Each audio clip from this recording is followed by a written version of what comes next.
Hey everybody, welcome back. Happy weekend. We are going to try a few new things because it's Saturday, and I like to do something a little different on Saturdays. So we tried out Tamrak Trail once before, and they did some pretty major changes in between when we started and now. So I wanted to give it another run through. They eased up some of the difficulty in the early areas, and they made it easier to get the meta resources.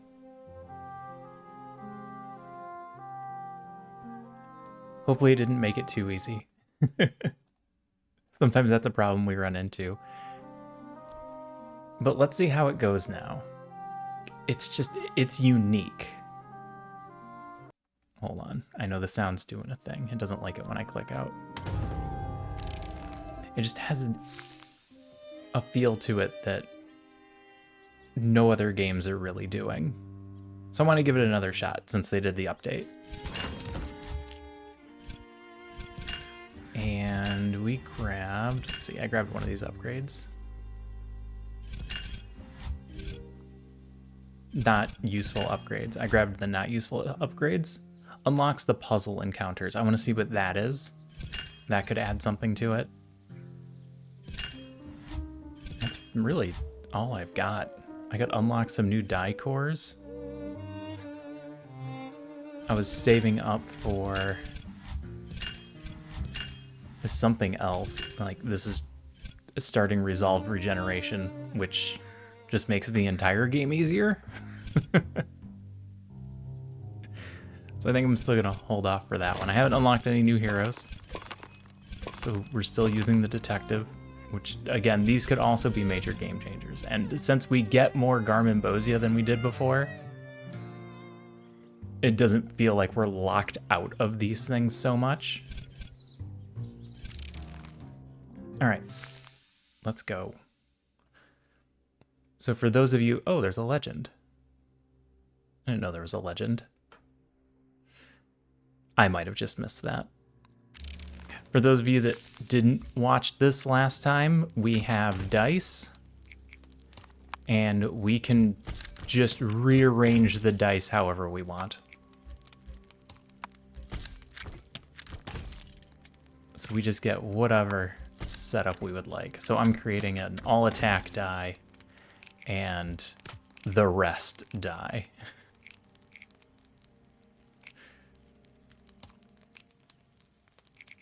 Let's do that. Some of the die have blip options, which is why your setup matters. So this one is flipped to the other side. So we get a dodge, then it's going to go to the attack, and then we can use the attack also. It doesn't matter as much at the beginning, it will matter later. And at the beginning, we like to run through as many battles as possible because we'll get a third die after a boss battle. But we obviously don't have enough things to put on a die, so our new die would just have empty spaces. And I see a way to get 4 battles, and that's it. We can get 2 chests. If we go this route, I think I like that the best. Chests give you die cores, which lets you add some component to the entire dice. Dice, I'm going to use them interchangeably.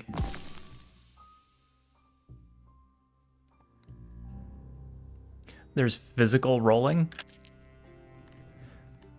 I throw the dice. It is entirely possible that if you don't just like throw them, you could try and get it to land on a specific side if you really wanted to. If you were good enough at that sort of thing. I have heard that used as a negative when people talk about the game. They don't like that. You have so much ability to control the die. All right, this should be our win right here. Just get an attack on this, finish him off. Insurance. Gain insurance exhaust. Gain 20.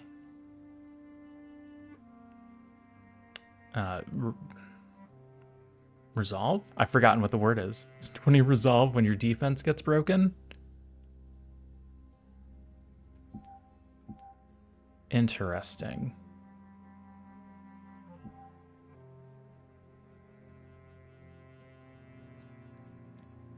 You have to get your defense broken for it to happen. But there are battles where we run down to 0, and this is the only way I have seen to get that much resolve back. It's not as helpful early. Late game, that's probably good, but I guess we need to focus a little bit more on early options. So let's take a damage. Put it on our good die.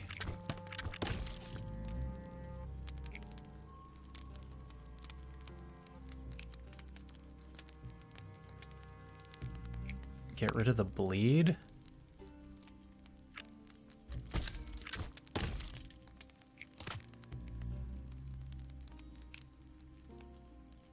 No, maybe we leave the bleed on that one, just in case. Take off a defense. For this first section, we're not going to need a lot of defense.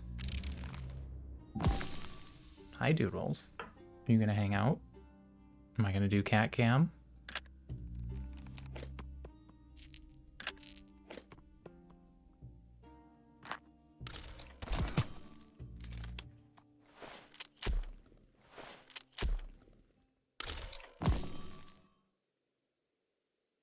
Okay, yep, I'm throwing this one first.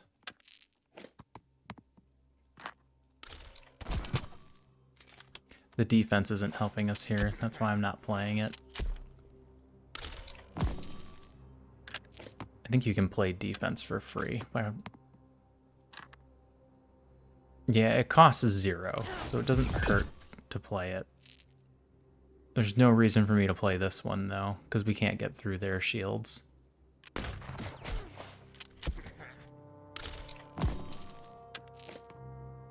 They're actually healing back up because I'm rolling so many non-attacks.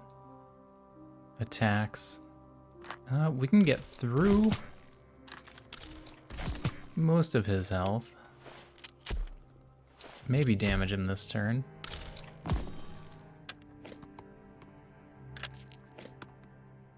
Early on, you end up needing a lot of attack.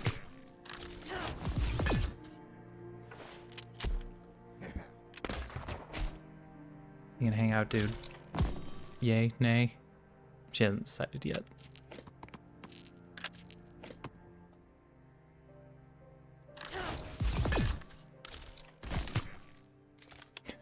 Eventually we'll get through their defense.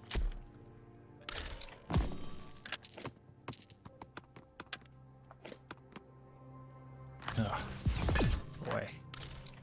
This is the slowest battle I've seen.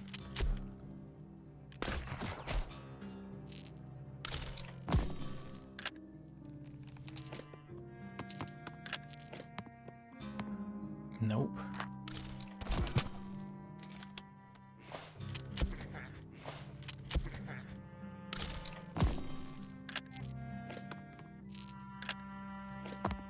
Oops, I let him touch. That's okay. Letting them touch increases the cost. Dude, what was that? What did you just steal from my desk? I don't know what she took.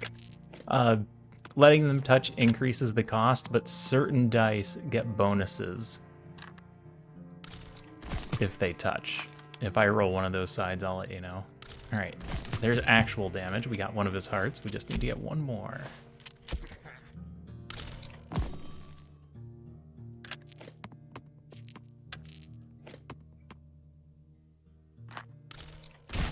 Okay, one down. We're still healing back to full every turn. I think we would have to try to lose this battle.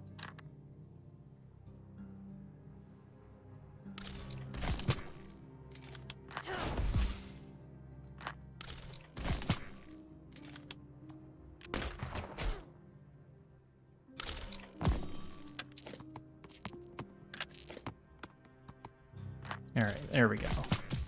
There's a win.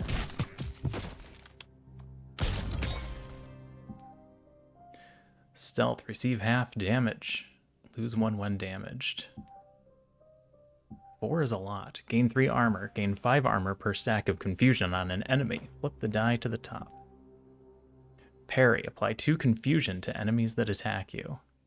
This was a full defensive roll. I think I like stealth for half damage.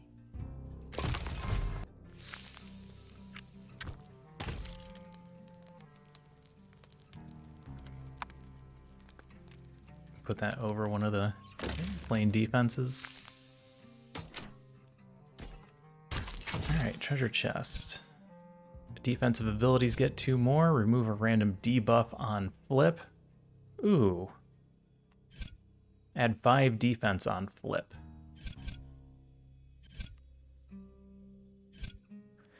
Remove a random debuff stack on flip.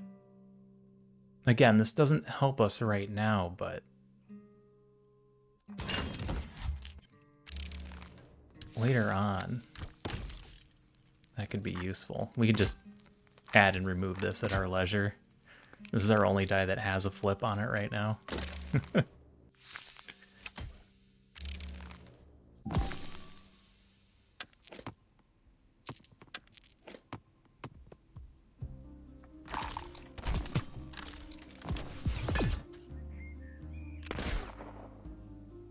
This guy's got 3 hearts.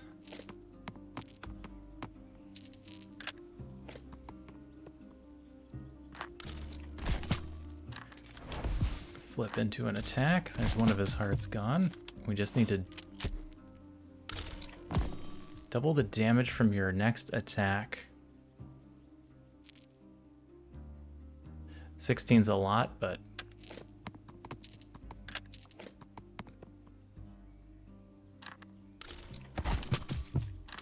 we got defense. We've got plenty of resolve. We're gonna get 5 back there. I haven't even been using this. Once per battle, gain 5 resolve back. It's free. That's just a win. Alright, give me some damage. Ooh, tough choices. Okay. Elementary Rebuke. Deal 8 damage. +1 times per bounce. So every time we hit it with another die, it will attack again. Or Ricochet, deal 2 damage to all monsters and flip. I'm going to take the Rebuke.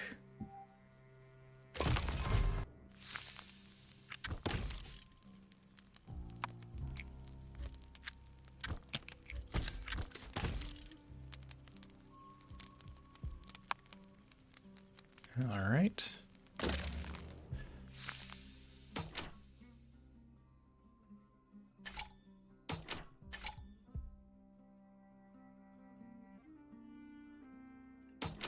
So if I go this route, we get a treasure chest, a fight, and 2 camps. If I go this route, we just get an event and a fight. So routes aren't even the same distance all the time. Interesting. I don't think I noticed that before. I wonder if time passed matters. Increase resolve regeneration by 1.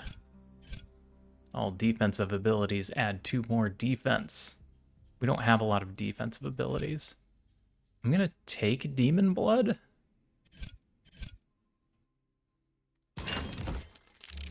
I don't think I've ever actually used it. I want to see what that does.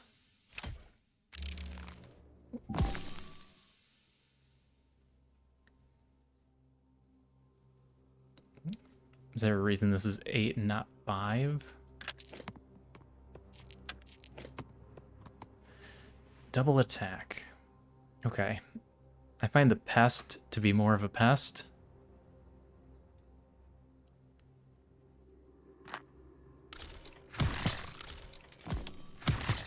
So I'm going to take him out first. Even though he's doing damage. And he got a dodge. We got a dodge.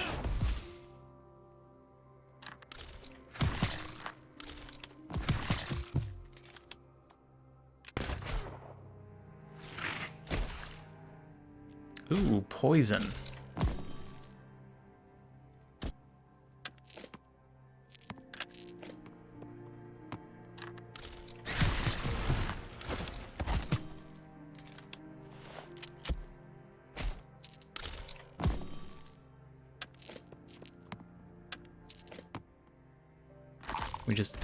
No, we're one off. We're almost there. All right, yeah, it's 6 per turn now instead of 5. I wonder if we have to play the die for that. It doesn't appear that we have to play the die for that to happen. These attacks are useless because it'll just bounce off his shield. And then it goes up to 8 because I didn't play any dice. That's why.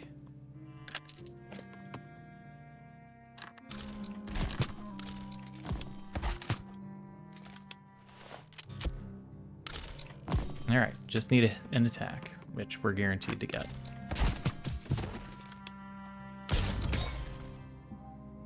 Deal 7 damage, apply 4 blind. And it only costs 1. This is 10 damage, apply 2 bleed per bounce, but it costs 4. This lets us play for longer. This has more potential to do damage in the long run. Damage done is reduced by 25%. Lose 1 when damaged.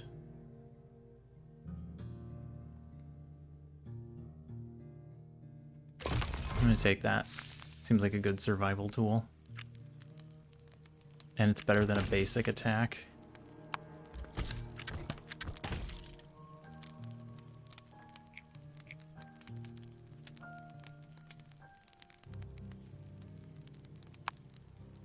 Get rid of that. We're turning them both into damage dice at this point until we get our new die. All right. Heal a heart, 5 resolve. Heal a heart, plus 5 resolve.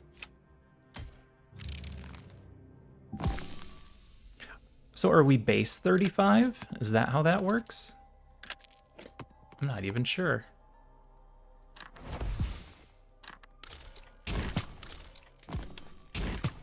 It sure looks like it. Yep, base 35.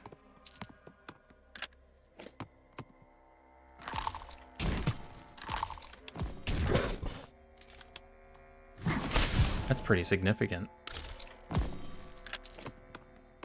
Need to try and get those before boss battles.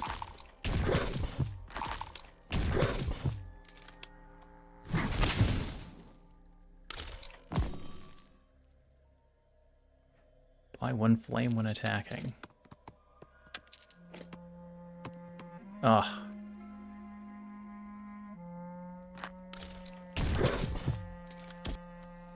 This doesn't do anything because we didn't bounce anything off of it.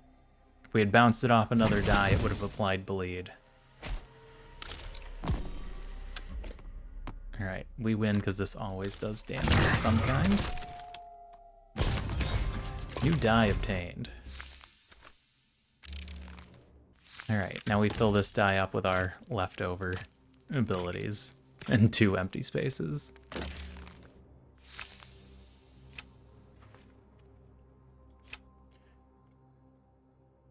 Alright, here's our next boss. Both routes end with a rest beforehand.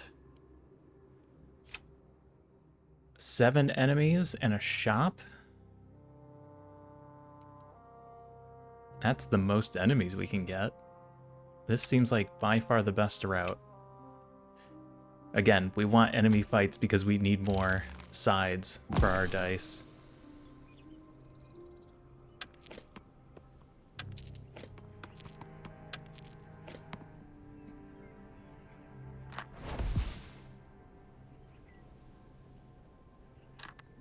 I'm gonna try and kill this fly first.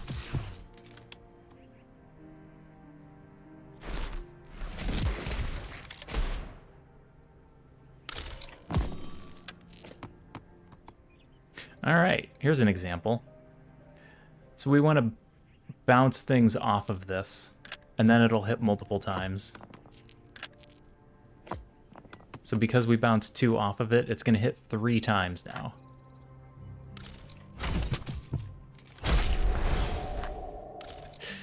Which killed that bird in 1 hit. Gain 5 armor, apply exposed. Gain 5 armor per stealth.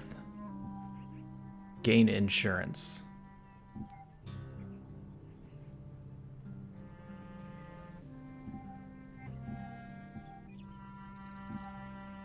This doesn't cost anything. Receive 50% more damage for each stack. This is applied to the enemies when they attack us after we use it. So that's technically a damage up.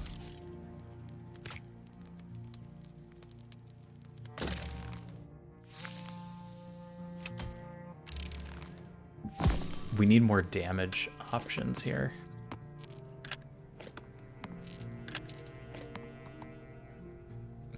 Blank.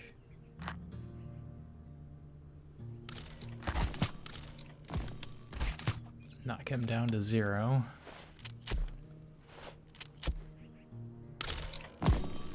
Swift. The next attack does half damage. Ugh, I have to bounce something off of this for it to do poison.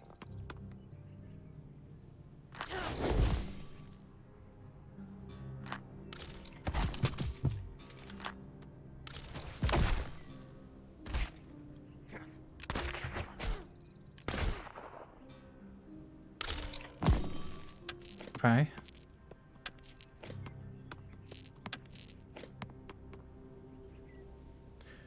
We can kill this one.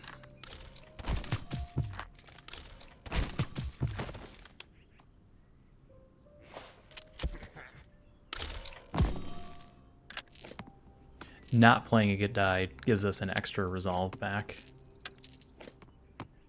That's why we would avoid playing our extra dice. What do you cost to play? You cost 0? And we'll get 6 back, which is going to put us at full anyway.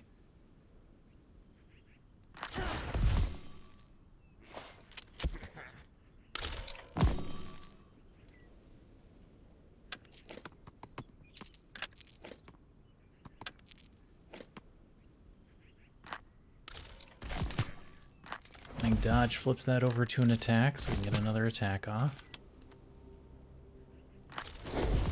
Sure. Oh, he played exposed.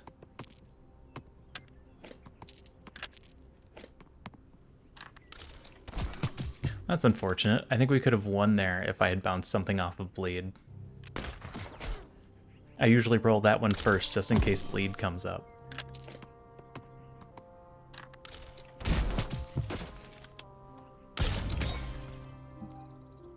Deal 2 damage to all monsters, flip the die to the right.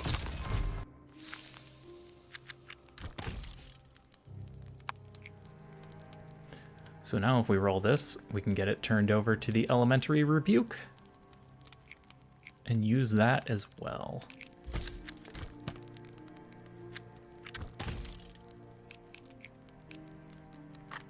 So now I have a flip on that one.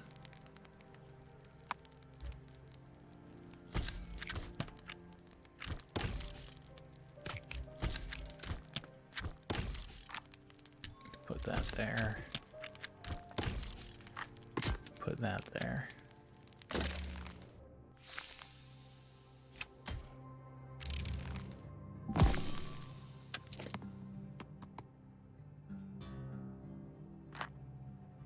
Deal 7 damage, apply 4 blind.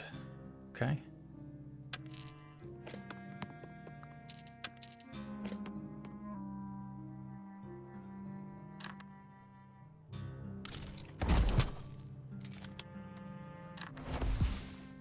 Does this remove a blind when we hit him? No.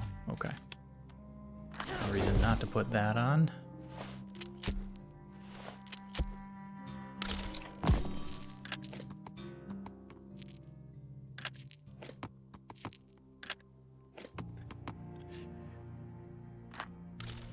him. This is exhausted, which means we pay to get it unexhausted.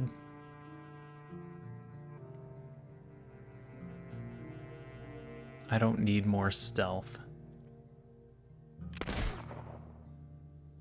And I would rather have the resolve back. Again, it shouldn't matter for these early battles.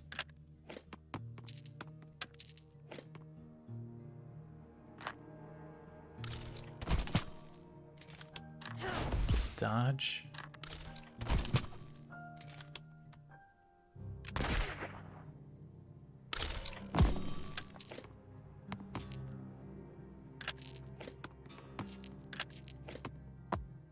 Flop.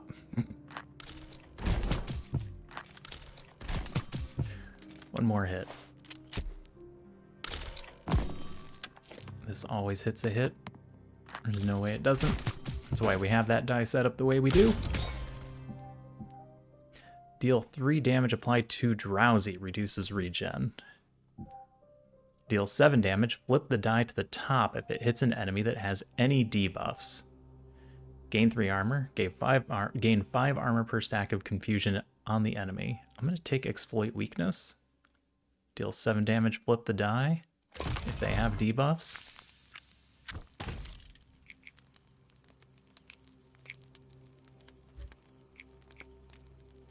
Because what I'd like to do is...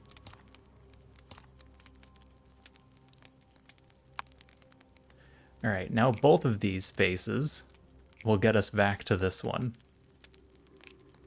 Assuming we have a debuff.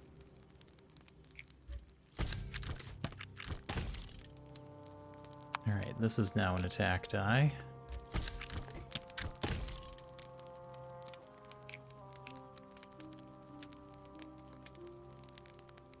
Should I leave poison or should I cover it? I'm just going to cover the poison. Only being able to get 3 at a time isn't really doing it for us.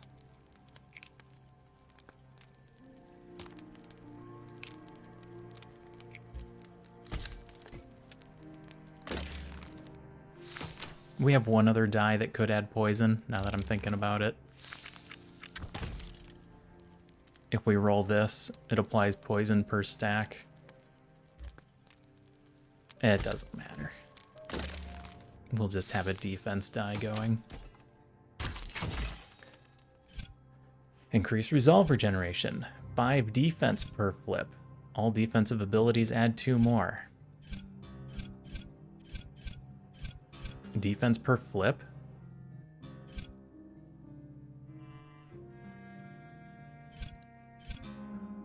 Extra resolve regeneration.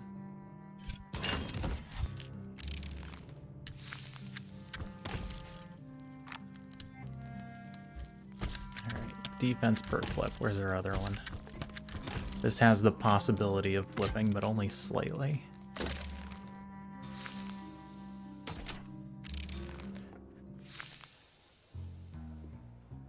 I would like some minor changes to the shop. Because there's all this screen real estate. But in reality, the only thing you're clicking on is these 2 stores.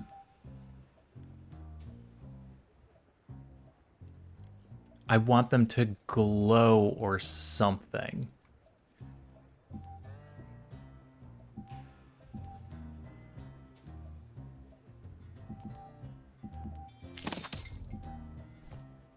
Gain 30 armor, exhaust. Gain 2 armor and 2 resolve, flip.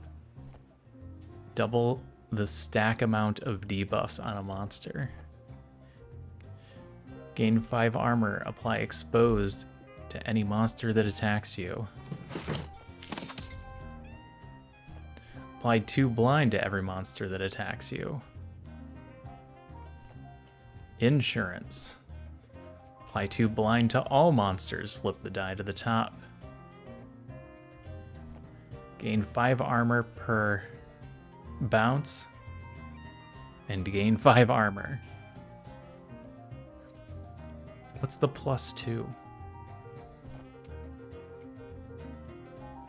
I'm tempted to take insurance for long battles.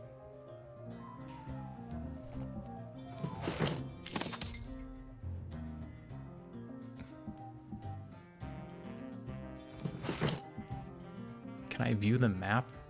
If I go to the map, can I come back here? No. If you go to the map, you're done. That's fine. We'll save our money. Maybe we run into something later.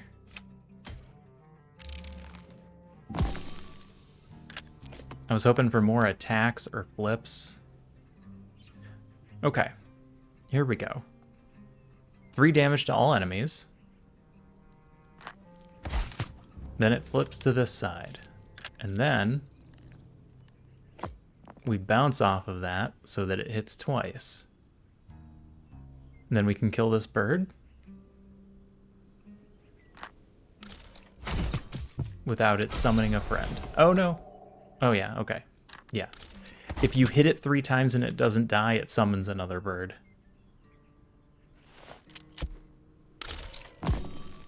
I haven't paid attention to whether or not that's a negative. Maybe it's a positive. This just kills it. Hitting 3 times. Deal 7 damage. Flip the die to the top if it hits. If the hit enemy has any debuffs. Gain 3 resolve plus 2 per bounce. Interesting. I'm still gonna go with the flip damage. Unfortunately,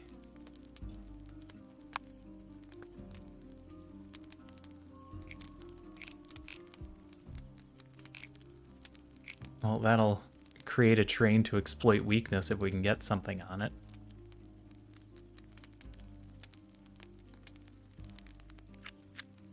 So maybe we set up a different die to be the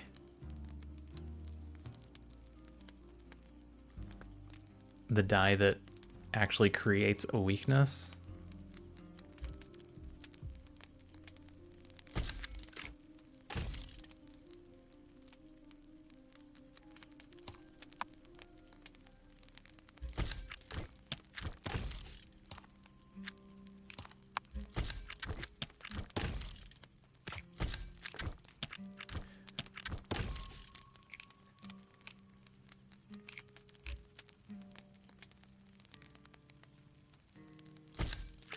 Is gonna have to be this one.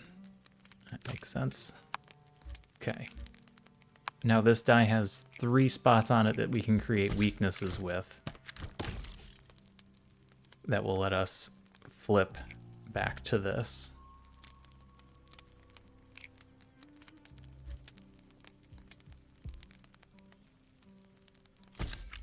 It's some big damage if we can actually get it to work properly.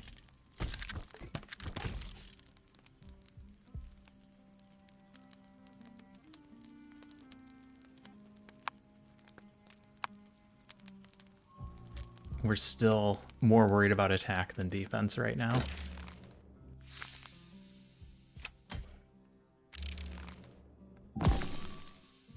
That's a lot of guys. I might have spoken just a little bit too soon.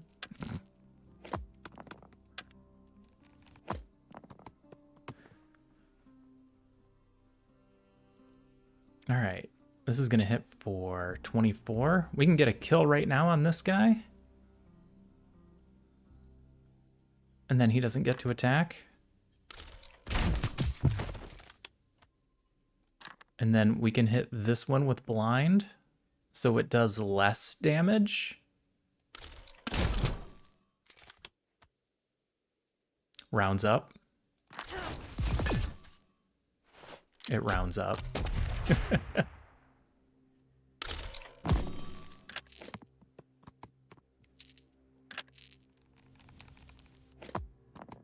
Aw.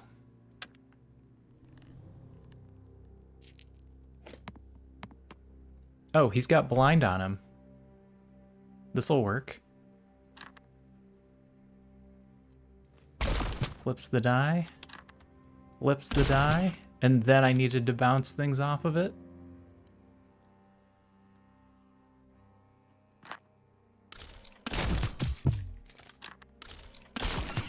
The problem is we end up using a lot of resolve to do that.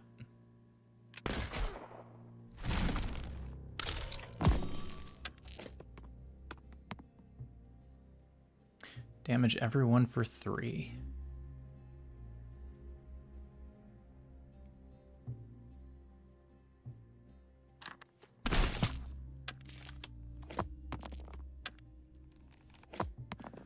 Then we use this to kill him. We use this to kill him. We're still good. This can apply bleed, does 10 damage. We're getting into some high resolve costs.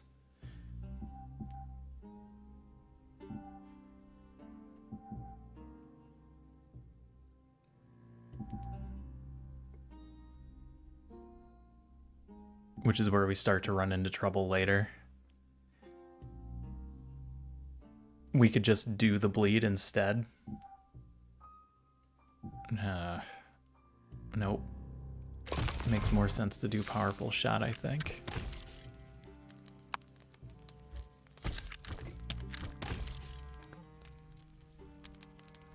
We're gonna start needing defenses on here.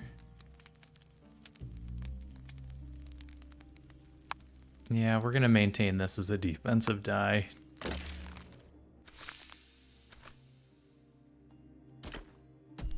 Nothing to heal.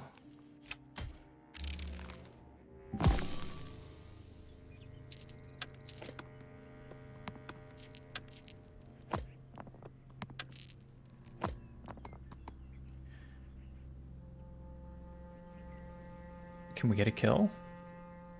We can kill the one that's gonna attack us, or we can kill a different one. We have a defense.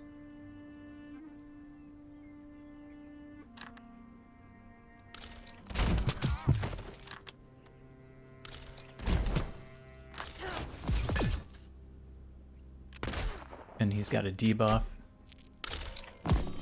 Just in case we roll that. We did not.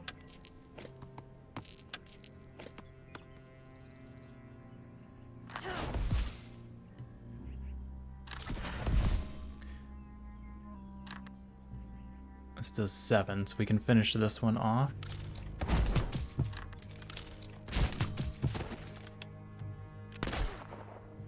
That gets us back up to full.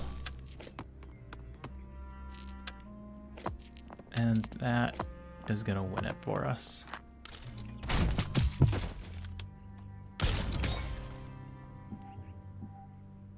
Deal 4 damage to all enemies. Deal 4 damage to the target enemy if it bounces.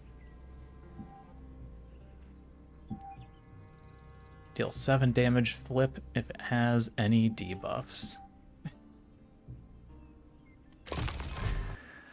Okay.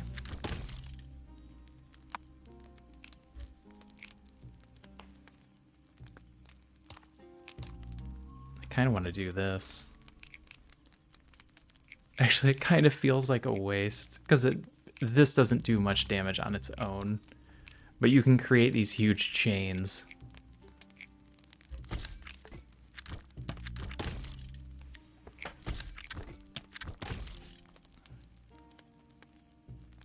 Keep a defensive die, especially for this next battle. Oh, not the next battle. We're not at the boss yet. One more. Ooh, what are you? Reactive skin. Gain 2 defense when defense is broken. Okay.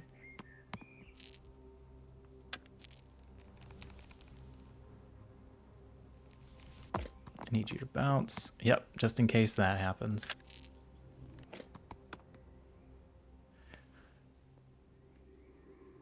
Alright, so we hit him with this, which bounced, which means it's going to cause bleed.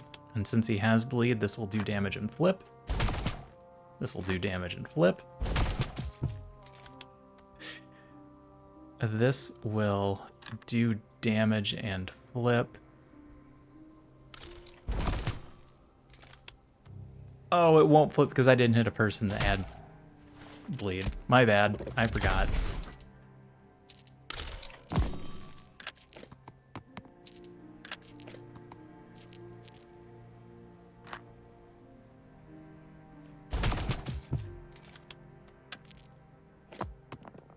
Okay, this finishes, oh, it doesn't quite finish him off. This finishes him off, though. Play this for the defense. That brought us down to 0, which is close. I should have played Change of Plans before that happened. He's exposed. That's a debuff.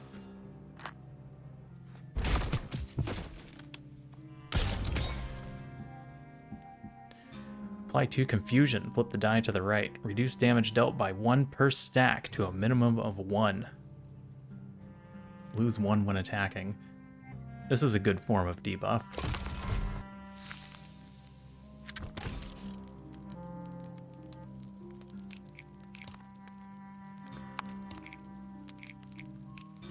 Alright, both of those lead to block and expose now, which I like.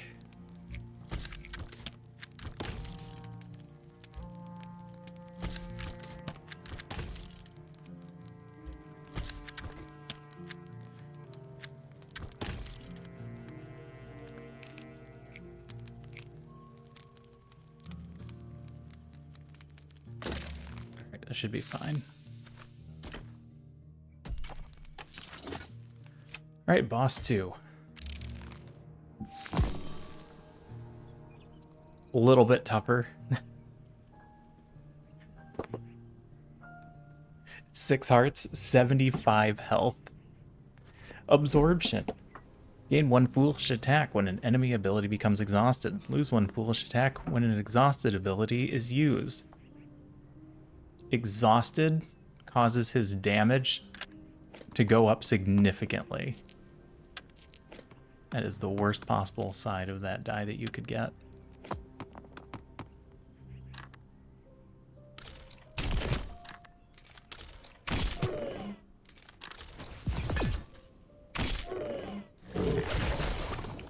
Ouch. Wow. Again.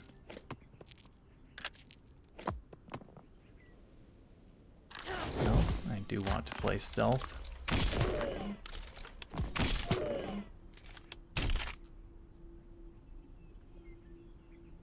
He exhausted my die.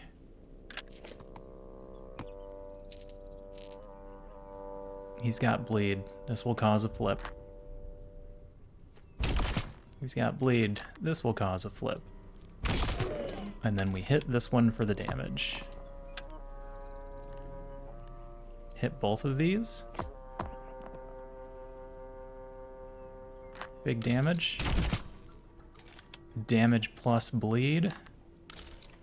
And I don't need to play the defense die. Gain our 5 resolve per battle.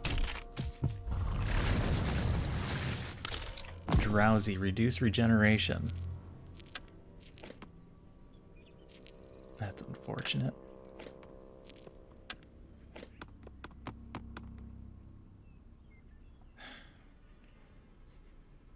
This is flip and exhaust, which is going to increase his damage.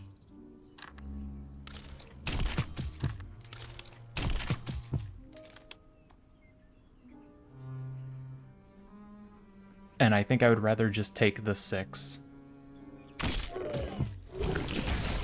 Because we've almost got this one.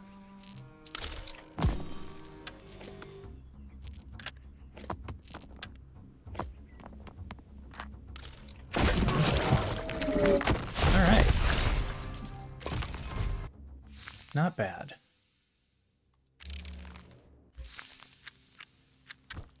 And now we have a trash die again. Do I want to change this one at all? No, not really.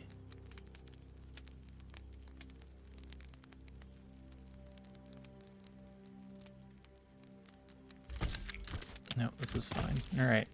Now we have a trash die.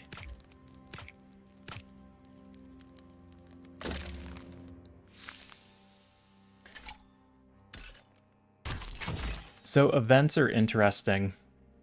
Once you've chosen an option, it will always tell you what that option does. There's no percentage chances as far as I can tell. Oh, I'm wrong? Tea ceremony. A group of cultists, each masked and enigmatic guise, stand encircled around one central figure. The central cultist holds a teacup brimming with eerie, flickering flames. Join, interrupt, leave, observe. Let's observe. Apparently I've never run into this one, so I don't know what the options do. You opt to silently observe the ceremony from a distance. You gain 3 stealth and a reroll charge. Except it gave me 5 stealth. That's not good. Hopefully they get that fixed.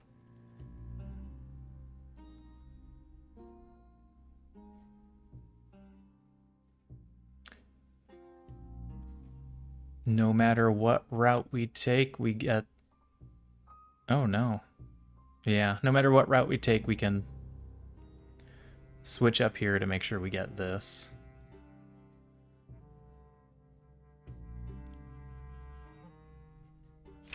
So we're looking at 6...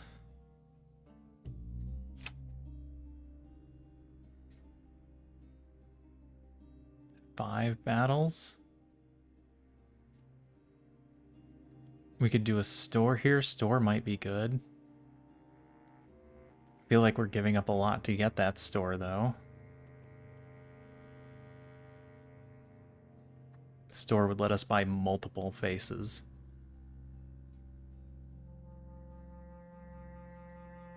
Oof.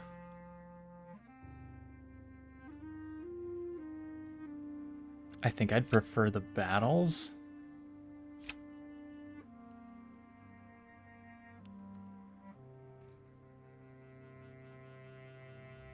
Yep, let's do battles. I might have wanted to get more die cores before. Lone Wolf, decrease attack by 5 per ghost dog. Undead Heart, apply 1 scare to the hero when wounded.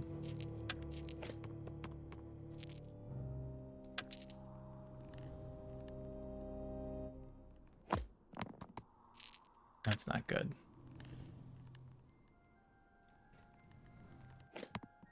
Oh, that'll do it though. Alright, that's a negative modifier, which means this hits and flips. And this hits several times.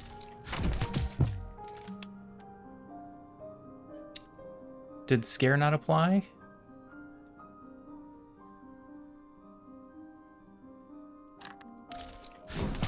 There's scare. I wonder why it didn't apply. Ooh, another one you say. Deal 7 damage plus 5 per blind.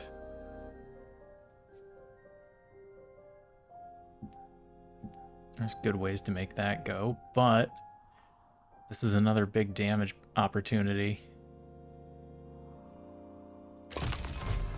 And that makes our main die really likely to end up on one of these faces. The only way it wouldn't is if we couldn't get some sort of penalty, which we have a 4 out of 6 chance. Alright, hold on. I'm actually going to take this off of here, put it on here. That gives us a 5 out of 6 chance of applying a negative.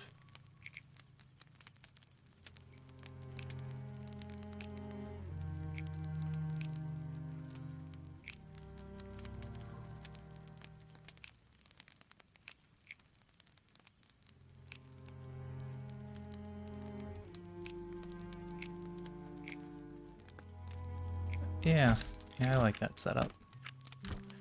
This gives us a good chance to get defense. You're a defense die. I should have a defense on here I can pull.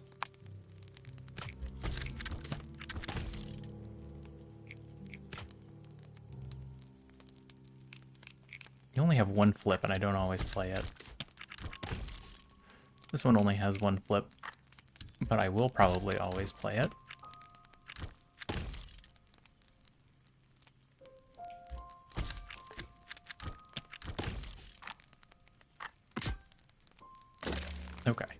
That's enough messing around with the dice.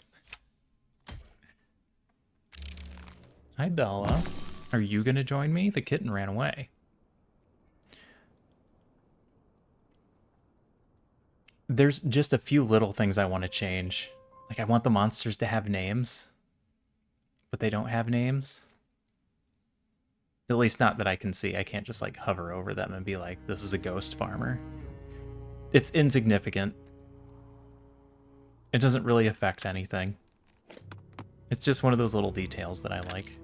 Alright, let's bounce some stuff off of this so it does more damage.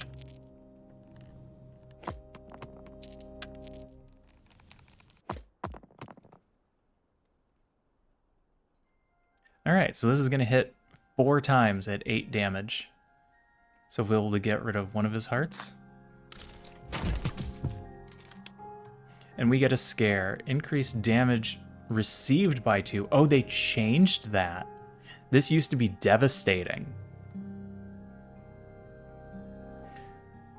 This used to be that when you got 4 stacks, you just lost a heart, and it made it very difficult to get through this area. I was attempting to build a counter to that with this deck. Bella Bonds, you're attacking my microphone. Stop that. Oh, this gives me an attack if I play it. Then we can get the win this round.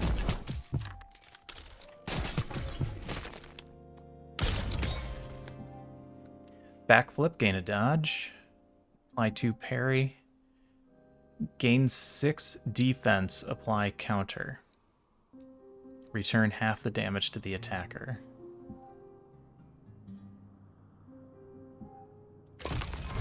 Maybe that works with our defensive die?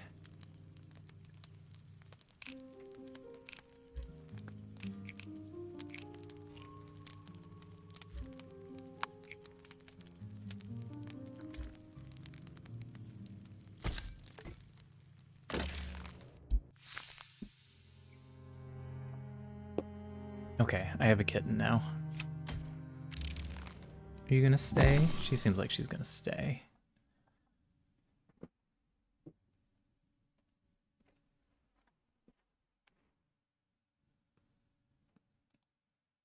Hold on, we're gonna lose sound for a moment while I do this. Is that a good spot? Yeah, that's just where the end turn button is and burn dice.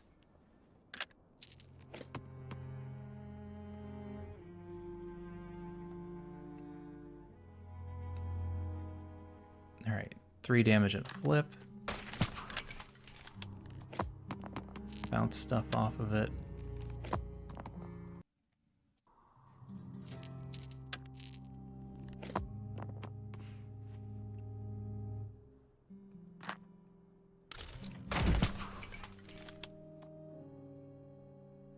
Can we get a win? Oh. In my head, that was gonna flip to that. Was I just thinking of the wrong die?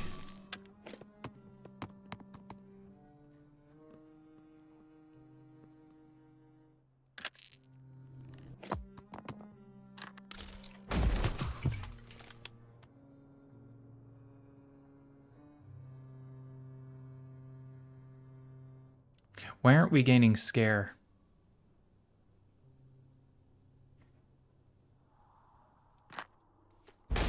That time we did. Was there something on the die that made it so we didn't gain it? Reduce regen by the amount of stacks. Apply 4 drowsy per die bounce.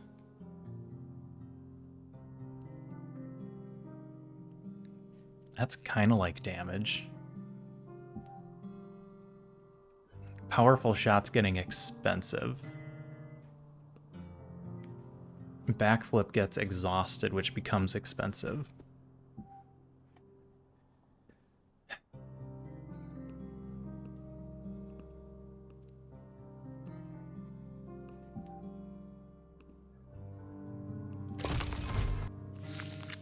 I'm gonna grab that for this die.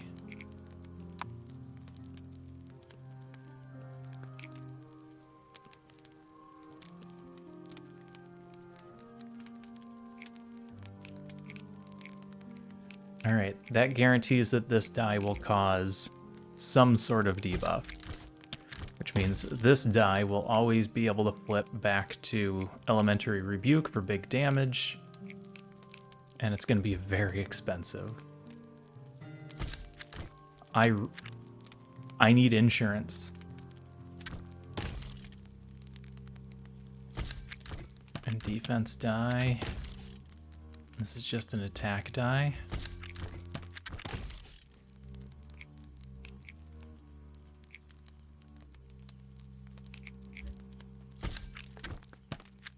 I think we keep it that way, at least until we get to the boss. I don't know what we're going to do against the boss. Ooh. Double farmer.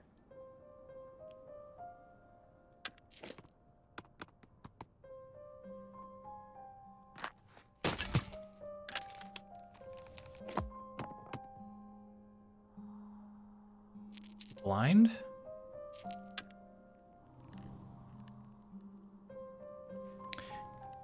Eight, 16, 24, 32. We can just kill this one. Again, expensive. This costs 5. But we get a kill out of it. We end up spending 7 just to get rid of him. Then we can hit this one for 7 and apply blind. And then we don't use this one, which will get us an extra resolve.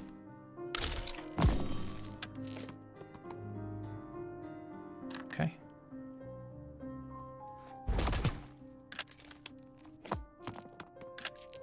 This should be the win for a cost of 5.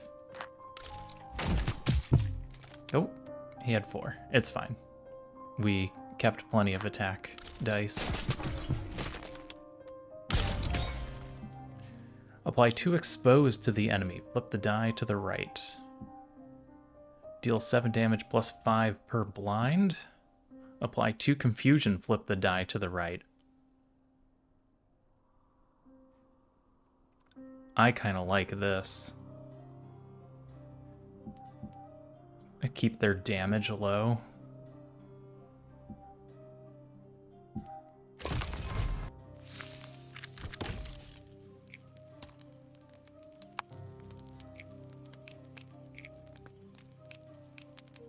And then it flips to blind.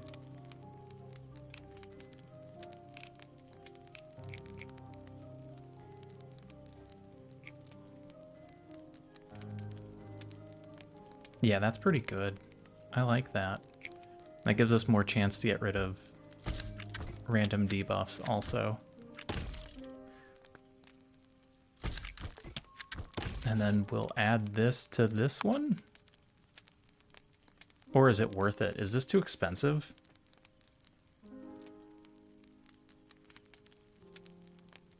In the long run, we're going to start running out of resolve.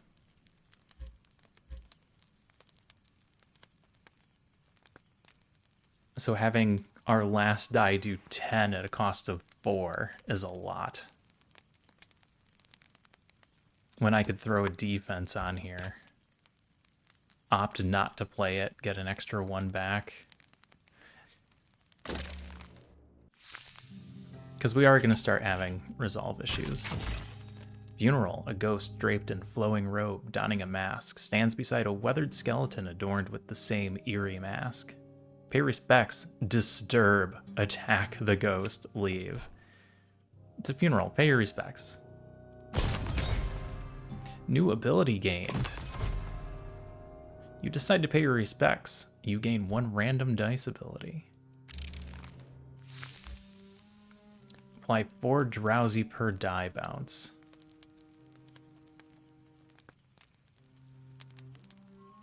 Do I have to add this so I can see what drowsy does? No, I don't get to see what drowsy does.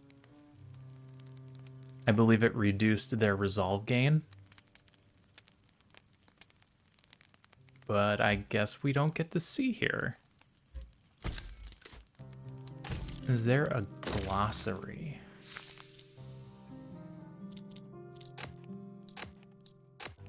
Nope.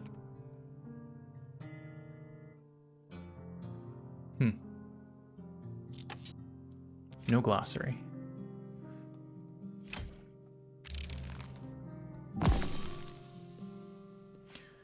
I'm sorry. 3 times 15? You're gonna do how much damage?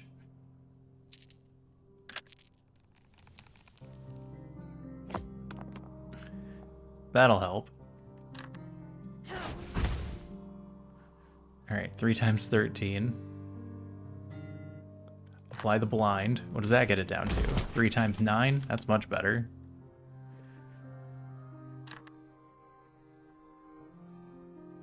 Attack with a flip. This is where we do our damage.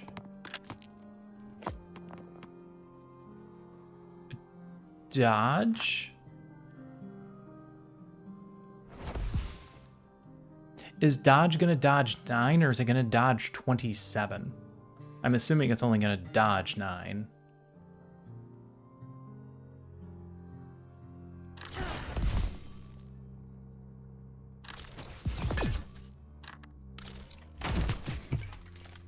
Oh, scare. Yeah, that was a lot. Just do change of plans, get 5 of that back. We just need to hit him twice. That will hit him twice.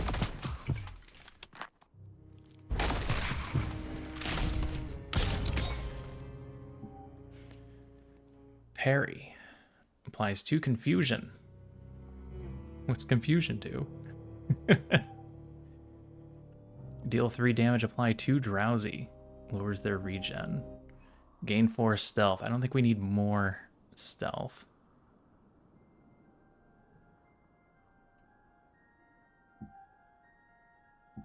Oh, if I'm gonna take one, it's gonna be the stealth, but that's good for now.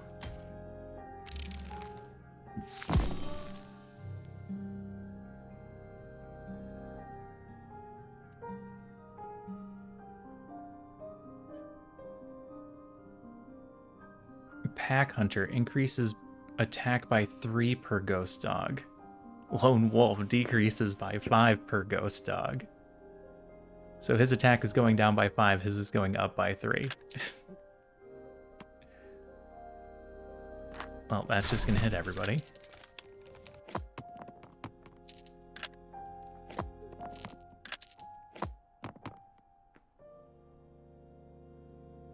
It's gonna dodge the first one. Do I go for this guy?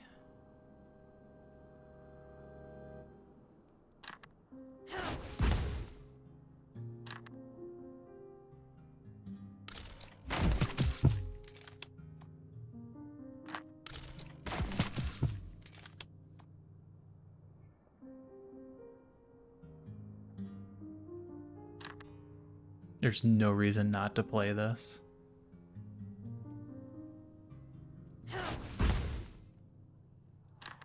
And then we hit this one with the blind.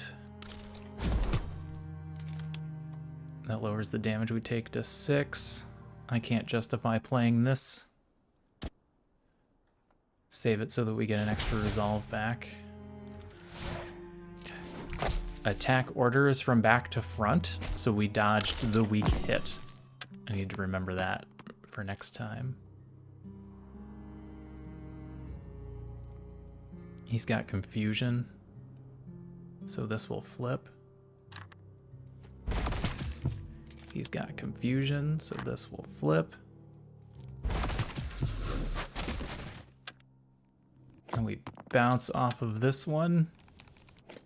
Oh, I missed. Oh, that one bounced off a bunch.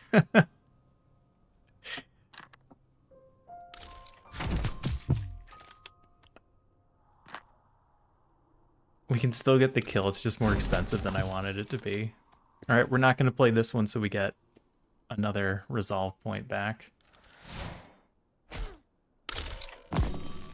Soul Bite. Apply 1 attack per stack at the start of the turn. Applier gains a resolve equal to the damage dealt. Alright, you don't have a negative. That's gonna apply bleed. Play that now. Play that with a flip. Play that with a flip. This hits twice at a cost of 3, so we're not going into the negative. We don't want to go into negatives. Negatives cause it to exhaust. 4 damage to all enemies.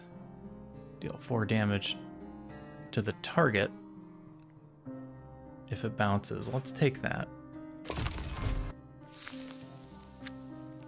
Because a lot of times we're bouncing these. Every time we're bouncing these.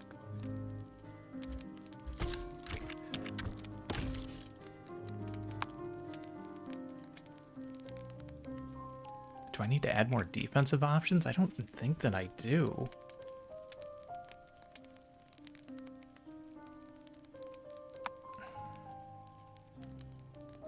I think I keep that as a damage die. It's a tough call. Game starts to change significantly as you move on.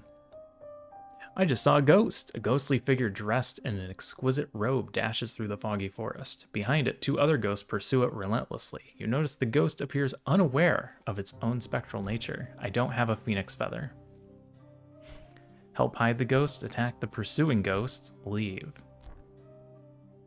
Let's help him hide. You successfully help the ghost hide. You gain 1 max resolve. Well, that's good. So we've got 4 battles, a chest and an event, or 4 battles or 3 battles and a chest. Seems like we do 4 battles, chest, and event. Get the most out of this that we can. There's that high damage guy again.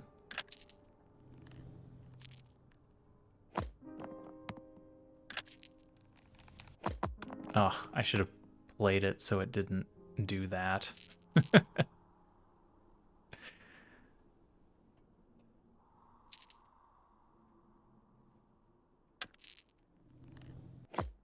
Ugh, not that one. Okay, we want to try and finish this one off. So 8, 16 does 1 heart, and then it hits for 2 more hearts. So this is 3 hearts worth of damage. This will do 2 more hearts and kill him.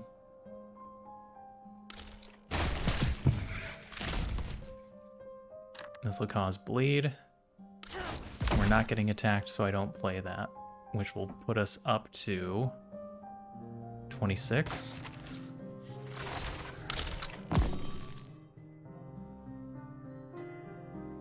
Do you not get the extra one on the first round? I wonder, I wonder.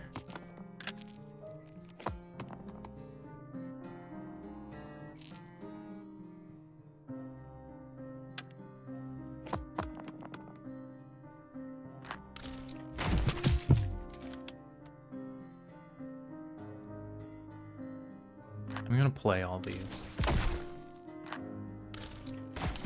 That'll do 1 damage, and then after he gets this back, bleed will kill it. 7 damage and blind at a cost of 1. I like that better than powerful shot. Resolve costs are getting to us.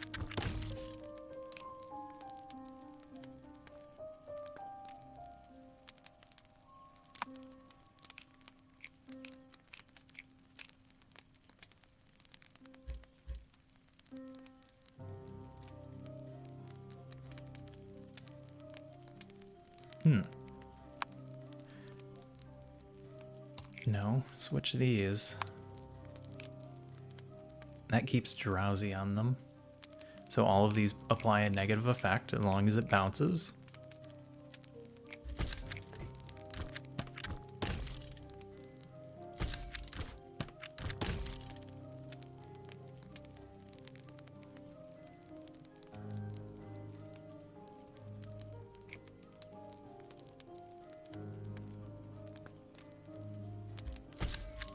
Dodge might matter, I'm just not sure. I'm still tempted to turn this into more of a defensive die. But attack only costs 1.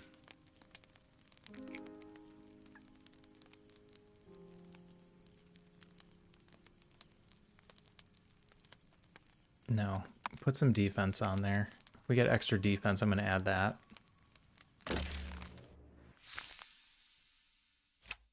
I'm still pretty new to this game, so I don't know what the best strategy is.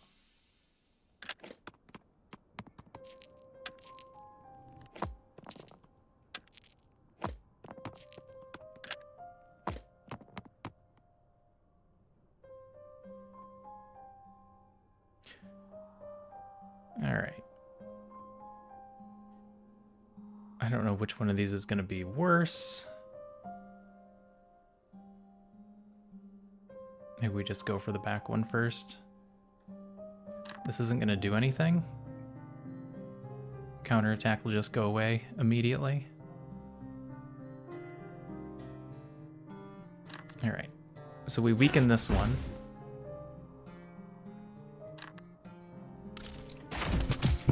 And then we kill this one. That applied 5 scared, which is what I thought it was supposed to do. Life drain.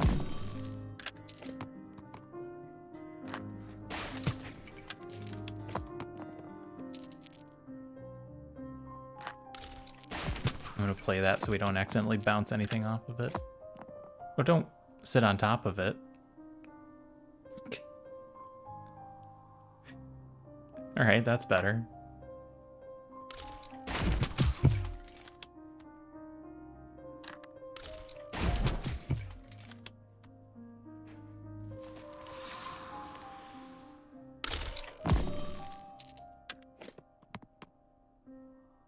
Any attack wins. That scared was starting to stack up. Gain 2 defense and 2 resolve flip. Let's take that.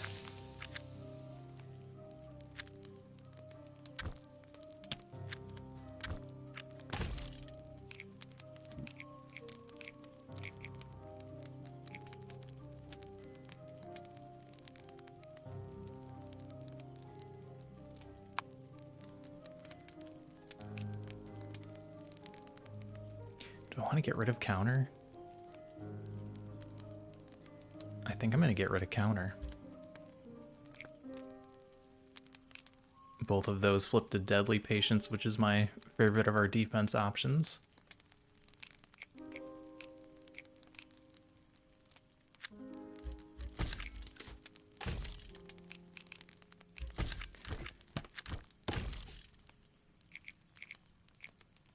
This is more likely to be useful on this die.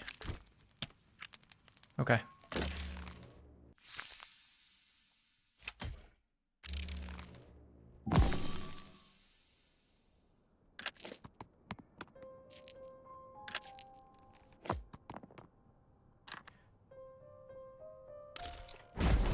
That gives him a negative, so this flips. Now we bounce things off of here, so it does more hits.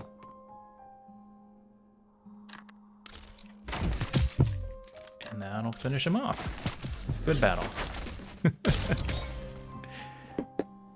Just one more thing. Deal 2 damage. Flip the die to the left.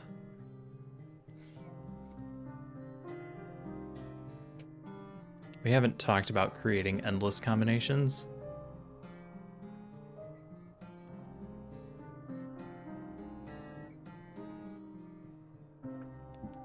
Do I add this to one of the other dice?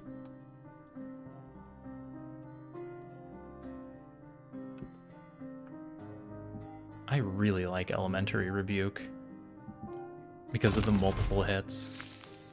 How do we make that the most useful? Not there, we need that die.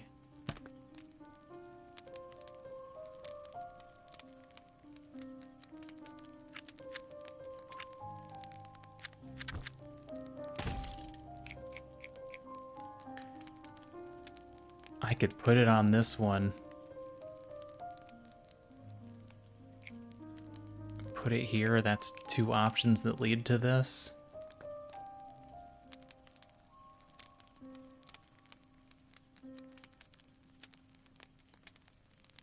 I can't mess with this die. This die needs to stay the same unless I'm going to add these super expensive ones to it, which I don't want to do.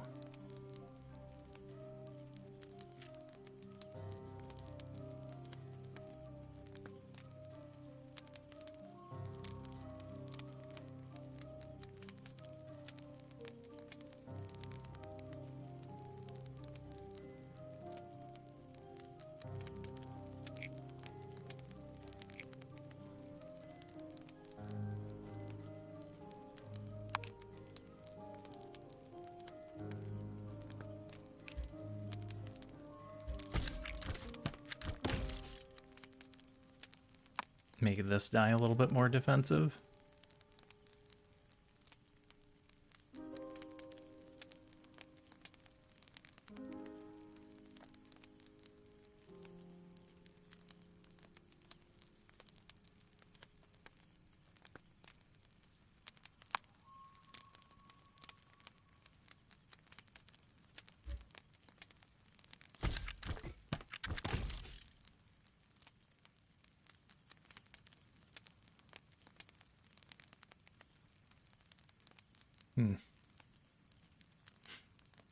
So if we're not hitting this string,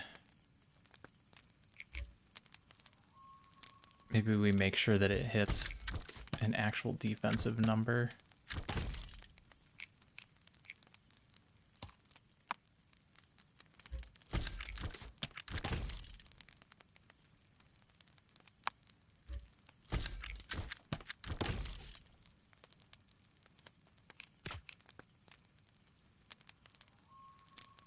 Throw two options for stealth on here.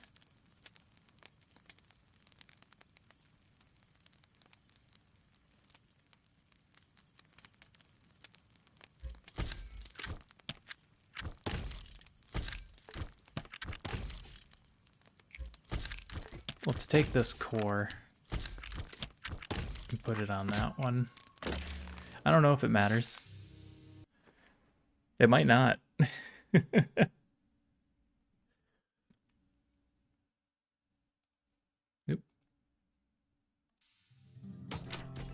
Oh, we're gonna get another core here. Increase the damage of attacks by 2. Damage increases would be good. Add 5 defense on flips. Increase resolve regeneration. Resolve is an issue. I can't look at my forge right now. Increased damage probably helps on the bosses. Generally, we're more worried about hitting to kill creatures with hearts. The actual damage number hasn't been the problem. Maybe that is a problem with bosses, though.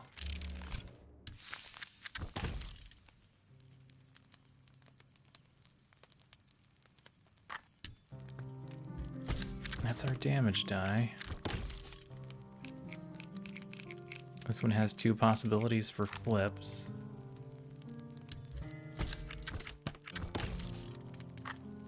This one has 2 possibilities for flips.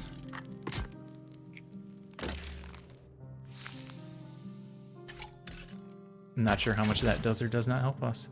Granny Rat's game. You come across a ragged figure sitting in the mud. Play my game, she beckons. Play the game.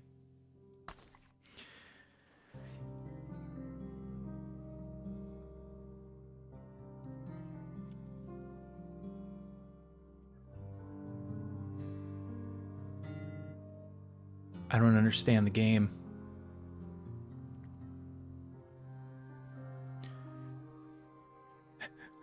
Granny, what are the rules?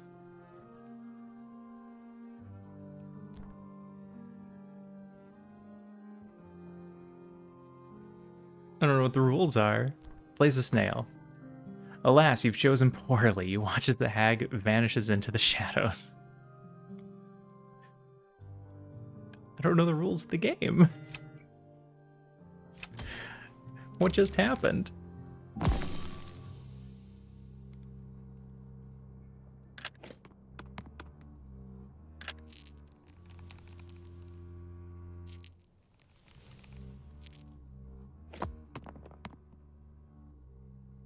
I should have done this one first to see if I wanted it to bounce twice. Because I might only want it to bounce once. I'm not sure yet.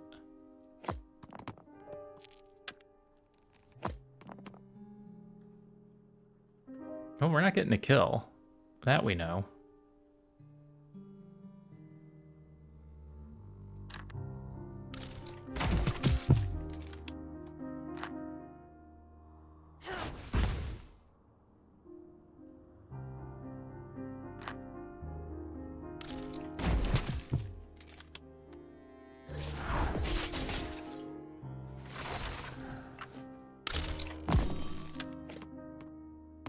Okay.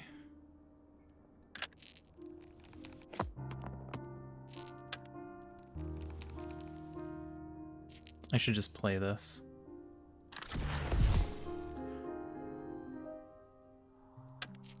That way we don't accidentally bounce off of it.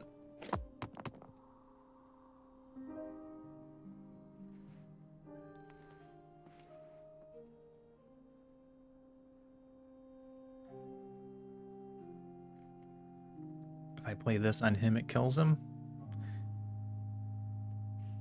I think that's the best option.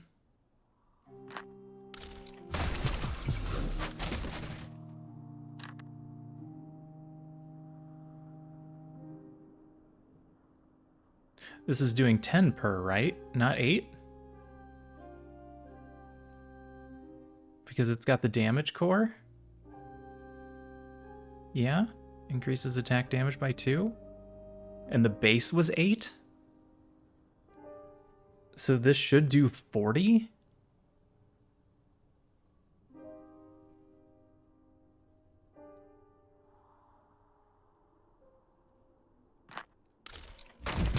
Okay, it did.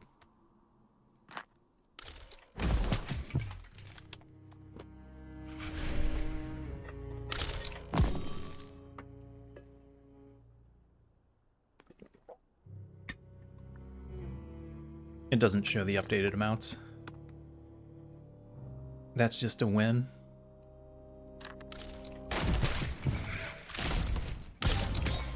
Victory. Exploit weakness. Deal 7 damage, add another flip.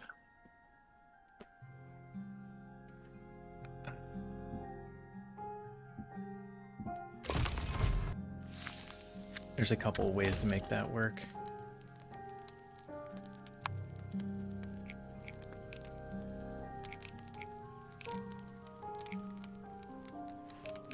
This is creating a long train of 9 damage.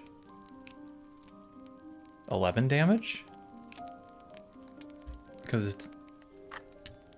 No. What?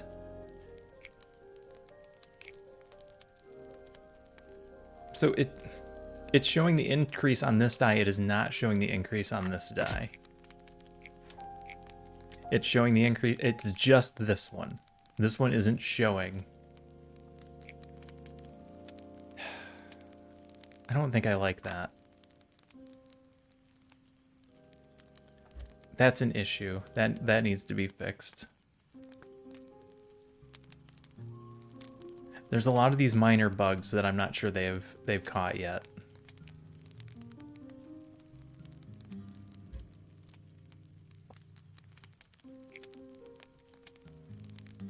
Is that how we want to do this? I mean, we're hitting a lot. This is a major damage die. I'm trying to decide if we want this die to flip more. Because we could add it here instead.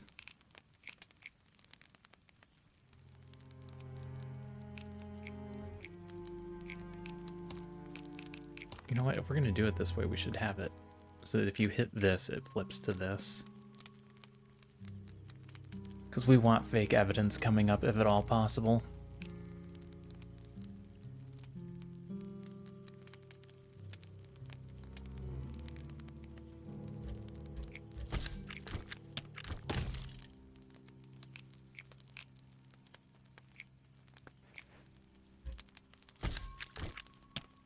Okay.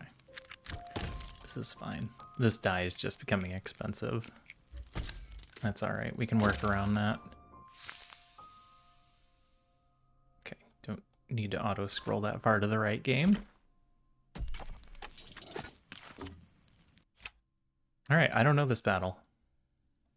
So I don't know if we need to make any die adjustments. 200 health. Increase regen by 6 for every bounce the player makes in the last turn. And we have a bounce deck. Ouch. Okay. So I need to watch.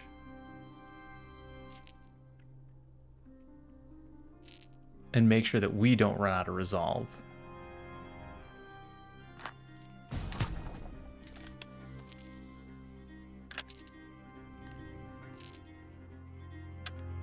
Do this one first.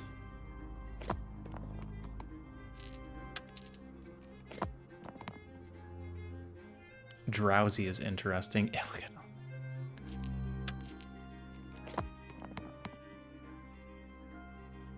It's not really helping me to bounce that much. Except that we have this Drowsy, which is going to help quite a bit.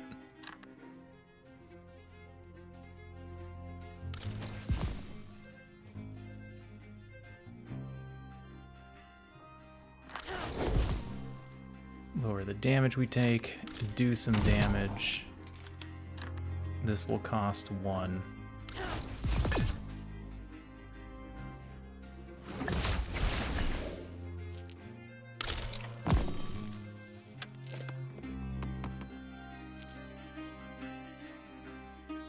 All right.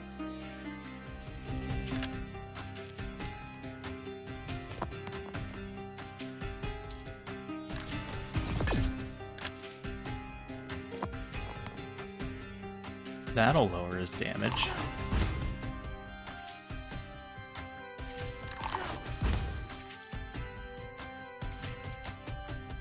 Significantly lowers damage.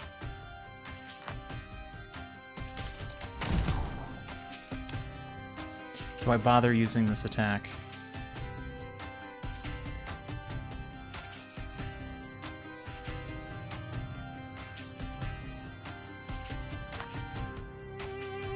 It'll cost 2, or we could not use it and heal an extra 1 back.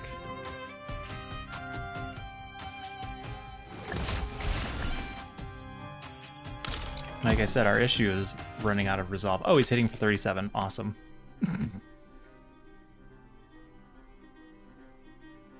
All right, hit and flip.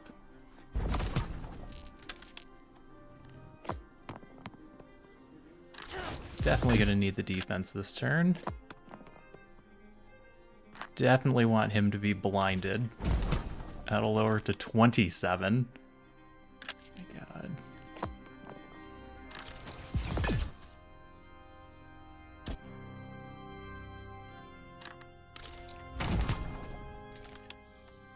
That is significant. We have almost lost hearts.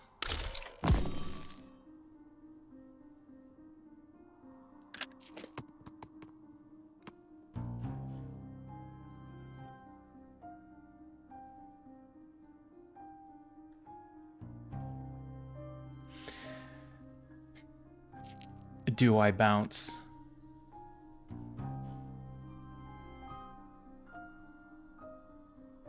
Or do I play a defensive round to try and get resolve back?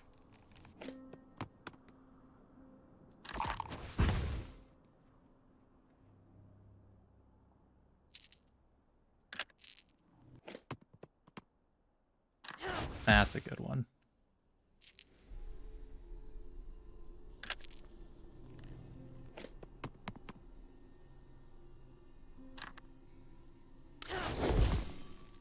Okay. leave it.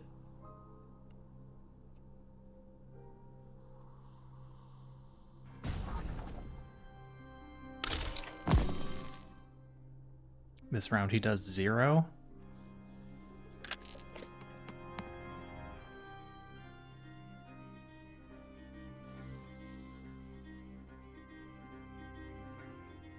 I mean, we can do big damage to him.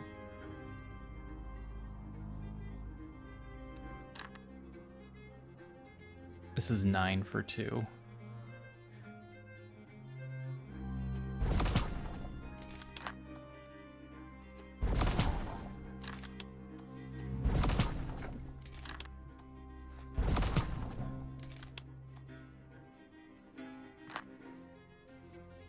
This is 10 for 2.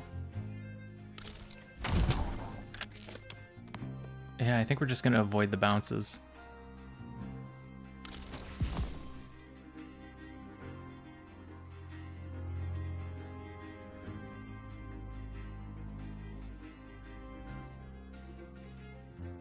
Did it fail?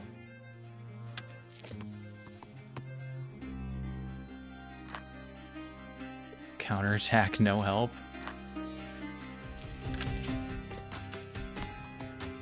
Defense, no help.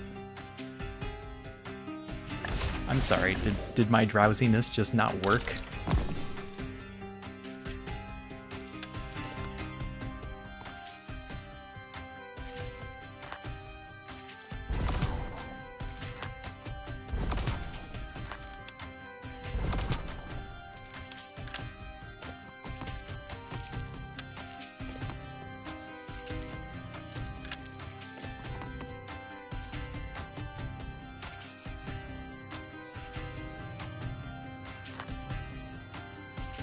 Or die bounce. That's why I didn't do anything.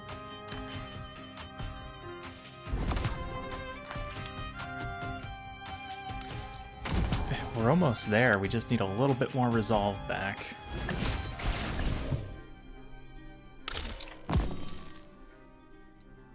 Hey, Mira. I'm slowly dying. Right now we're okay.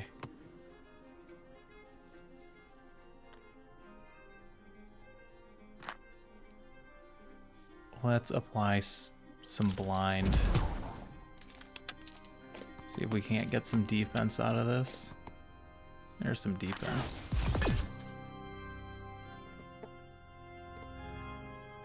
No, we're okay.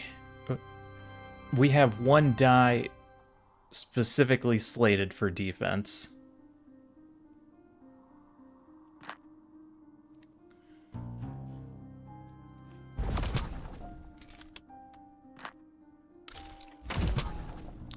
We're almost there.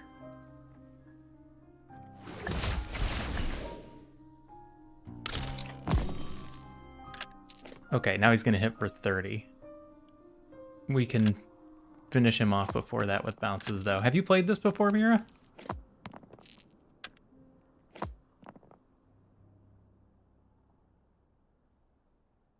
Where are you going?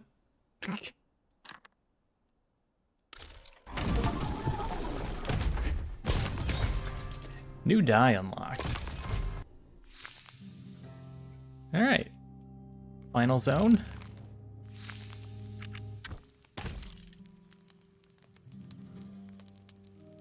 There is a lot about this game that I don't know.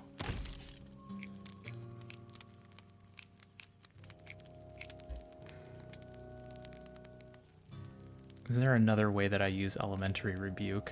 I don't think there is. First time you've seen this? It's interesting because you get to create the die. You can just move them around however you want. It feels like the game isn't finished. Like there just needs to be a little bit more.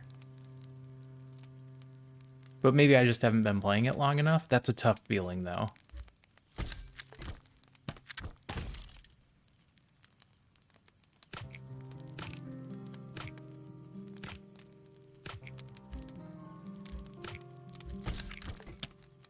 Is there a better way for me to use this?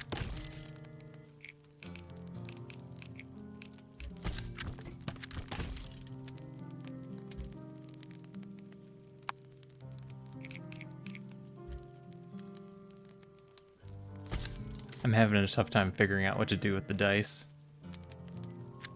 Now that I have 5. Alright, final area. There's a shop right towards the end.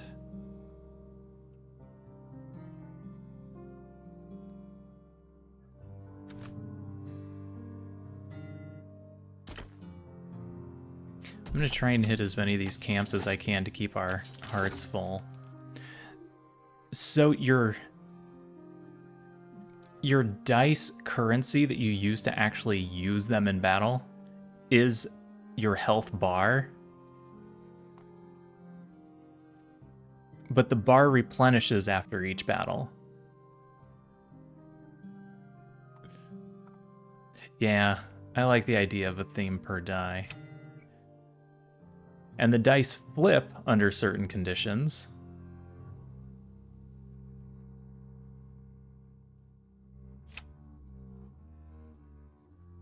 That is a lot of battles. All right, let's take this top route.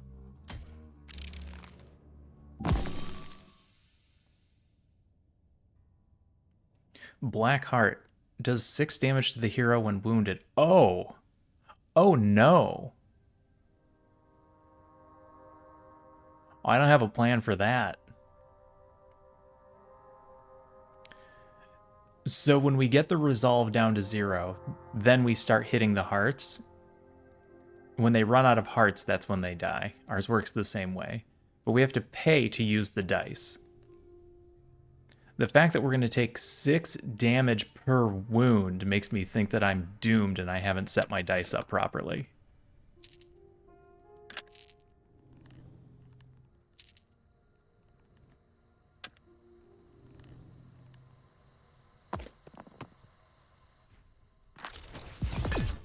I'm going to need that defense.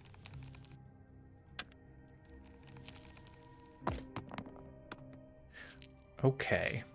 This face does extra damage each time it bounces off of another die.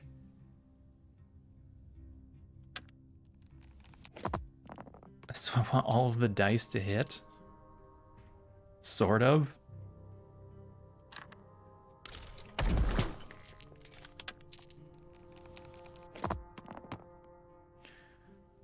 So this die is going to do 40. Sorry, 50. And this one's going to do 32.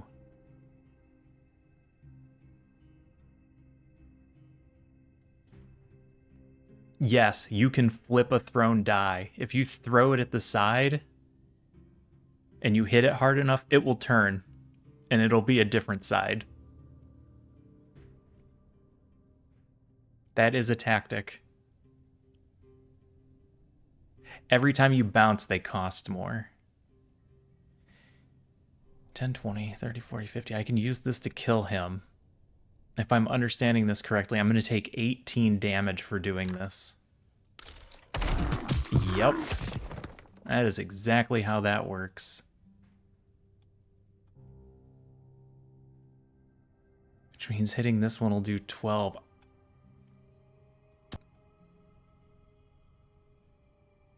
And then he's going to hit me for 5. I can't afford to play any more dice this turn. I don't have enough defense. I need more health to even hit him properly.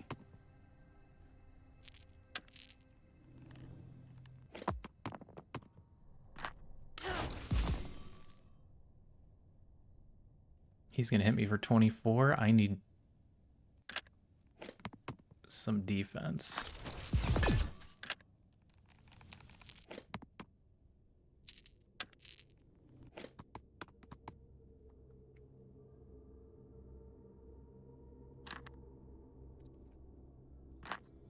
That's 2 for 8. Maybe I just wait till next turn.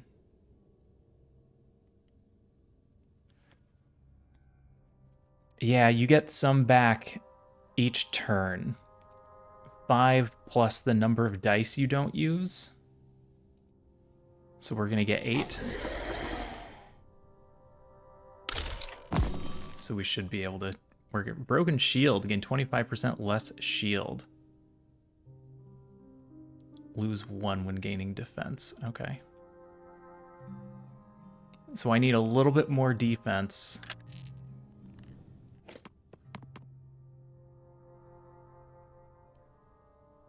If we're going to finish him this turn.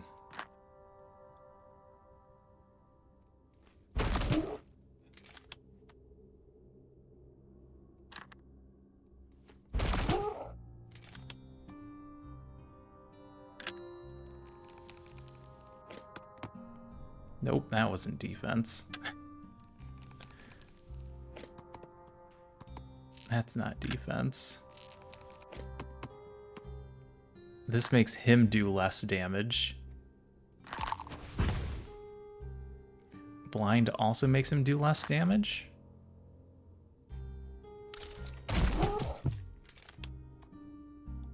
All right. He knocks us down to 12. He knocks us down to 4. All right, maybe we can finish him next turn.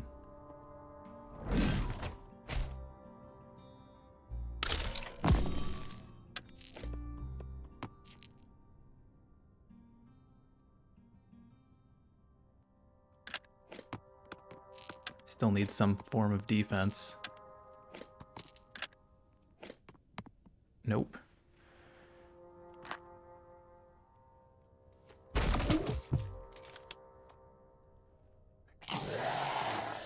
All right, this is tough. This requires a lot more thinking than the previous battles. Before, it was just do the maximum amount of damage possible.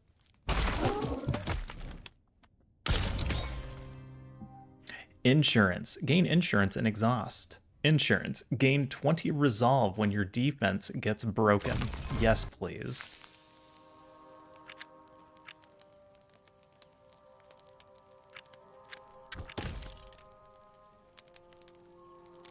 Now I want a die that actually adds defense.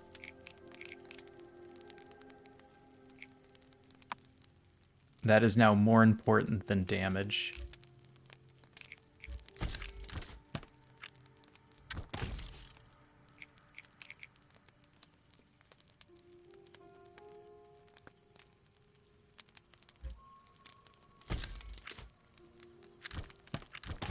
I'm having trouble figuring out what to do with these dice now.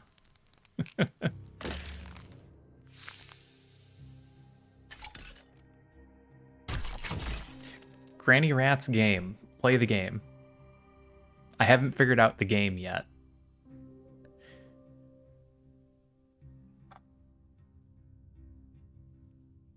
Is there a pattern I'm supposed to get? Is it a Sudoku puzzle?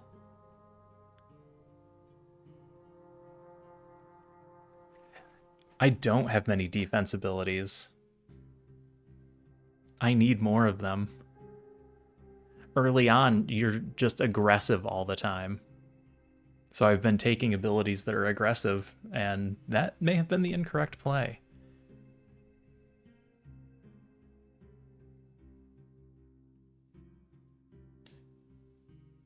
I think this is a Sudoku puzzle. So mushroom could make sense here. Then you end up with snail, snail, snail, snail.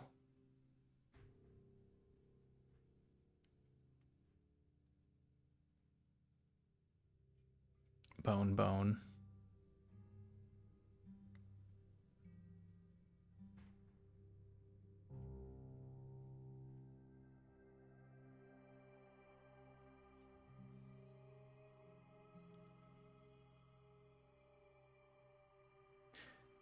Snail, snail.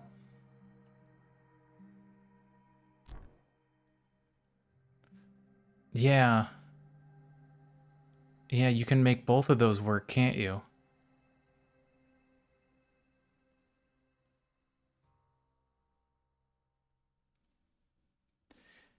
Acorn. Snail. Acorn. Snail.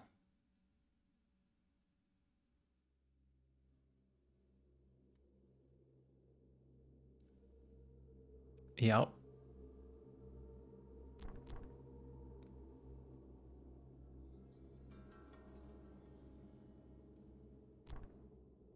Yeah. So mushroom?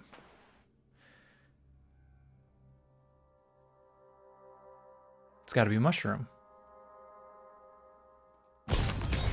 Okay, that's the game. I didn't even know it was Sudoku.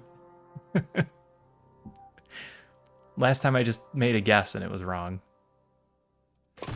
We got a new ability. All right, here's the other issue that I have.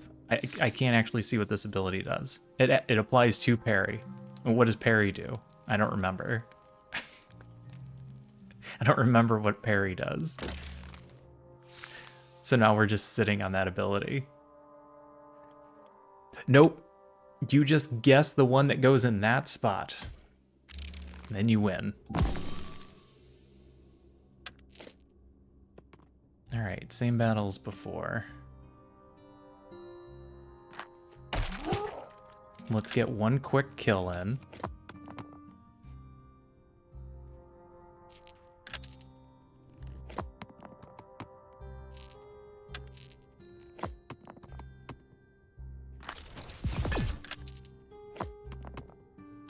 Does that defense? This adds defense.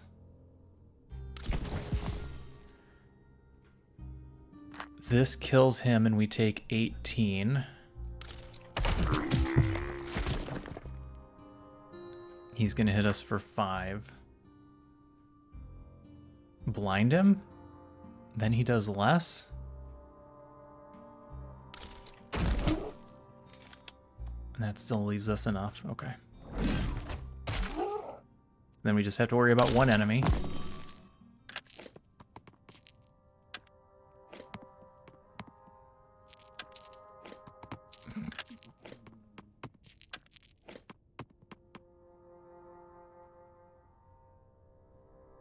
One of these does 10. This one. Do the 10.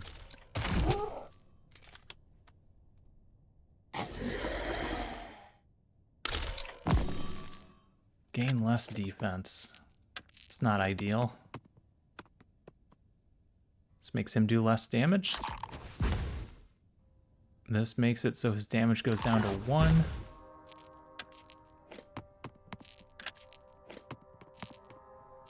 Ooh, insurance.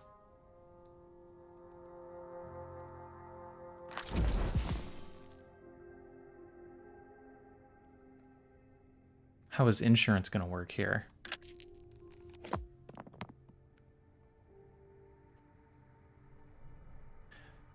So I hit him for...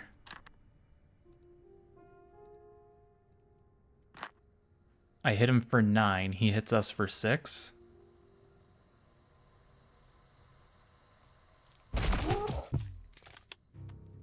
Then we hit him for 10. He hits us for 6, but it breaks our defensive barrier, which sets off insurance? Okay. Insurance is fantastic. Good to know. None of these matter. Deal 7 damage plus 5 damage per blind stack.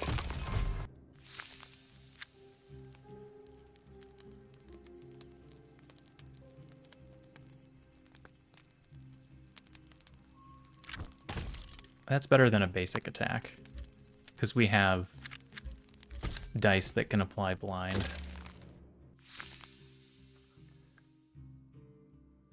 Go up. 3 battles and a rest, or go through the events. Let's go through the events.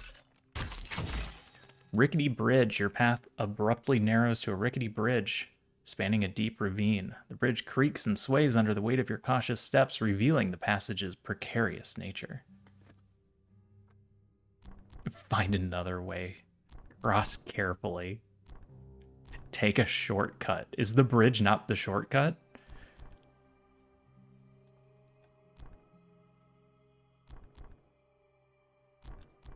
Cross carefully, I guess. Each step is measured and you maintain a firm grip on the worn handrail. I didn't have enough time to read all of that. But apparently it led me to a store. Oh, another insurance. I'll buy that. Gain 2 sacrifice. Sacrifice. Deal and receive double damage. Oh, no. No, no, no. We're not doing loose cannon.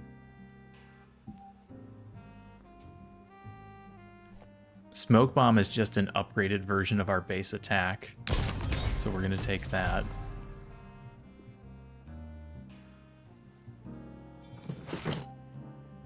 And there's a second store over here. I don't like this screen setup. It's 2 stores, but there's this whole big screen, and I'm not sure what bothers me about it the most. That I can't really tell that there's 2 stores, or that there's a moving screen that doesn't really have any material effect. Trail of Blood. Apply 2 damage to all monsters at turn start. Like, the next turn? Why is this so expensive? It does look like the game is in early access. It feels like the game is in early access.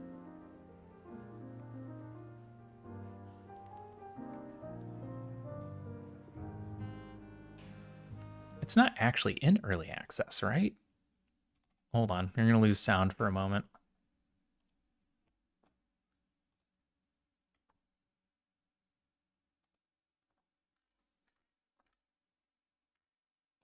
No, it's out. This is full release.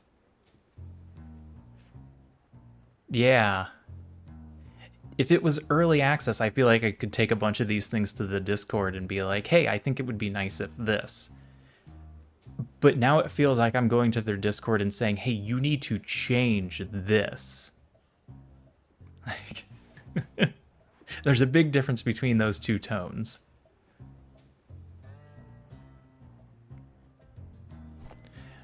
Provoke. At the start of your next turn, gain defense by the amount of damage you received. I'm buying that. Trail of Blood. Apply 2 damage to all monsters at turn start. I don't understand. I'm buying this. This feels like the equivalent of a power card. Because to do 2 damage at a cost of 3 is insane. If you do it every turn and I can keep applying this, then it's amazing. And I need to know the difference.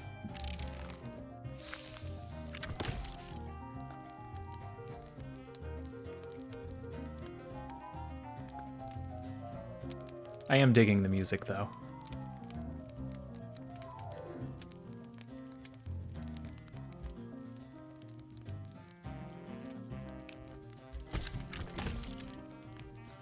Throw Provoke on this one. I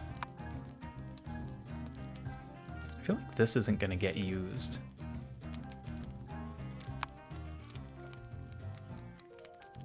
Like, it really matters on this one, but that's the only one it matters on.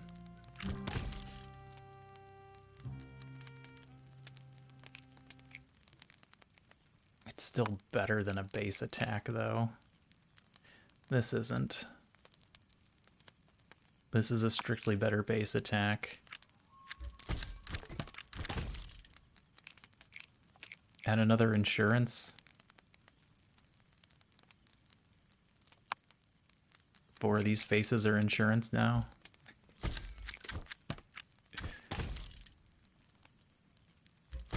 Add another defense to this one.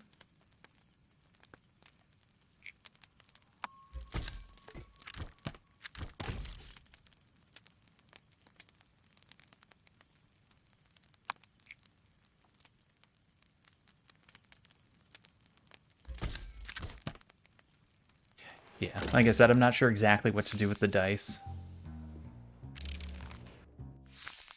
Since I'm not clear on what we're going to run into. Oh, that's ugly. Attacking for 7.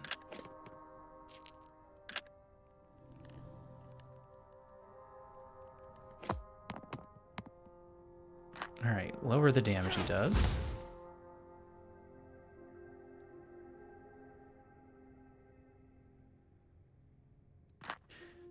Damage and flip. Damage and flip.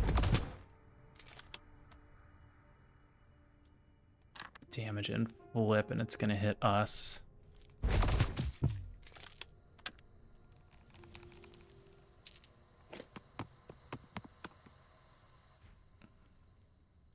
It's not too soon for insurance to play that. Now let's see if we can actually get some defense to work with. We can. Okay, good.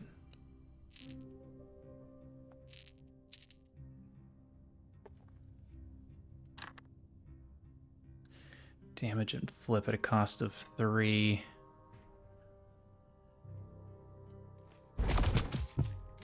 Okay, good enough, I guess.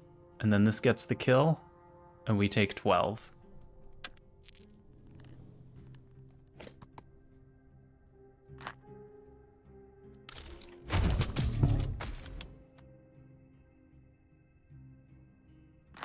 And then I'm gonna hit him with blind.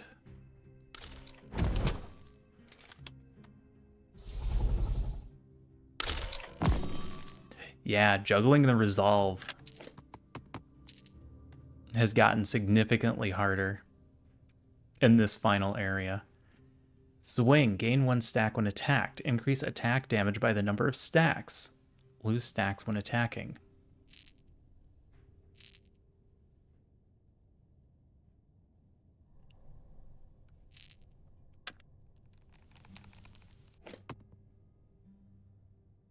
Okay, that'll lower his damage. That'll lower his damage.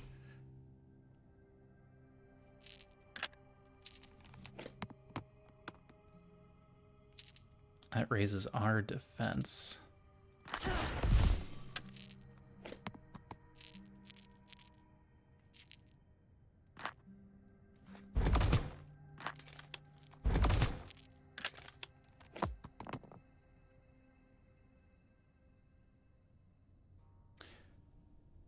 This is going to hit us for 12.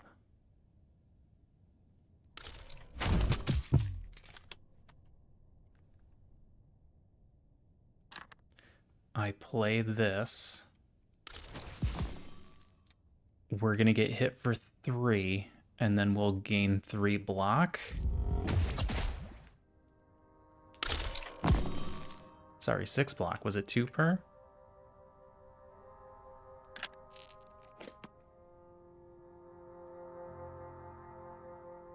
So we just win, right?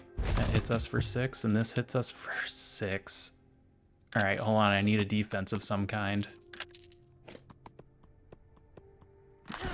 That'll do.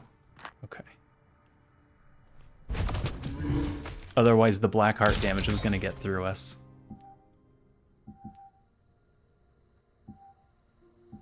Ricochet is getting too expensive.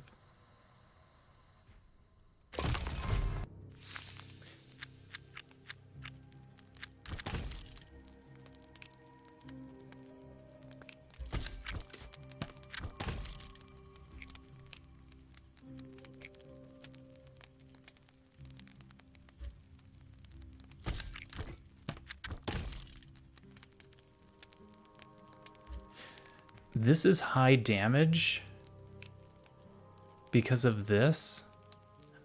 I'm tempted to switch this to the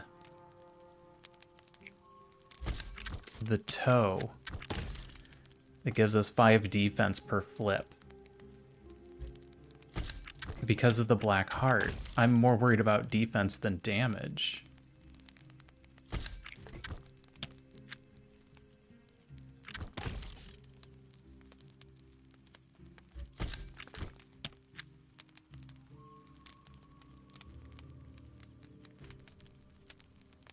But maybe I'm overthinking.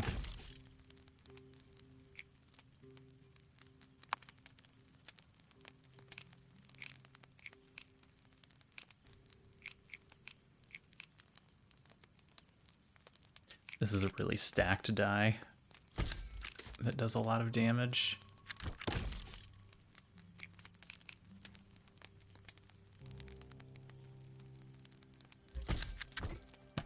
And flip to the right.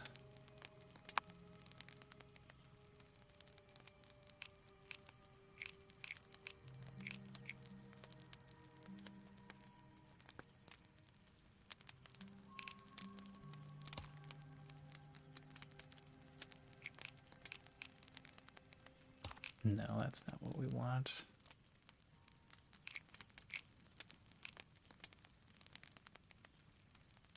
Do I want one to flip to one insurance and one to flip to the other? Probably.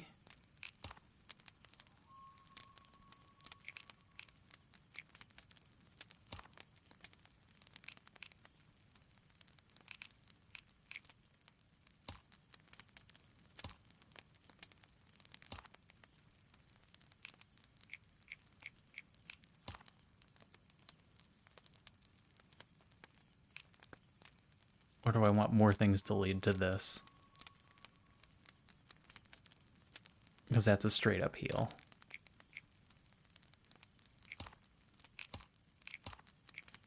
Yeah. No, that's better. Let's leave it like that.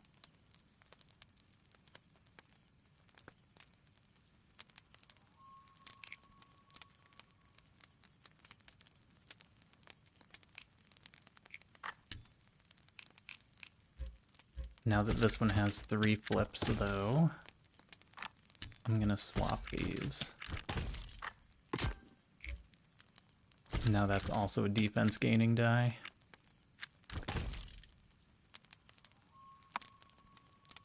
Get rid of the basic attack. Yep, having a hard time figuring out what to do with the dice now. Blind children. A group of blind children are huddled together in a dimly lit cave. Despite their lack of sight, they radiate an aura of innocence and curiosity.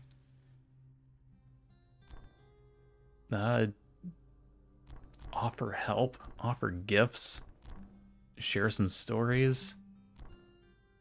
Here, do you guys want a gift? New core. They literally gave me an eyeball. You give the children 50 gold, you gain a die core. Gain 1 defense on bounce.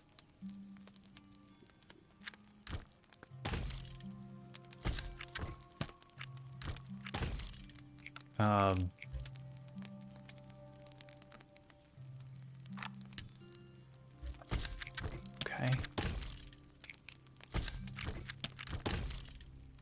Oh no.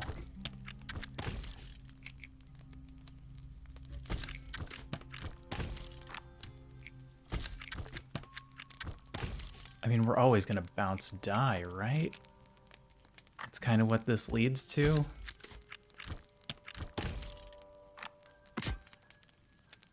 And if we're gonna bounce one, it's gonna be that one, except for the main one. This is fine. Make it work.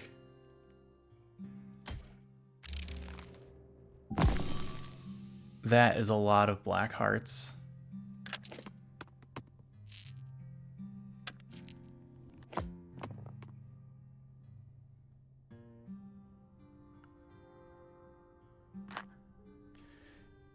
Debuff this one, and we'll try and finish that one off.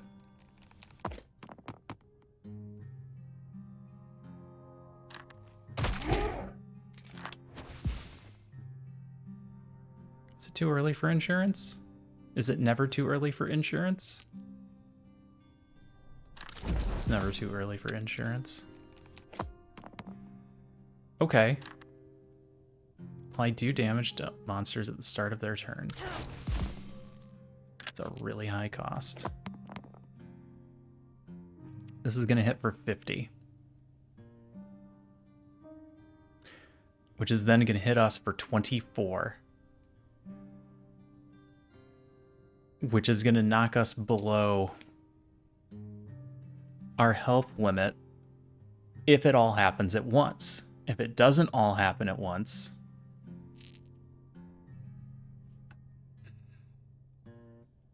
then insurance will trigger after this gets broken. We'll go down to 9 and then we'll go up to full.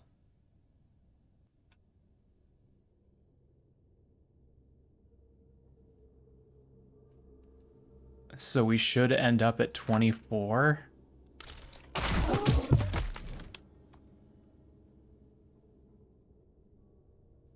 But we ended up at 15.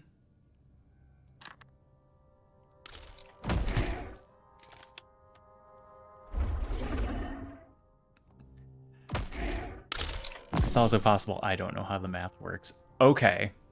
Trail of Blood does damage every turn.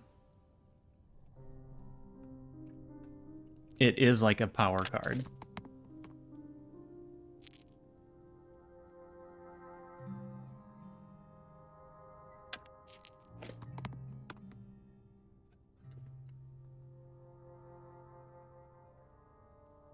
What is this? What is this?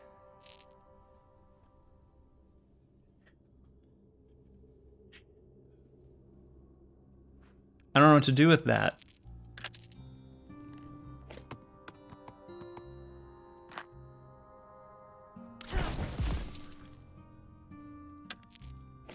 Oh my god, game.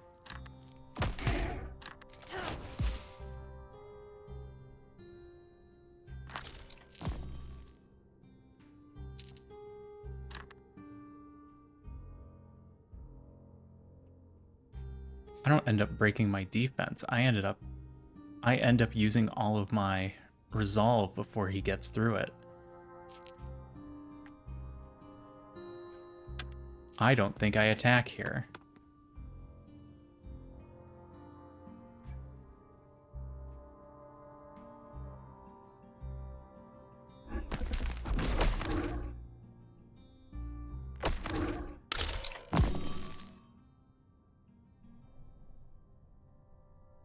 Where'd my insurance go? Does it have to break that turn? Oh no. Did I not have another insurance? I didn't have another insurance. I'm wrong. Don't listen to me. Dodge? Yeah, dodge.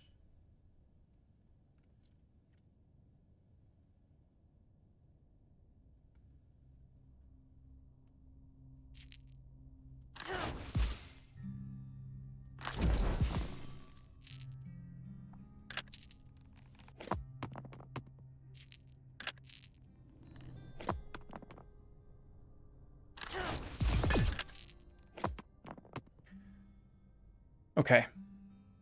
This hits 5 times. It's going to trigger everything all at once. But insurance should go off first, so we shouldn't lose any hearts. Okay, it worked. I think I have an idea of how this game is going. Deal 4 damage, flip to the left.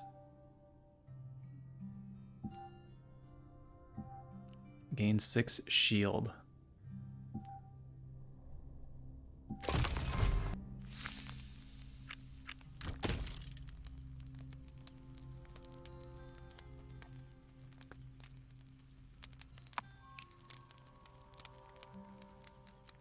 I like Trail of Blood if we could build around it better.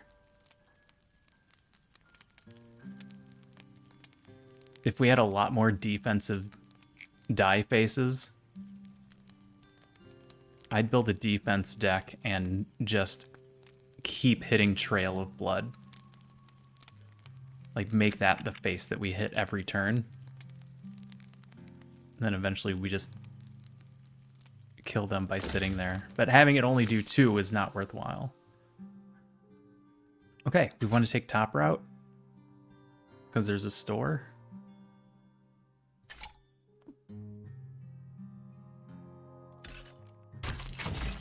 Cauldron of Bats. Drawn closer by curiosity or trepidation, you approach the Cauldron of Bats, their beady eyes piercing through the darkness to fixate upon you. Whispers of ancient magic fill the air. Stir, disperse, retreat, embrace the swarm.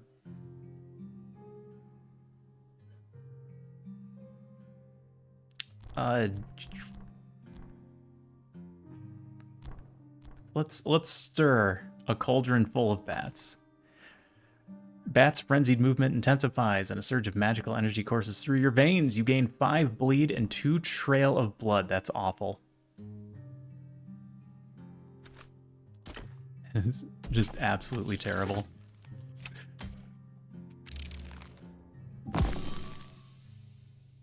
I'm hoping that bleed doesn't just kill us.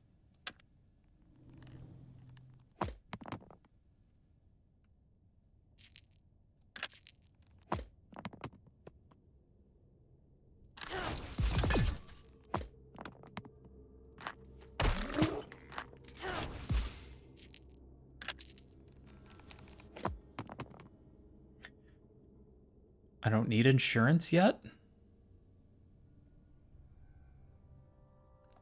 I can kill him, we take 24.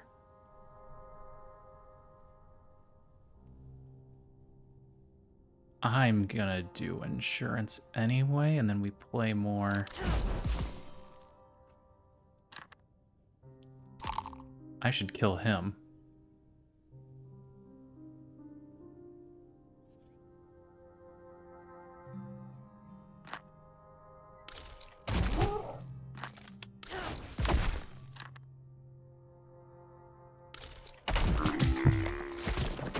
And then he'll trigger it. Okay, good. And then bleed. Frickin' bleed.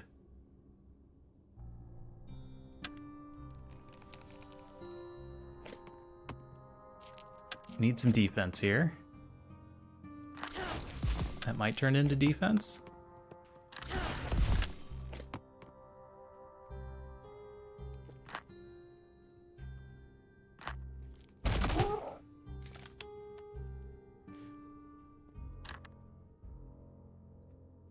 +5 for per blind. All right, we're gonna set him off.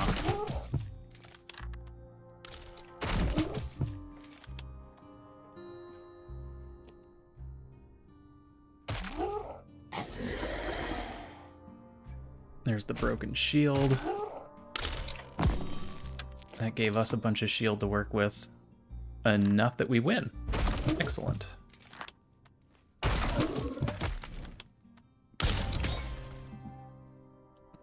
Apply 2 exposed to the enemy. Flip the die to the right. That only costs 1 for a flip.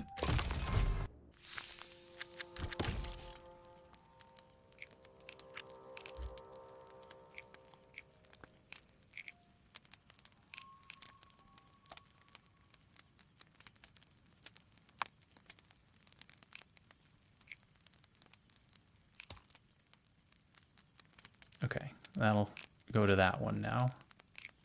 And those two go like that. So there's a decent chance that we get insurance.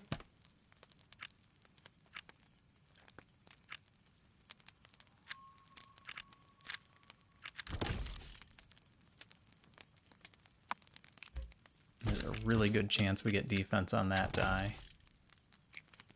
And that's fine. If we can get some rares at the store.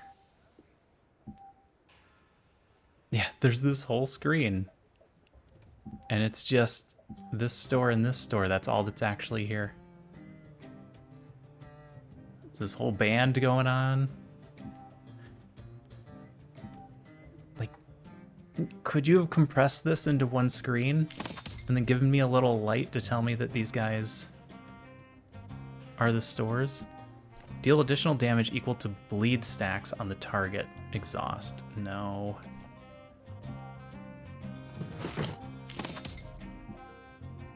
Gain blood oath.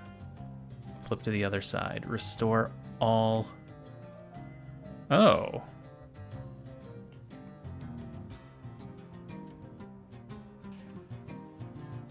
Restore all resolve when wounded. Yeah. That'll be good final battle material. Apply to expose, flip to the right.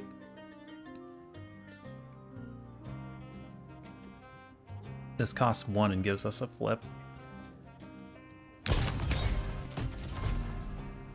Watch and learn. Gain 3 resolve plus 2 per bounce. Also really good.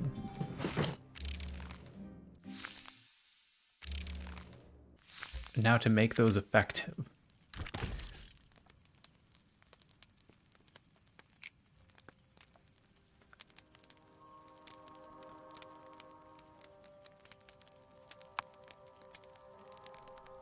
Apply expose and flip. I like that a lot better.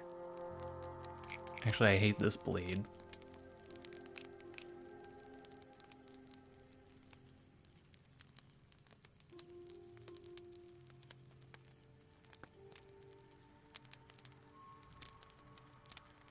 I hate bleed more than I hate drowsy, and that's bad.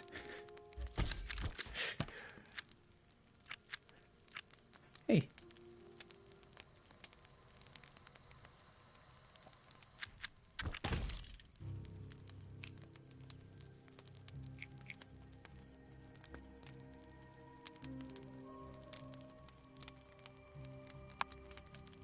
Gain blood oath, flip to that side.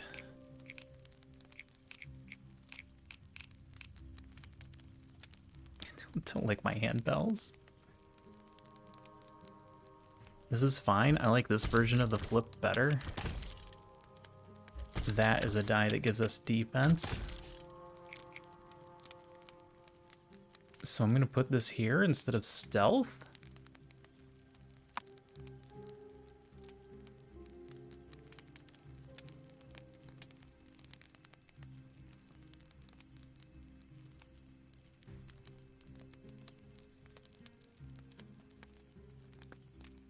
I don't know how we make this bounce. But at least this is a die we want to bounce.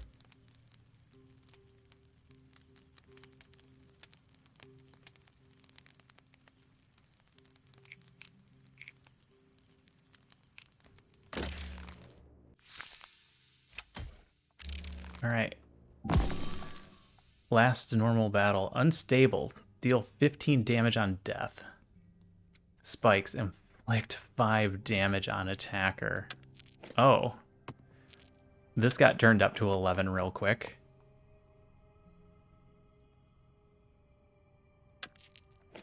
Compared to the other battles that we've run into.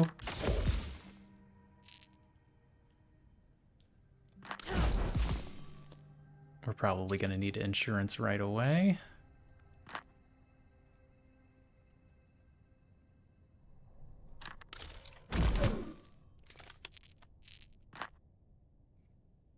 That's going to trigger insurance immediately. I don't want to do that.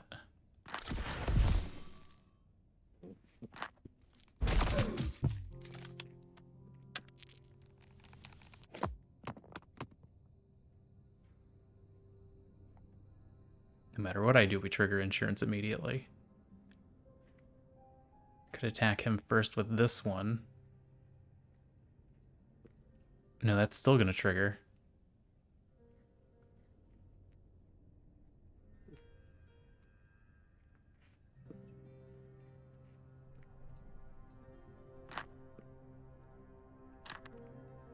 They both cost 3.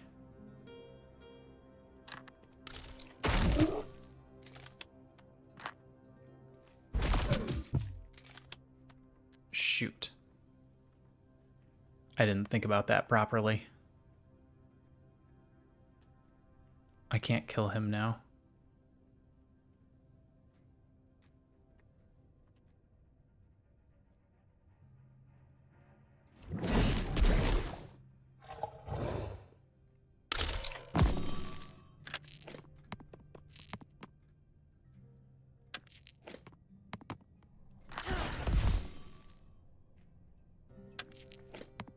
Oh, I didn't want those to touch.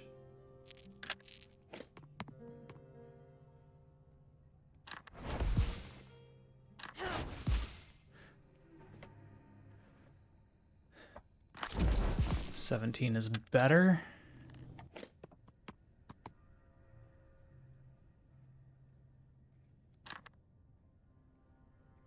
Still gonna trigger insurance immediately. Can I do that a better way? Do I hit him first? I take 11. Puts us down to 6. Then I hit him 6 and 15, knocks us too low. Nope. I need to do this first.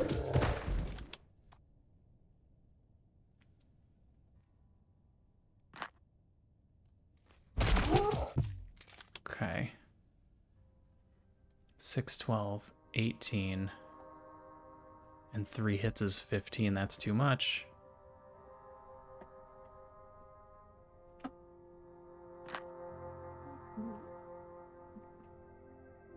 This will hit for 12, 14. Puts us exactly down to 1.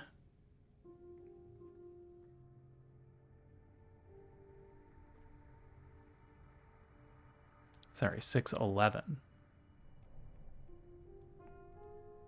Oh, he lost his spikes.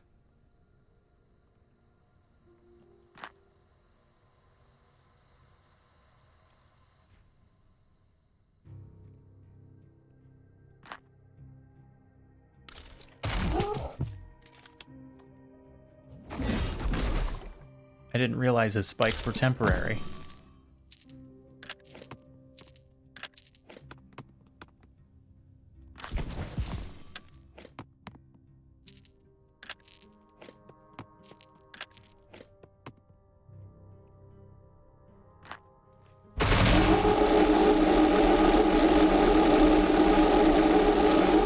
I'm sorry.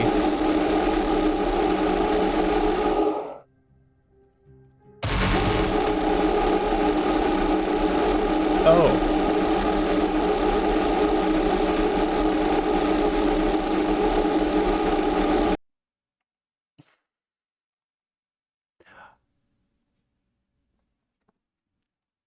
So this is happening.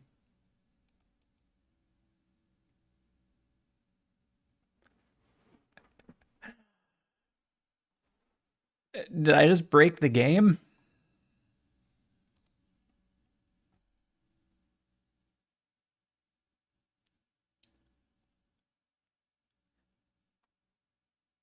This is awful.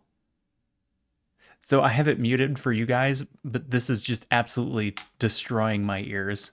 So I'm going to take my headphones out while this goes on.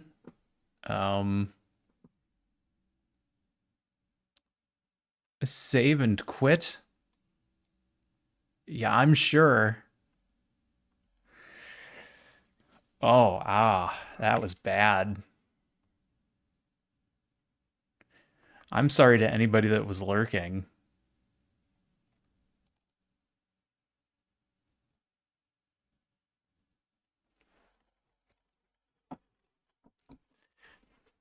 All right, Bill, I gotta switch legs. Oh, yeah. All right, you can lay on that leg now. Oh, I still have the sound turned off for you guys.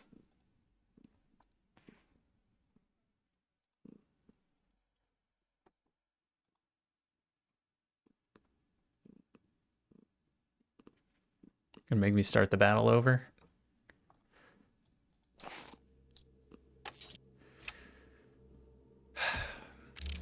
That was terrible. Oh, it's a different fight. Oh, no. So you can just kind of cheat the battles, huh? Minion. Attacks deal 25% more damage if there's an Earthbreaker. That must be you? You must be an Earthbreaker? There's nothing that tells me that. I'm just assuming that it's true. All right, I have to bounce off of you to make you work.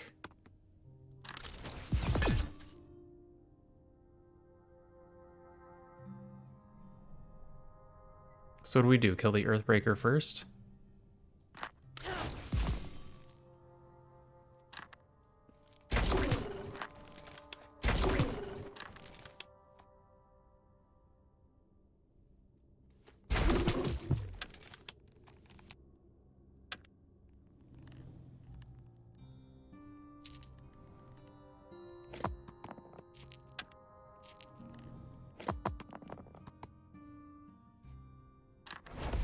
Okay, dodge will dodge him.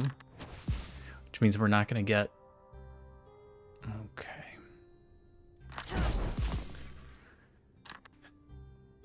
This costs 4, that puts us down to 5. And it's going to do 18, which is going to knock us down to 1 and activate insurance. Oh, it didn't activate insurance. Didn't activate insurance? Well, what happens if I play this then? This costs 4, but then when he breaks it, we dodged. We dodged the 6. Okay. I have to end the turn and let him hit me first to activate insurance.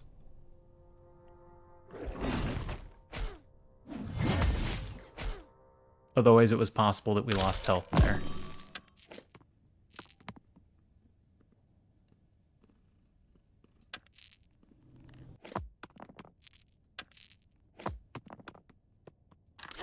Provoke, that's fun.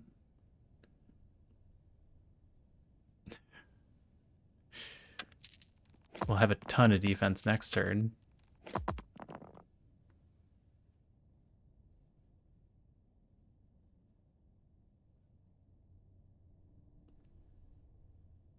I shouldn't have let these bounce so much.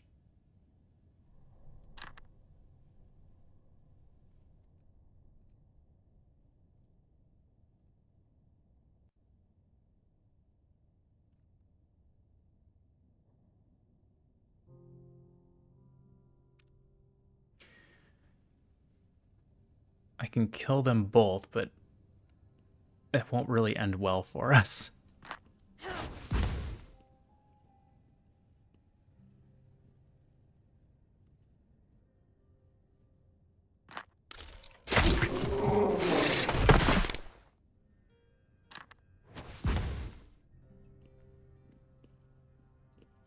Yeah, I should have thought about that turn a little better.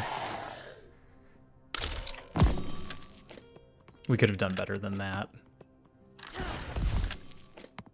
Oh, don't hit them together.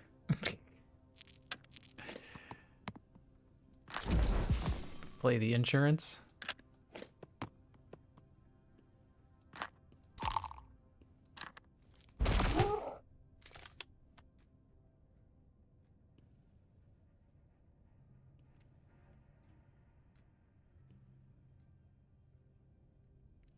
There's no good way for me to do this.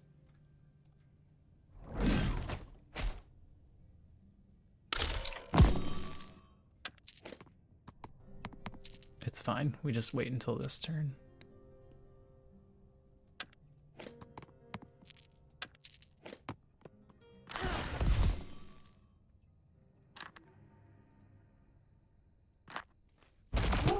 Sometimes the die doesn't roll.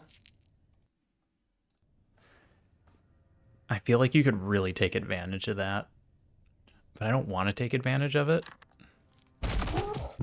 I want it to be random. Blood Oath is not what I'm looking for.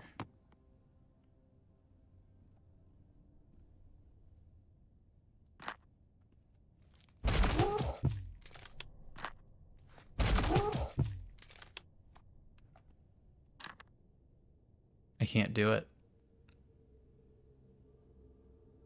I can do it. We go exactly down to 0, which is fine. You just don't want to go into the negatives. 2 damage and a flip. Mostly we like the flip.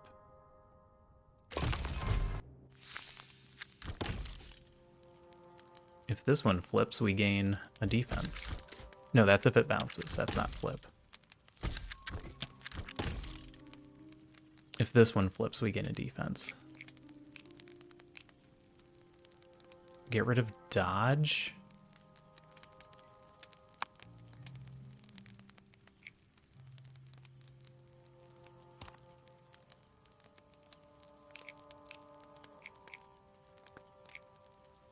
Stop that. Stop flipping to Blood Oath.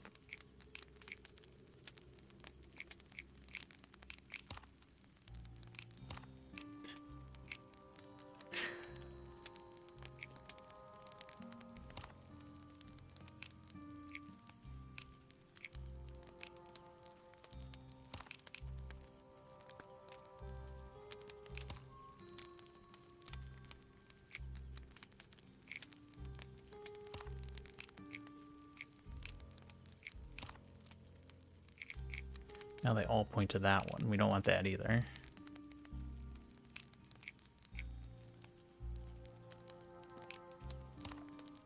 Blood Oath points to that. They all point to that. It's probably fine if they all point to that.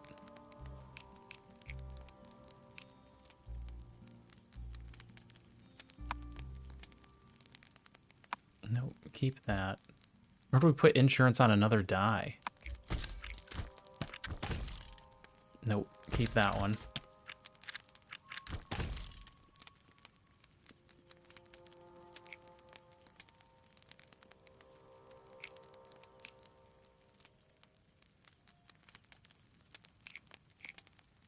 Yeah, we're not really adding blind to a target anymore.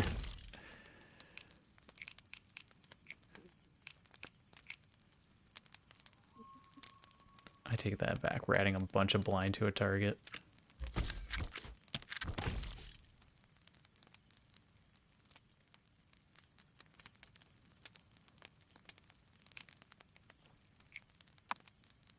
So much so that we just get rid of the blind.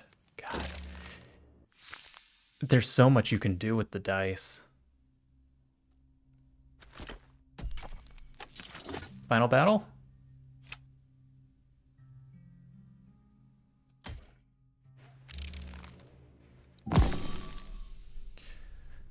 Black Hearts, 200 health. He's adding 25 defense.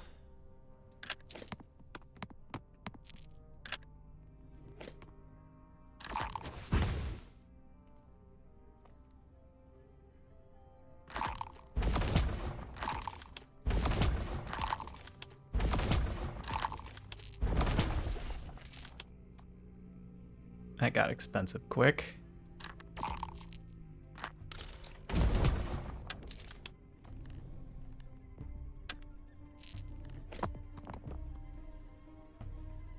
Okay.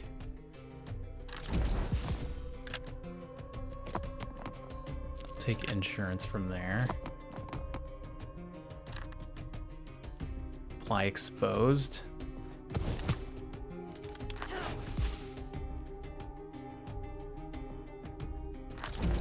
Is there any reason not to do double insurance?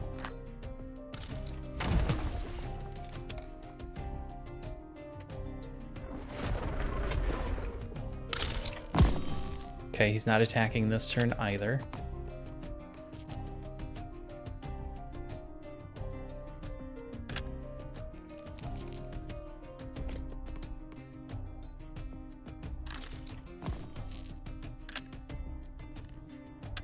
I need to get our insurances back.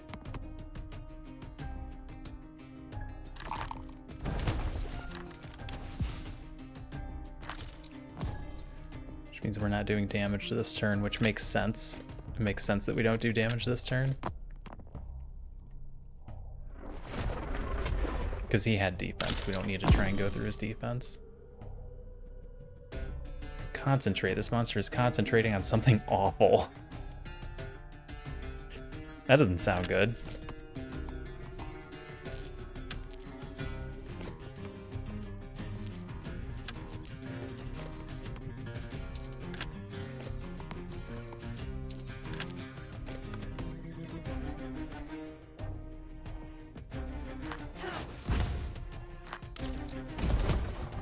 Didn't plan this out very well. I don't need that defense, that was dumb. I don't have my Blood Oath.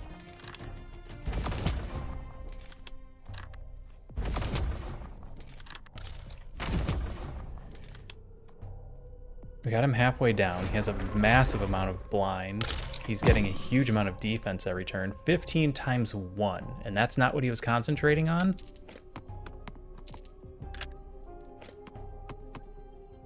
This can't lower him to 0.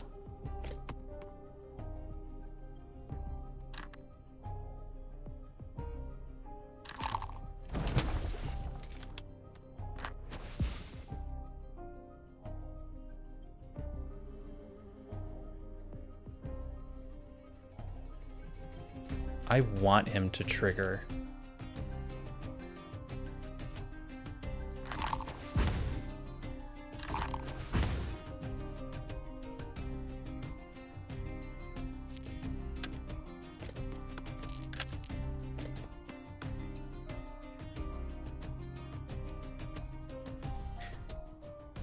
I want him to trigger an insurance.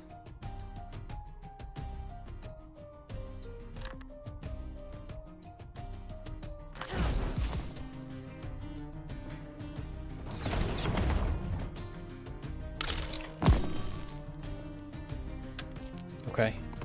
Now we do heavy damage.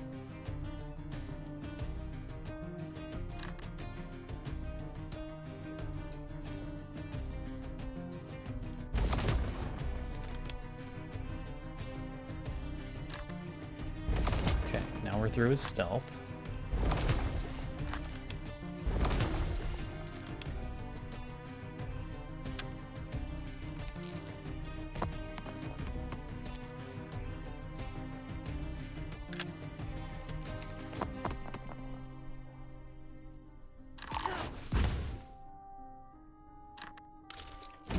Can I afford to play all this?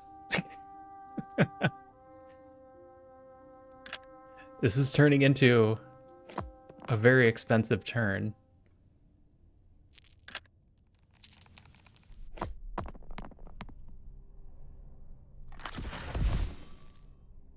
That didn't actually help me, did it? 10, 20, 30, 40 drops him to 0.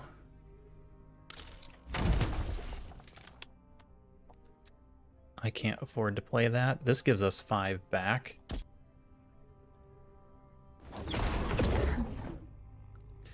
Ooh, he hit us with exposed. Can we just win? What do I have to do to just win?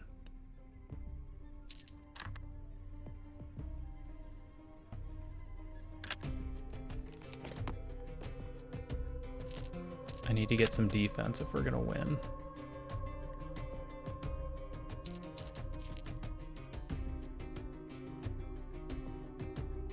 This is my best bet for defense. That's, yep. This is not what we wanted to roll at all.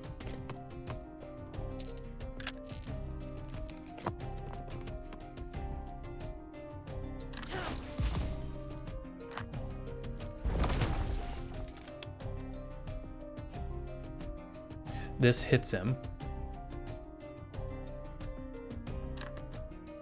This gets through health 1 time, which will trigger insurance.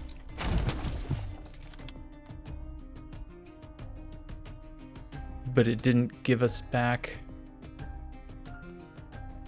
Did it not work?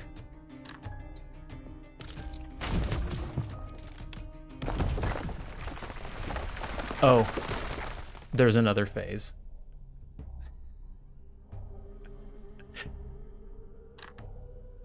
I wasn't prepared for there to be another phase.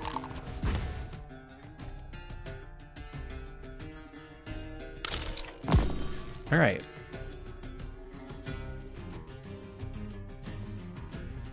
It's gonna gain 18 defense every turn. He's still concentrating on something awful. All attacks do 1 damage more per stack.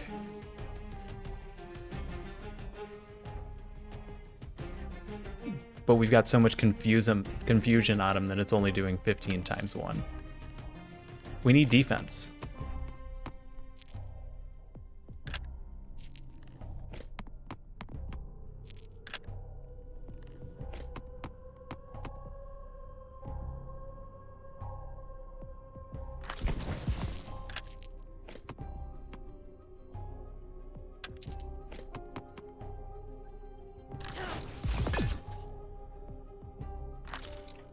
There we go.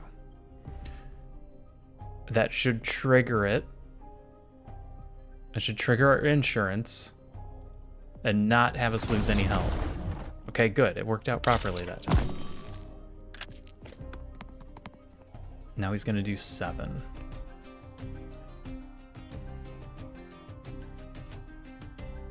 Can we just go all out? I don't have an insurance left.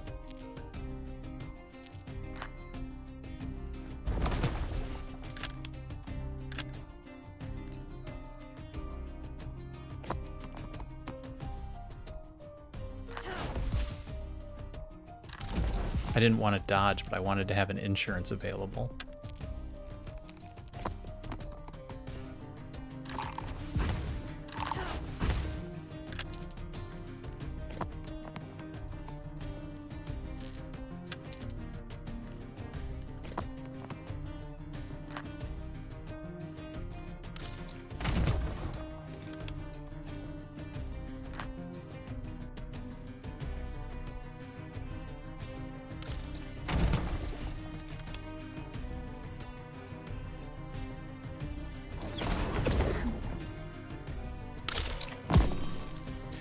Triggered exposed. Okay, so we've got exposed on us.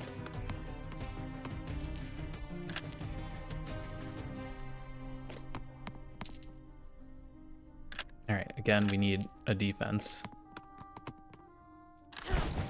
Any kind of defense will do.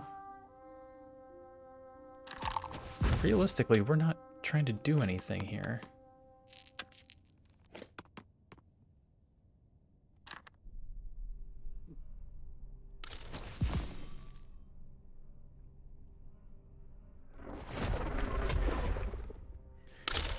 He's got high defense, so we don't want to attack this round unless we get really big numbers. And he's got 4 stealth. We need to attack to get through the stealth. This is a cheap way to do that.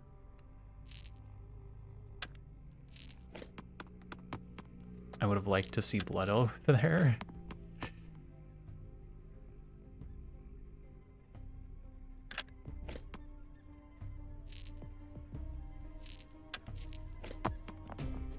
Didn't want those to touch. Stealth isn't going to go down every round. We have to shoot.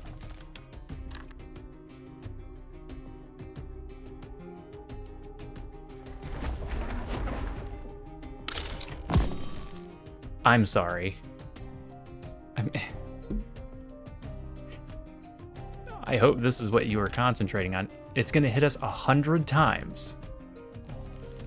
For 3 damage. Alright, 100 times for 2 damage.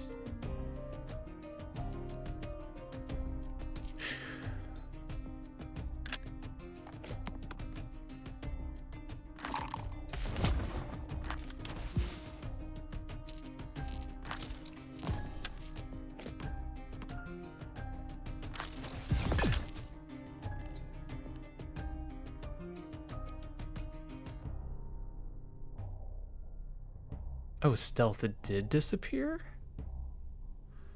That might have changed how I played this.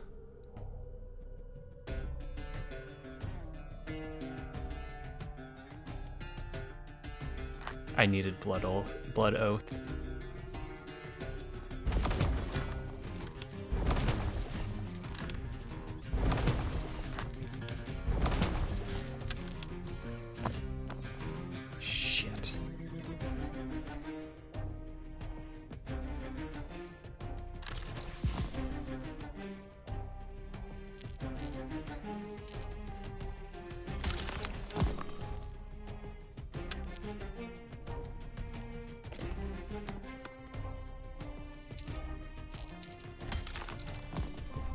I don't know what I'm rerolling into that's going to make me win this.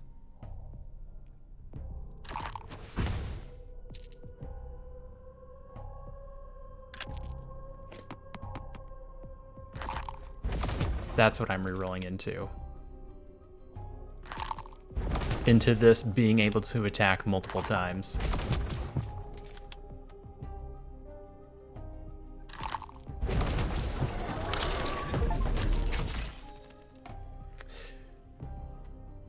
Okay. Unlocked Trail of Blood. Unlocked Ambush. Gain 1 stealth, consume stealth stacks, and deal 8 damage per stack.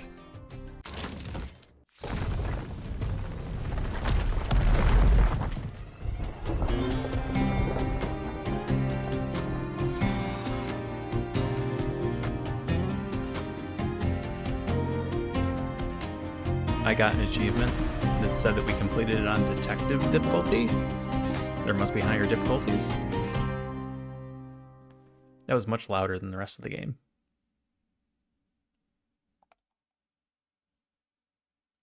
Well.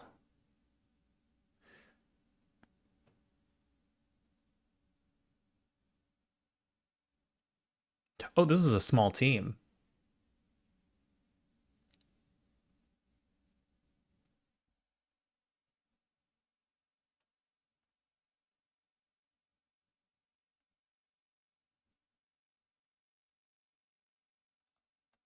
Is there no sound? There's no sound.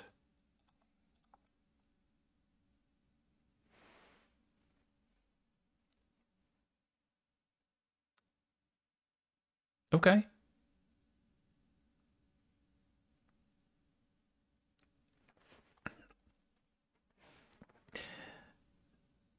There's a good game in here. It needs a couple of updates. There's a few things that need to be fixed and changed.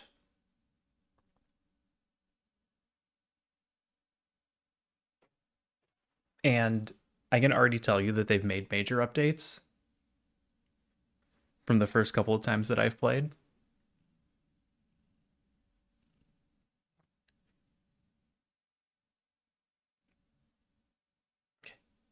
And the idea is original, which is really what I'm going to give them credit for.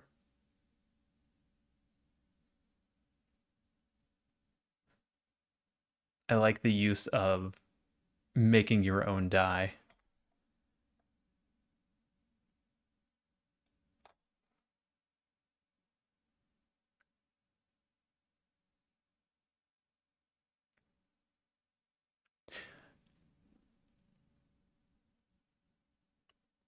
I'm just not sure how much game there is. So there's other characters that we can unlock. So there's that. There's a bunch of lodge components that we haven't unlocked. So there's that too.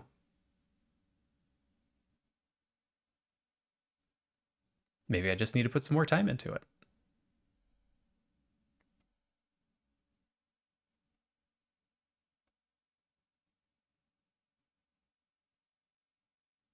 I mean, I enjoyed playing it. I'll play it again.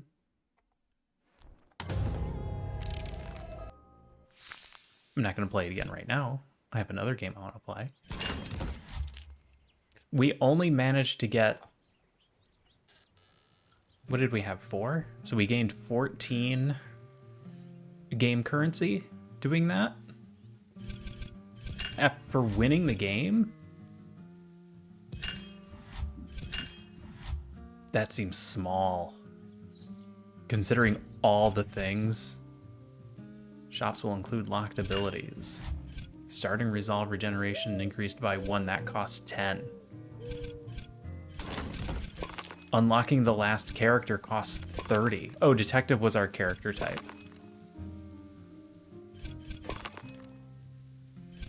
This is 10 and 20. We need 30 more points to unlock the characters. Like, that wasn't even enough to unlock the last character. We would have to save points. Multiple wins.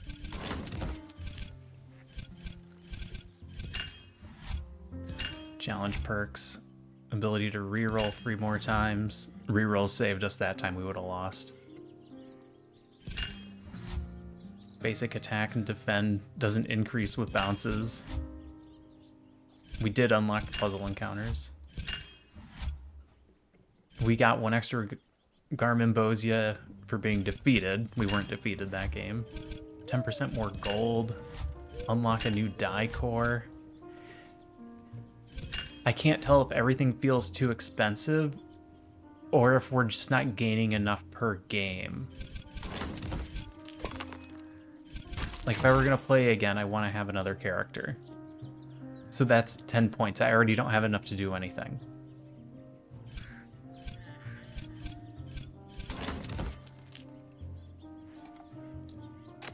Okay.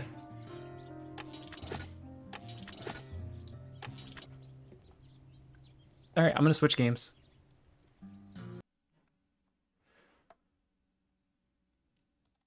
I didn't sound check for this.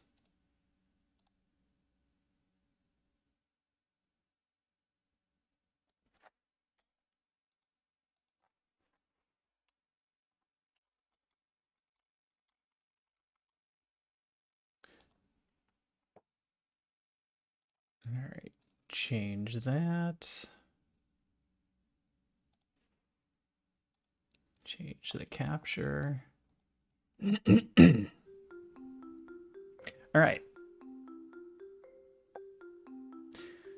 This is the demo version of Oddsparks.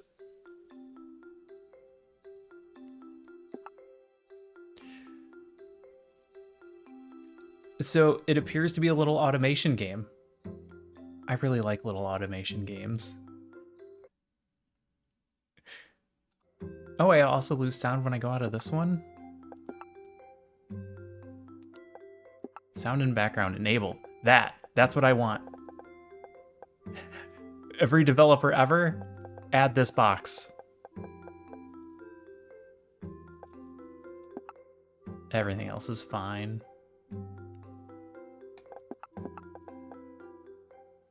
We'll worry about that later. Character editor? Oh, there's a character editor? Oh, we'll go with the base character, because I do want to go to bed eventually. Village name, Kukoven. Generation seed. Okay, there's also randomness. Good, good.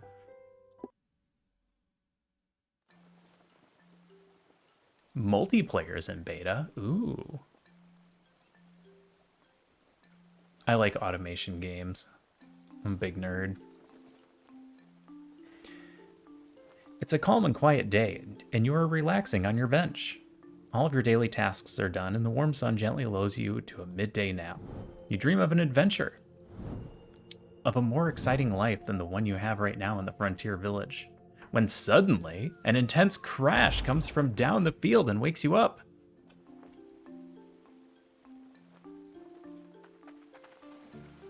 Clean the broken shed. It's clear that there is no way to fix this shed, and you begin to clean up the area. As you clean the debris and shards of wood, you find a gleaming metal object in the middle of the mess. This must have been the thing that crashed into and destroyed your shed. Unsure of what it is, you pick up the strange metal object and put it away for now. You should first replace your shed. Okay. Looks like first I should rotate my camera.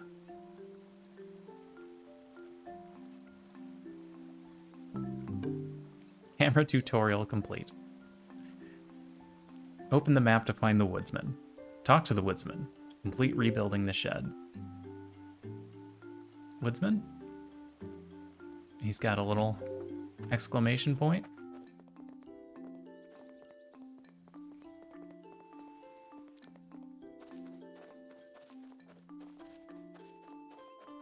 Woodsman. Something crashed into your shed? Well, sure, I can teach you how to fix up a new one. The woodsman will help you rebuild the shed, but requires some wooden logs. You can get wooden logs from the logger. Don't forget to collect the logs in the logger, or harvest them from bushes around the village. Deliver items to the quest giver by putting them in their storage. Deliver 5 logs. Great, just give me some wooden logs from the loggers around me. I'll prepare some sawn timber to build the shed.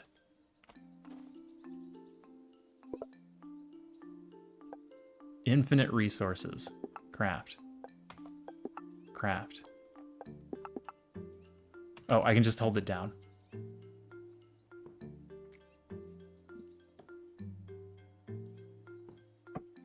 I'm glad I figured out I can just hold it down. Okay, is this your inventory? Complete. Perfect, here's that sawn timber you need. Now all you have to do is rebuild the shed. Okay. Open the build menu. Place the shed near your home.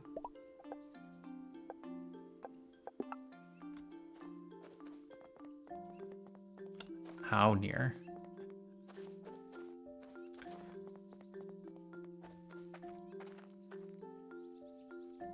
In a spot where it doesn't have red underneath? Okay.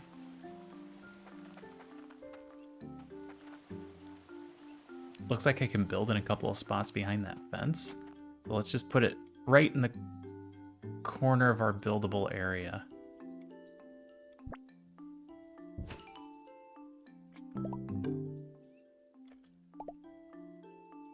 Done. Talk to the Divine Researcher. Divine Researcher. What does our shed do? Oh, it's storage.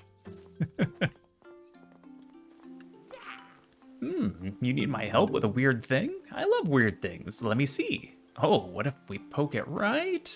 The strange piece of metal you picked up from your broken shed comes alive. It wraps itself around your brooch and staff, and suddenly a wealth of information enters your mind. Dazed, you look to the tablet nearby the researcher and realize you can understand the ancient writing. The ancient tablet seems particularly erect, but you can definitely read some of the text. Something about magic? Devastation. A spark? Something about hope. You relay everything to the researcher. You can understand it? This is incredible, amazing news. You must look at the village monument for me. The Divine Researcher wants you to use your newfound ability to understand divine texts to read a few things. Firstly, he wants you to check out the village monument in the middle of the village. No reward. Go without me, I'll just slow you down. Come back and tell me what you find, you hear? Village monument.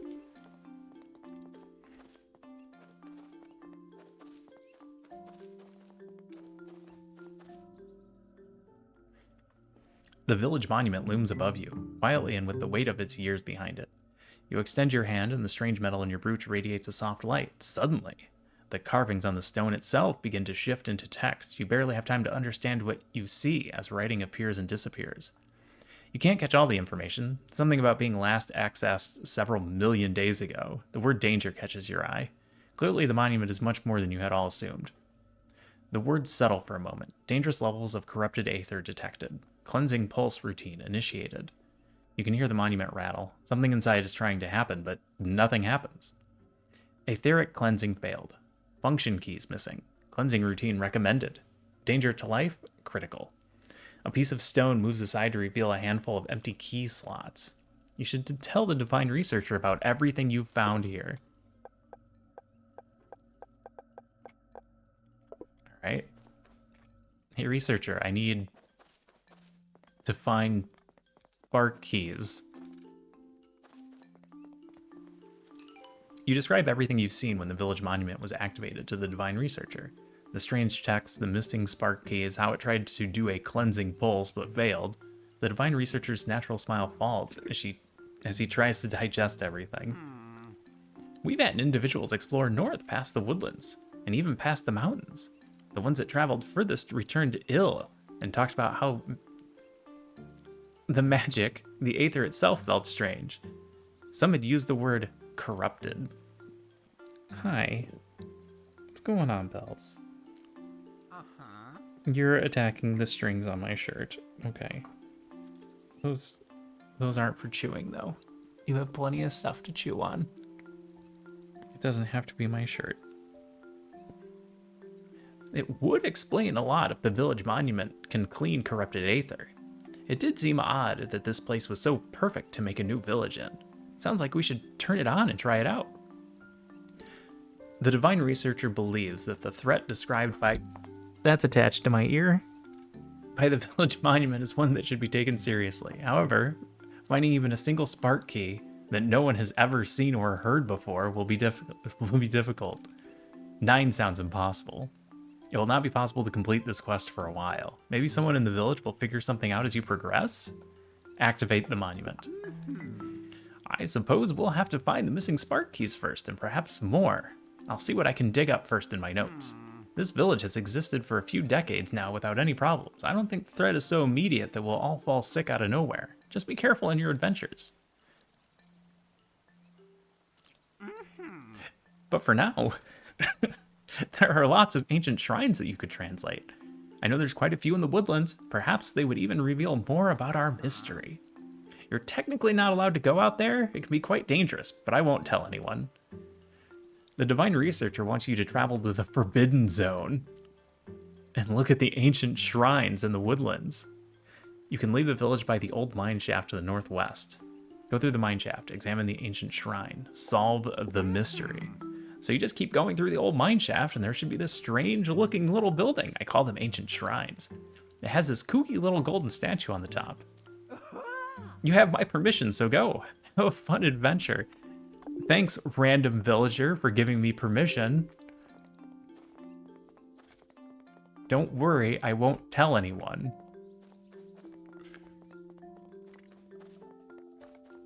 Exit village. Got a cat fur on my face. Ancient shrine. It's right here. You start looking at the shrine, but as you look closer, it's more evident that it's not actually a shrine, but some kind of machine. You extend your hand and the strange metal in your brooch radiates a soft light. With a touch, the machine rumbles as it works by itself. After a short moment, the machine stops and displays some writing. From what you can understand, the shrine usually is capable of making something called a stumpy spark. However, it's currently broken and asking for some items to fix itself. Turns out the ancient shrine is some kind of machine. It wants aether shards, which you can get by hunting animals. You don't know how to hunt, but maybe you can find a corpse somewhere in the woodlands. 5 wooden logs and an ancient shard. You touch the shrine and a small hatch opens to reveal a slot to put the items inside. You leave for now. So I need to find a corpse? Spunny corpse. Oh, that was easy. Now I need some wood.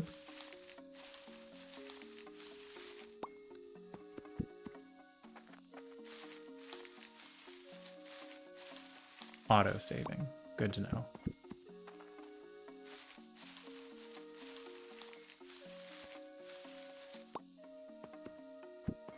Alright, there's plenty more corpses and... Could I have pinned that quest? Pin to screen. Okay.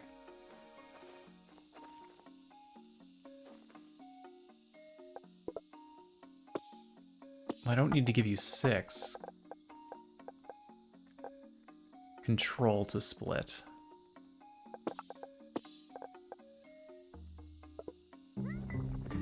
The shrine slowly whirs into life. It takes the item and begins to fix itself. It seems to be running some kind of test and is checking that everything still works. Suddenly, it spits out a rather strange creature into your arms. The shrine notes that the Stumpy Spark is immediately activated as part of the test. The Stumpy Spark stares at you. It seems ready and eager to receive instructions. However, before anything can be done, with a puff of magic, the Stumpy Spark turns into a wooden disc that fits in your hand. With the Spark's deactivation successful, the shrine claims that it is now fully operational and ready to be assigned sparks. The strange metal in your staff changes, and slots that can fit the disc appears. You place it in, and the Stumpy Spark begins to follow you.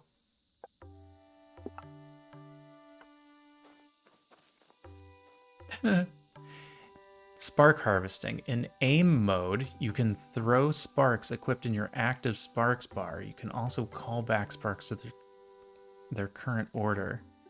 Some objects require special sparks to harvest.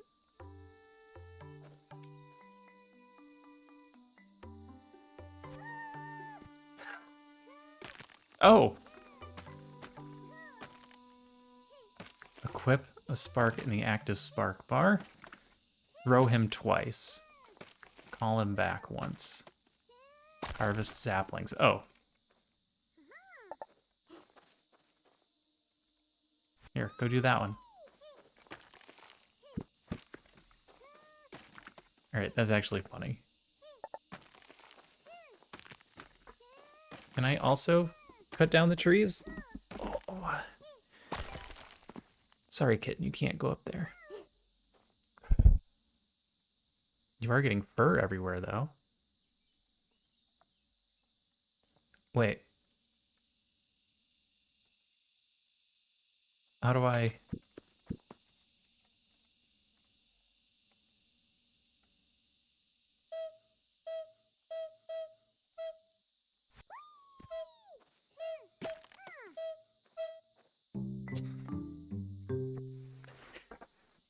Alright, that worked. Crafting tutorial. Fill a spark slot in the Stumpy Spark Shrine. Craft a Stumpy Spark. Like another one?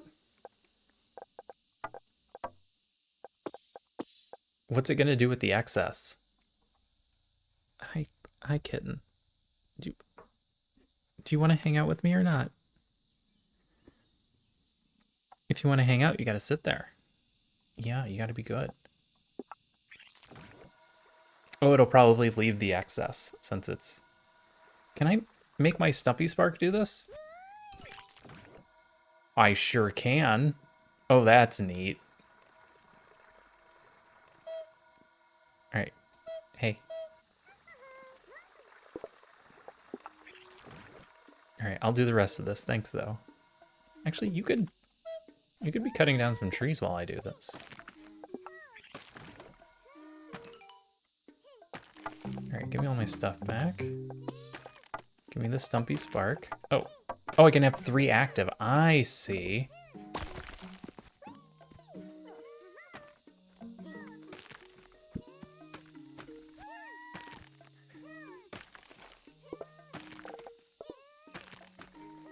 All right, this is cute. Complete a quest at the Divine Researcher. I'm gonna make it one more before we go.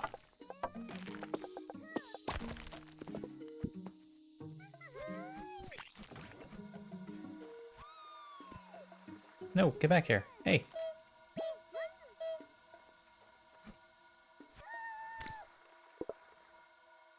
Can we all do it? Oh, no, I can't do it if they're all doing it. Giant tree requires the logger. Okay.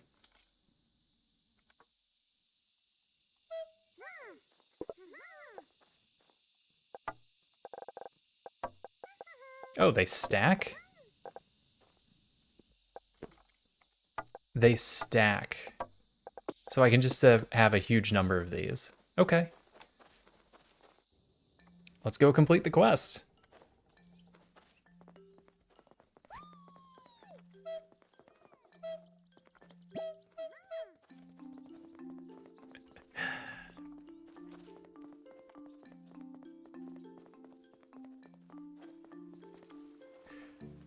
Complete.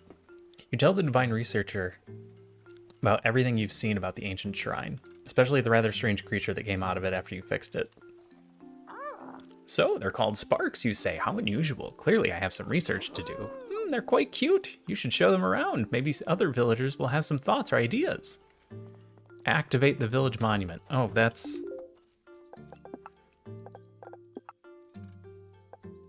Unpin that one.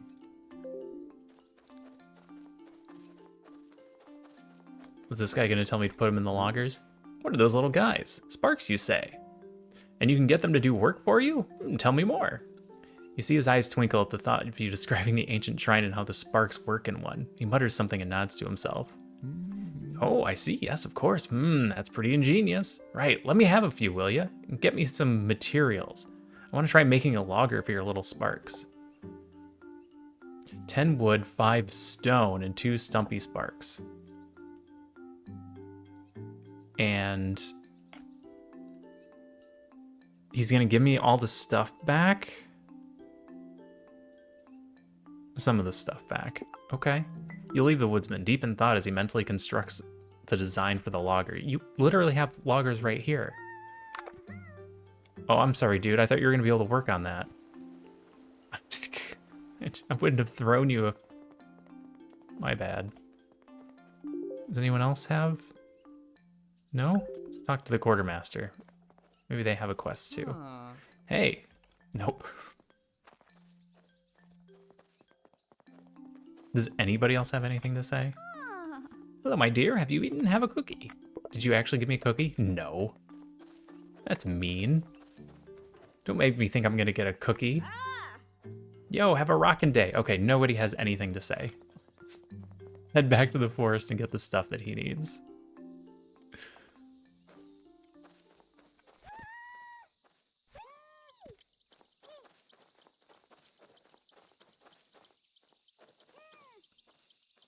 Oh.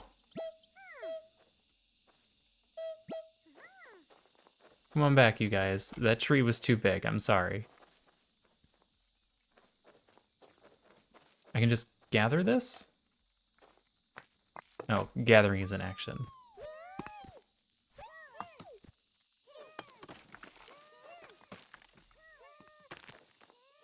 I can't gather that. That's too big.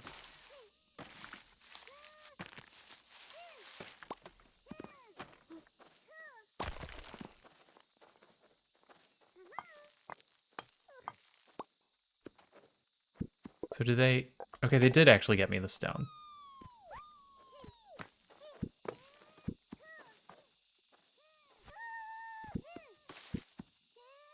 Did I not get... I don't think I got any wood for that. Can I not do pine saplings? It seems like maybe I can only do bushes. I've left a bunch of wood lying around, though.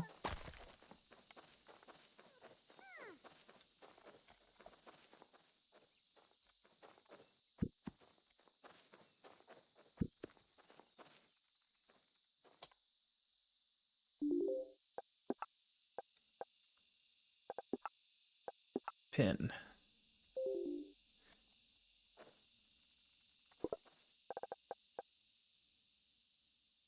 Okay. We got everything? Of logs. I'll call them stumpy sparks. They're the first step in making things right. Oh, I didn't read. Ancient waypoints are immediately unlocked in the demo. It requires a constant supply of fuel. Use the map to teleport to a fueled waypoint. Oh.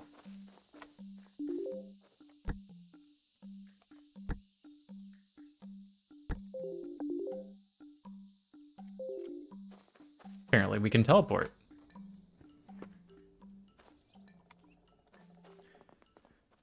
Alright, come on, little guys. I'm gonna give you away to this guy.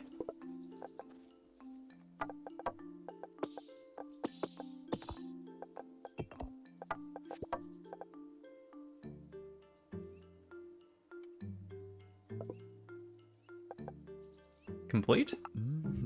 Of course, since they're so small, they'll need a low table, and it's done. One very important thing, you'll need etheric orbs to build the logger.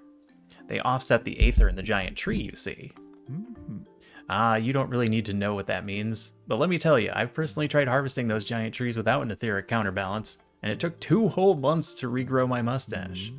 We first found the etheric orb in the bee-elephant corpses that are around the woodlands. I'm sure you can find more, but for now, I'll give you a few that I have spare. We now know the logger and wooden logs? Alright, give me all my stuff back.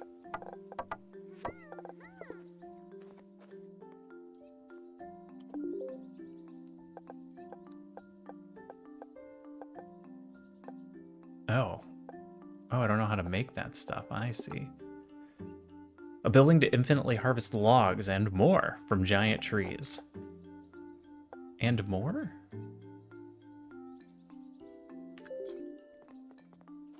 Well, I don't have any giant trees on my property, right?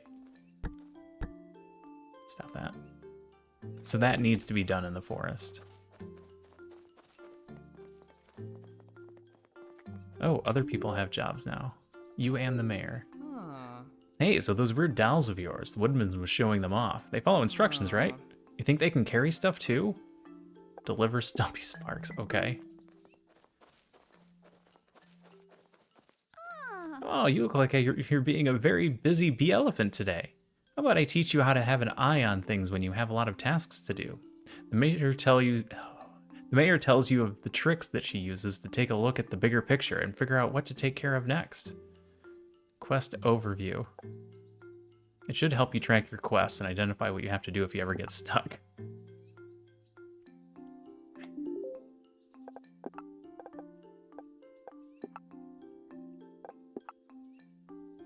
Open the quest overview. Oh, interesting.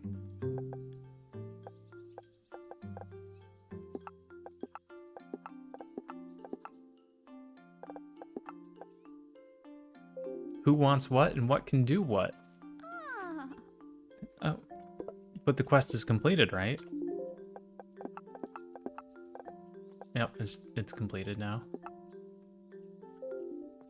All right, let's go get him a couple more stumpy sparks. I should make 3.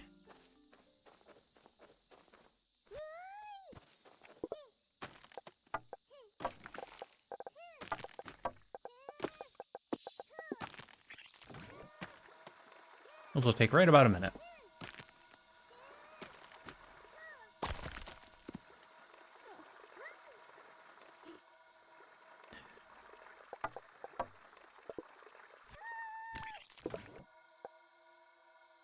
Oh, that's right. I can't do it if he's doing it.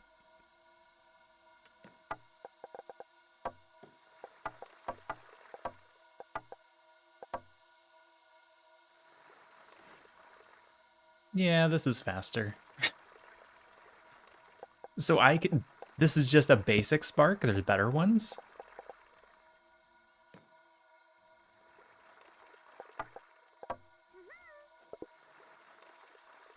Go collect those for me.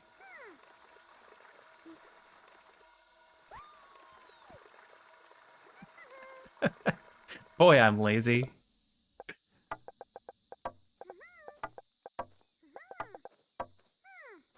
Wonder how high that stacks. Now let's go turn 3 of them in.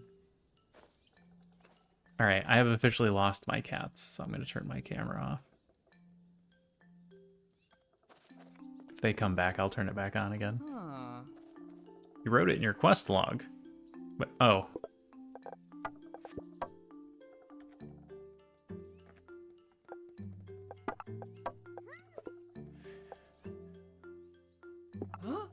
It works. They walk on paths. They pick up items from buildings they pass. They drop off items if the building they pass can use them. They also pick up items on a path if it's in their way, but they only walk on the right side of the path for some reason. Here, let me show you how to make a dirt path. And a barrel. Because reasons. Try it out. Build a logger. Connect the logger to the Stumpy Spark Shrine. Throw a Stumpy Spark on the path. Transport wooden logs.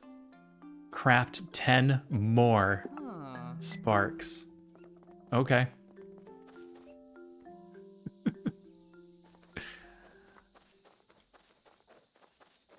What do I need for the logger?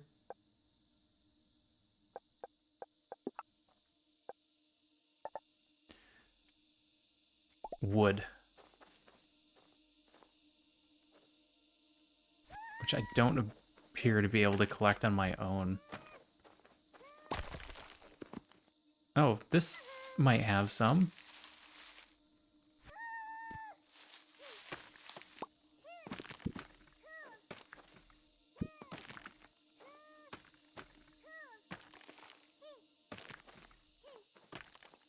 I really like this so far.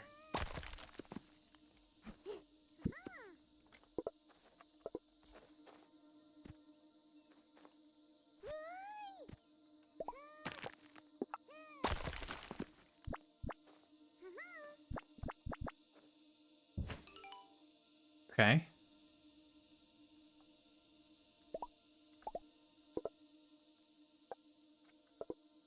Oh, is it built? All right, it's built. Build the logger. Connect the logger to the Stumpy Spark Shrine. A basic dirt path.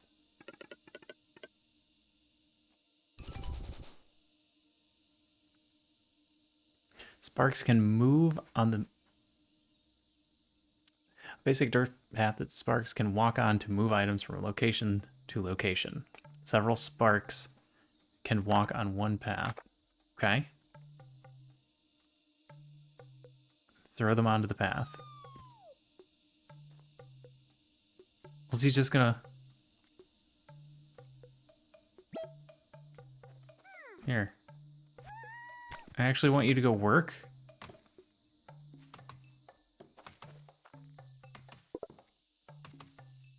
Okay, then I need more of everything. Let's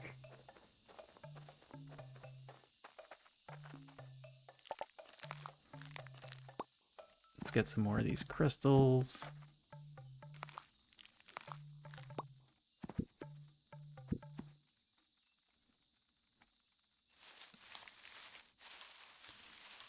And I need a bunch of wood. He's actually making wood.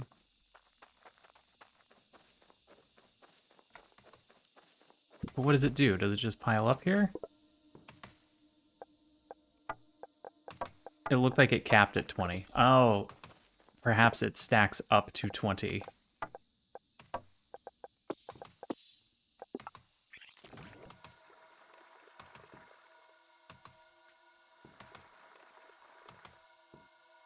20 might be the max stack size.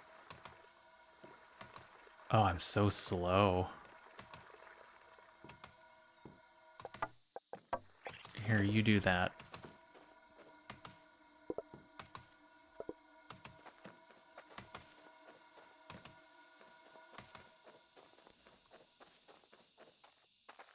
I need to find more corpses. This isn't going to be enough aether for me to get all 10. Ancient container. Oh, that'll help.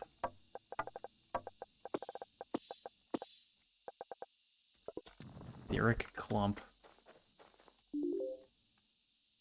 Giant tree, a spunny burrow, giant trees, giant trees. Do I need to look for dirt areas? Is that Stumpy Spark? Oh, they all have little... I have to read all that.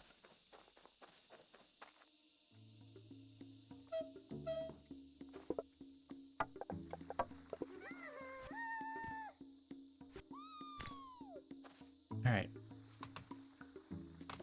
Is it one? He grabs one piece of wood?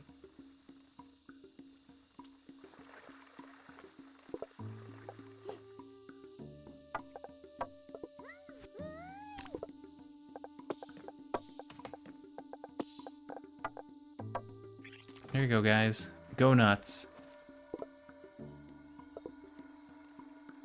I definitely don't need 2 of you on here, though.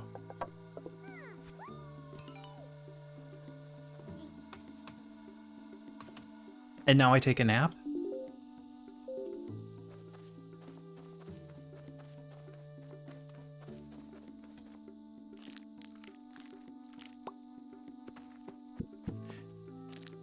All right, let's do this while they take care of that.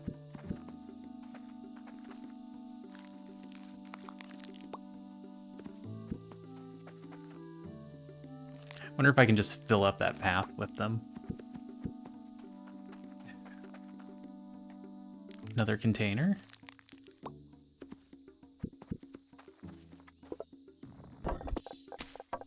Another container.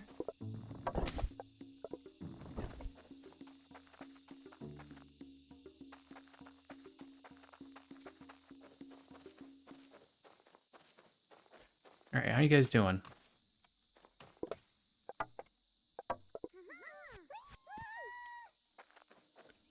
Go help carry logs.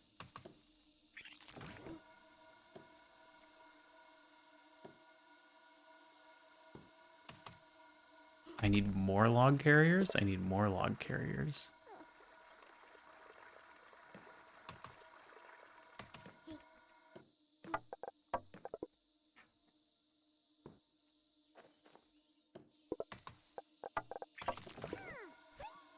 Whee! Oh, I wanted you to pick up a log first, though. So you can just set up a huge chain of these things.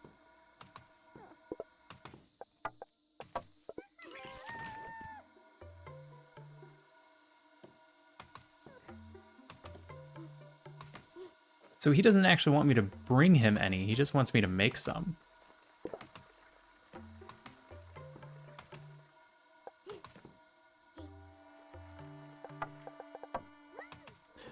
So I could throw these in here and they would just make them forever. Actually seems bad.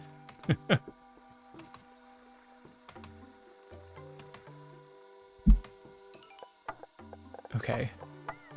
I'm gonna have you guys stop. This should cap at 20. And then they should all quit working. Access the path tool via the build menu. Oh, we did that. Oh, he's giving us an example. That's neat. Hey, Ms. LeBons, are you gonna come hang out or are you just being a crazy cat? Complete. She nods as you explain to her what happened when you created the production line. Her lips relax into a soft and satisfied smile. Nice. Here, take this as a gift. Thanks. don't have any other direct quests. Back to the kitten being a monster. You want to play, don't you? Oh my god. I need you to settle down. All right, so I was thinking that maybe we can get these sparks to not just harvest the wood, but actually craft with it. But I'll need a lot of materials to try out some different ideas. But you and your sparks can do it. Deliver 100 logs. Oh my god. Yes, let's make something new together. All right, that's a lot of logs. Did I just climb that hill? I've been looking through my research, and it seems that these sparks are entirely unique. You're the first person to discover such a thing. What, are you surprised this old man can actually do some work? Divine technology is my specialty. I've been thinking, maybe we can recreate those spark machines. The divine researcher grins, his eyes full of passion. He takes out several pages full of questions that he's prepared to ask you. Wants you to recreate the ancient Stumpy Spark shrine. You'll require some materials to help finish the work. I need 10 more Stumpy Sparks. You spend what feels like forever answering a litany of questions about the Stumpy Spark shrine. Its dimensions, its connections, how every little thing seems to work. By the end of it, the divine researcher seems satisfied. I see, so it uses the same etheric energies as the other divine technology, and it certainly fits some older hypotheses about replicating the actual process. Well, nothing to do but try.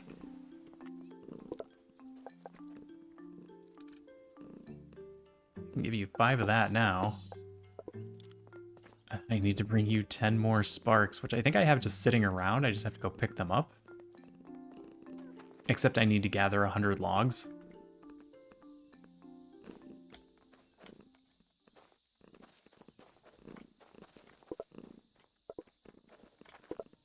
Oh, they're just carrying them along.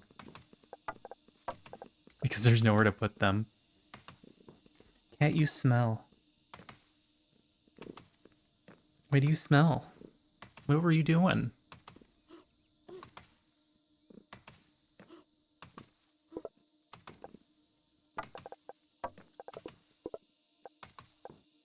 Oh, I actually need some sparks too, don't I?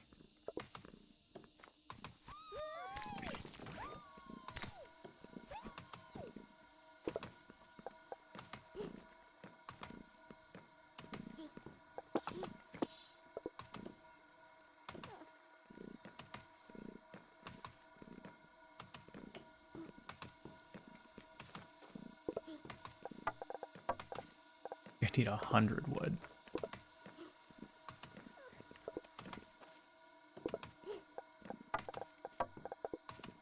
Your inventory is full. What do you mean my inventory is full?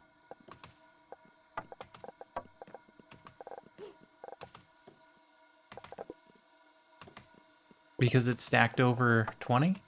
Yes, okay. It's not that my actual inventory is full.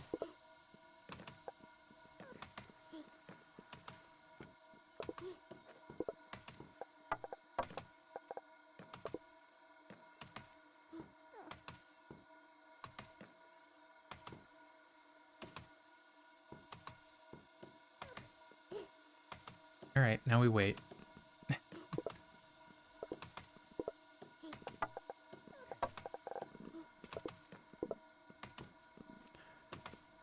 More sparks. I could just pull a couple of these back.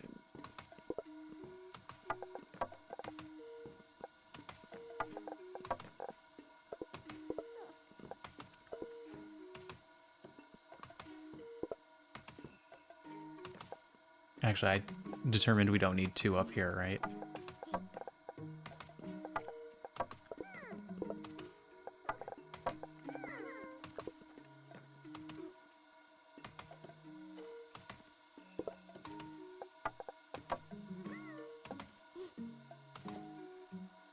All right, one more. Give me one more. All right, I have a cat back. Oh, this is kind of blocking the bottom right corner of the screen. I'm sorry. I didn't notice that earlier. So we have 3 slots down there, which you can see. You could have seen before I turned the camera back on.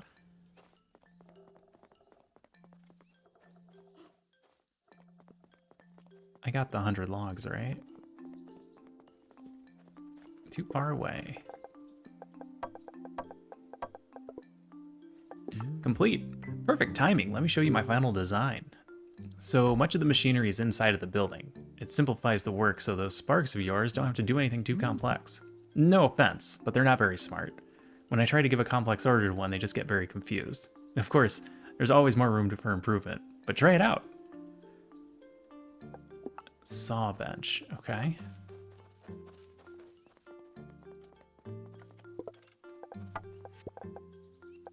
Oh, give me those back. Oh no, you needed those too. I'm sorry. I did put those in there for a reason. It's done, so there's no way of building this without the ancient bases. The piping is vital and I can't quite replicate it, but I've also made it process agnostic. It means you can use it to make other types of sparks. What? I know there are more shrines out there. I bet you a warm dinner there's more sparks too. Oh, I always thought that those statues were minor deities, but to think they were these creatures. A spark workbench, okay. Researcher squints at you over his glasses. You weren't planning on just trying it out and not telling me the results, right? Okay, yeah. Good, I'll even give you a little something for it. Don't make me wait too long. The mayor also has a job? Can I pin multiple jobs? Look, I know that everyone's excited for these spark thingies, but I don't like you going out there so much. There's a reason that we don't let everyone out into the woods, you know? I've agreed that I would give them a chance, but I won't let it go without a fight. If those creatures of yours can't do this, then they're not worth the risk. 60 sawn timber. Okay. Please take care of yourself out there.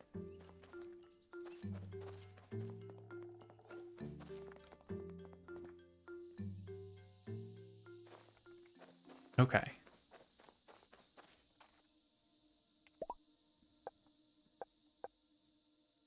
I need 20 wood for the saw bench.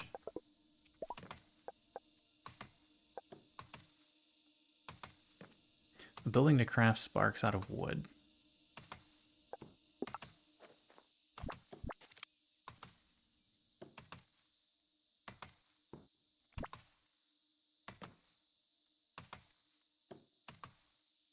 What if I do this? Will they just drop them at both?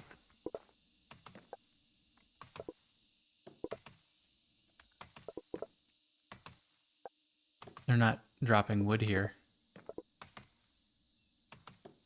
But why not?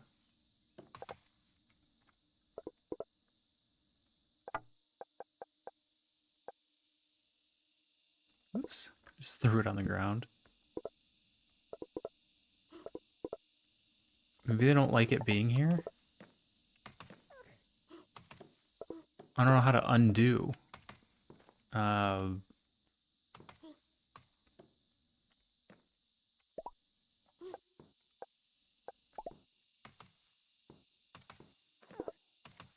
Because what should happen is this fills up, and then they start putting it in here.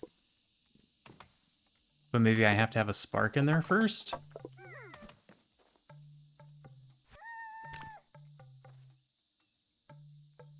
Or maybe the path doesn't count?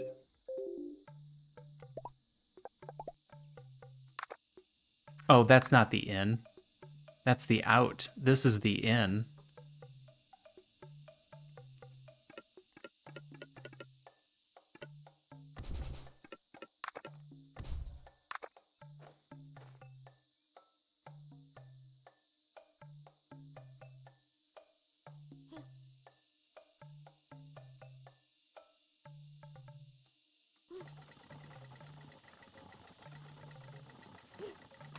Hmm.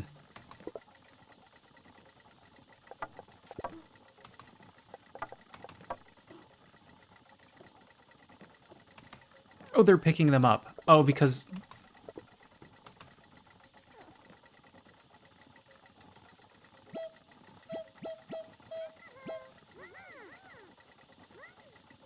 Okay.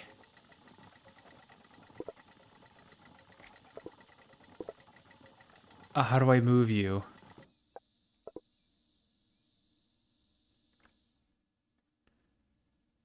Build menu? Can I do something in the build menu? Logistics? Ah, here we go. Okay.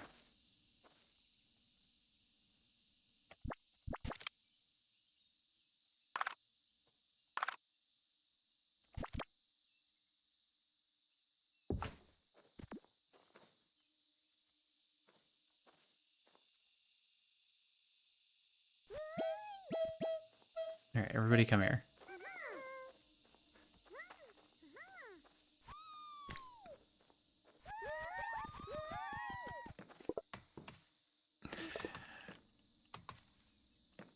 Deliver 40 Stumpy Sparks. Oh.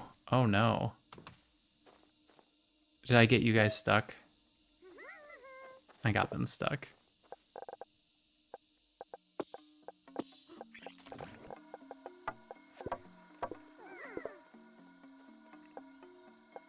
Alright. So we need more of that.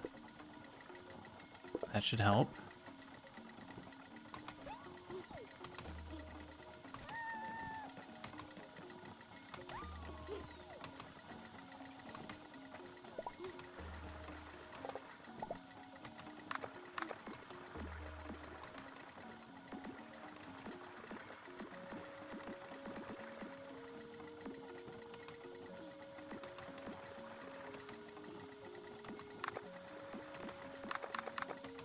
How do I actually...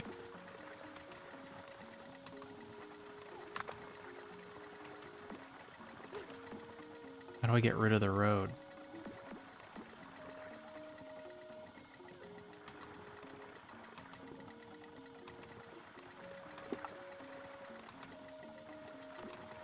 Ah. Path tool. There we go. Whoops.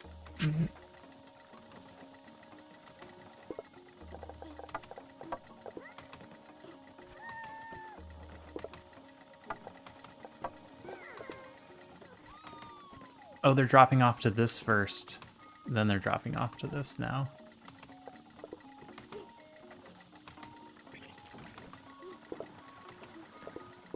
That's keeping up just fine.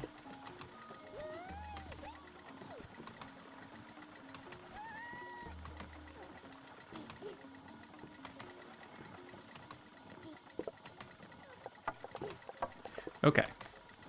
So if we're gonna make more little dudes, we need more corpses.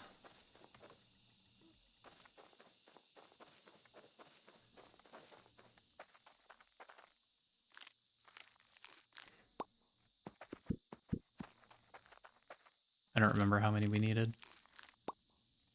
40? Oh my god.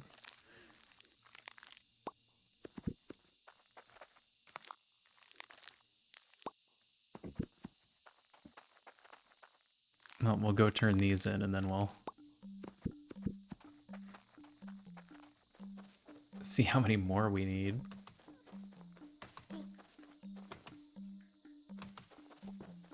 Well, one guy's having no trouble with the tree.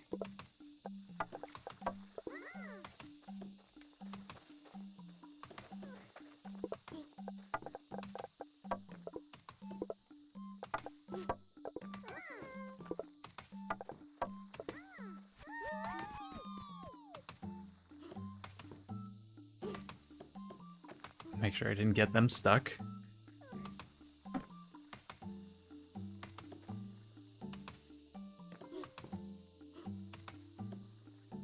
One of them's carrying a log back.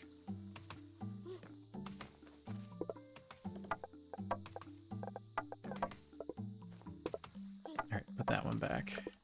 Because we only need 60. I need just an absolute ton of those. This is basically done. They're going about as fast as they can, if not as fast as they can.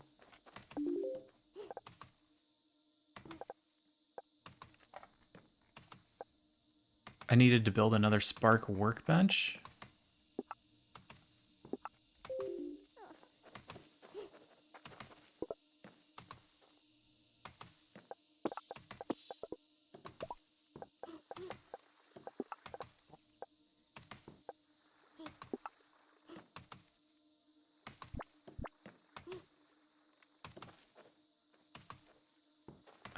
want this one to be connected necessarily.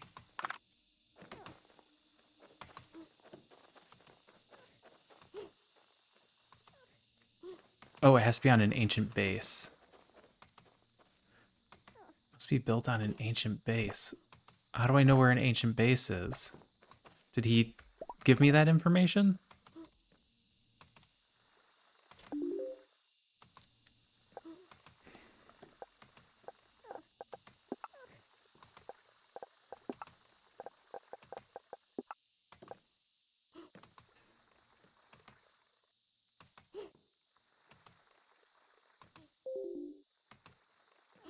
What does an ancient base look like?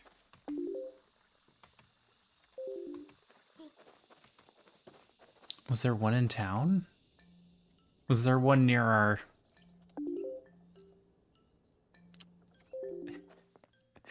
I guess it would make sense if there was one in our area.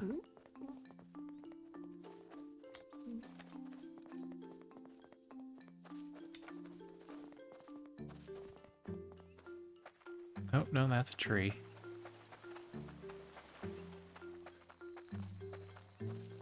Nope, that would have been too easy.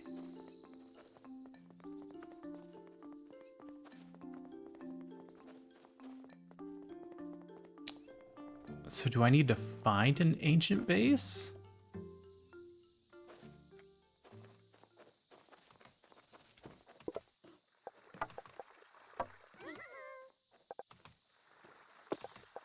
I'll just put that in there for now.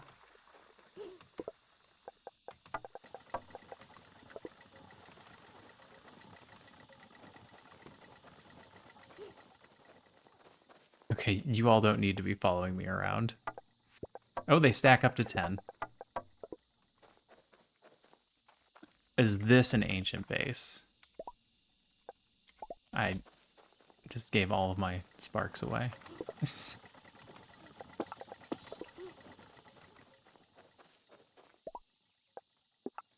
Yes, okay. Alright, quest completed.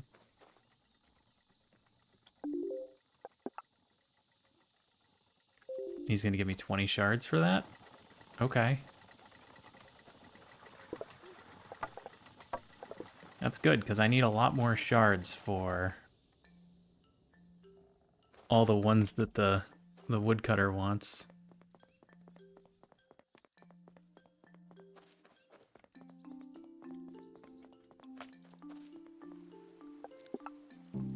You describe your experience with the spark workbench to the researcher as he furiously scribbles his notes.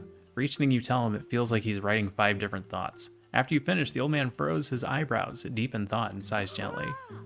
If only I was a decade or two younger. But I'm very glad to even be alive to help your adventurous and discoveries. To help your adventures and discoveries. I can talk. Here, take these. You'll find a use for them, I'm sure.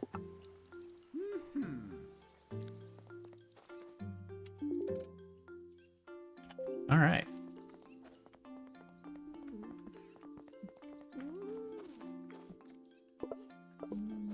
Turn in the sawn timber. I just need a bunch of sparks. I'm stealing your sparks.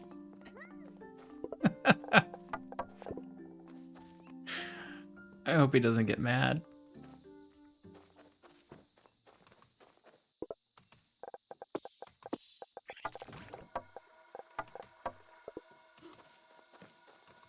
All right. Let's go take a quick look around. Ancient base. Lots of trees.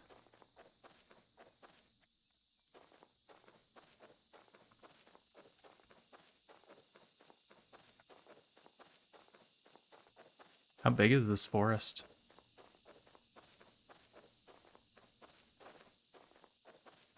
Three ancient bases right next to each other? Oh, it's huge.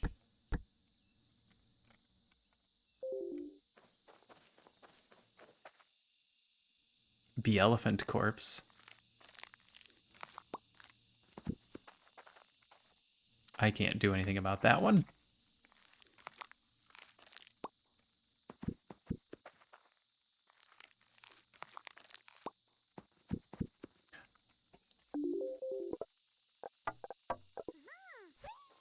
Can you do anything about it? Yes, okay.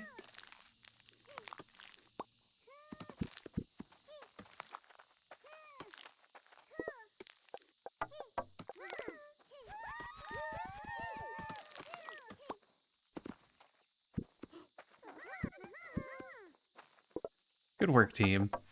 All right, that was worth a bunch.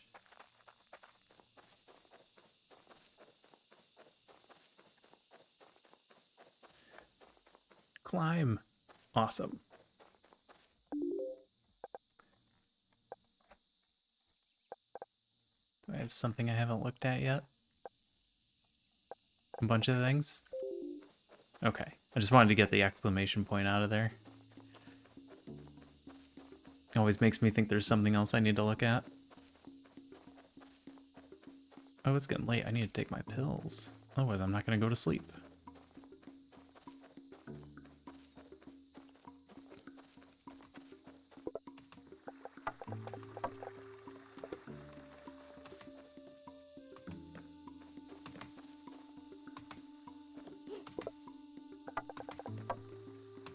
More.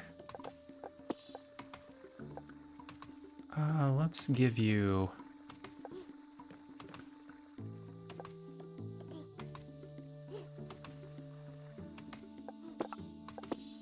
Give you that. Just enough so that it kind of stops at 10, because I think the stack stops at 10. I'm gonna block you guys out for just a moment. I'll be right back.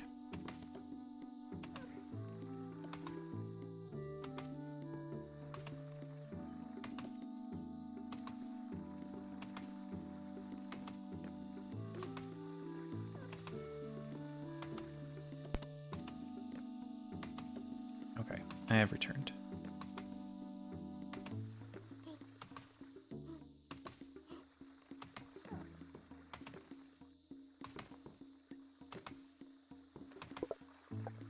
Almost there.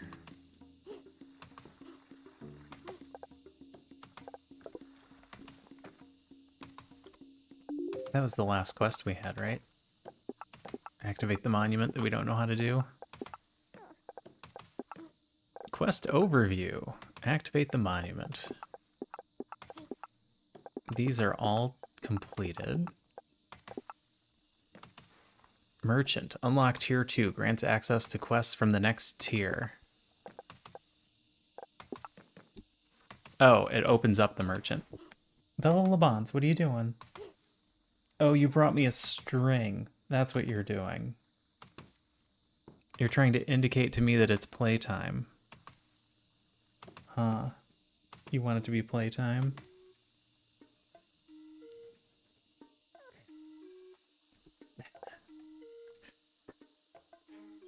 She's gonna just let me know that it's playtime.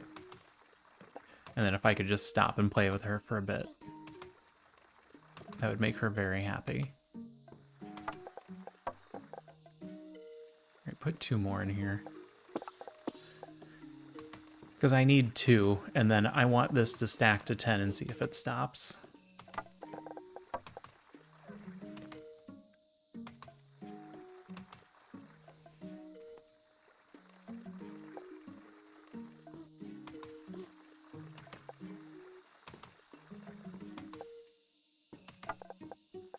All right, 40, let's go.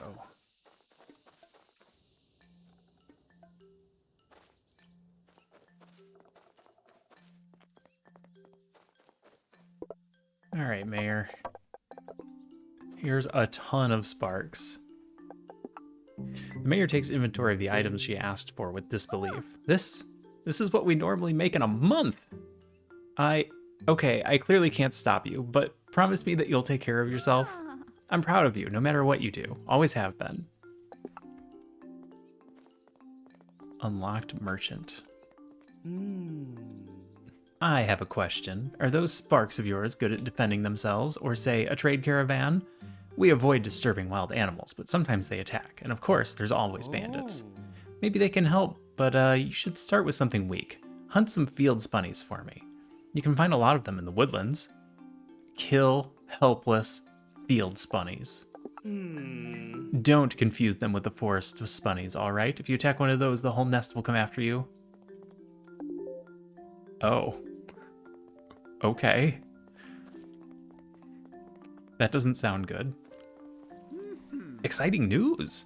I was going through some older notes and I found something on an unusual shrine. It always confused me because it didn't have a little creature on top.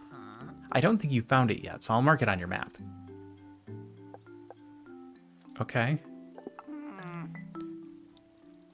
Be careful out there, you hear? Don't get too close to the mantis stags. I don't know what that means. I was looking at the village monument, and there was always this part that always looked like the ancient waypoints, and I thought that maybe we can activate it.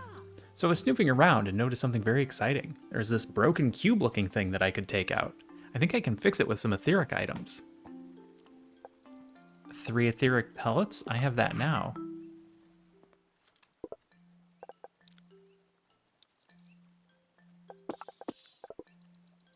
Complete, no reward. The Divine Researcher takes the Aether Shards, and with surprising precision applies it into the cube. After a moment, the cube begins to glow softly, and your brooch glows as if in response. The carvings on the cube shift and turns into words. It claims that you've been registered as a user. Huh? What happened? Is it fixed? Can you try it? Teleport to the waypoint. Okay. Can I do it from town?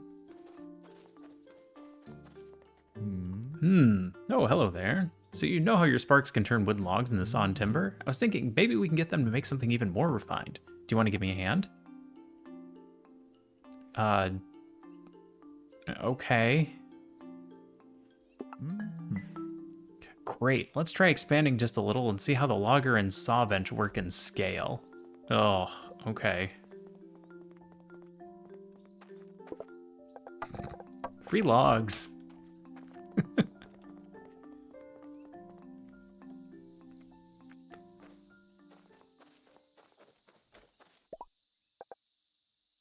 All right, I need another saw bench.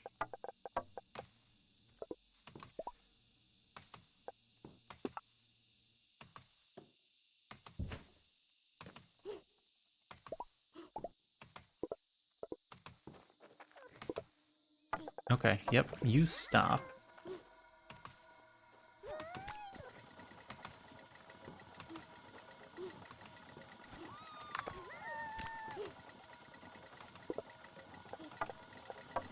I need a bunch of those.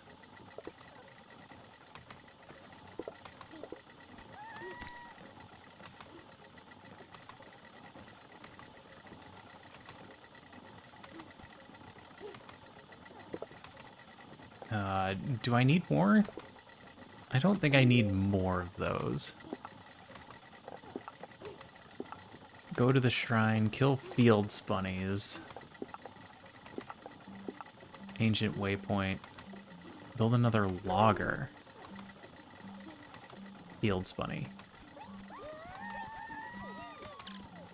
Oh my god.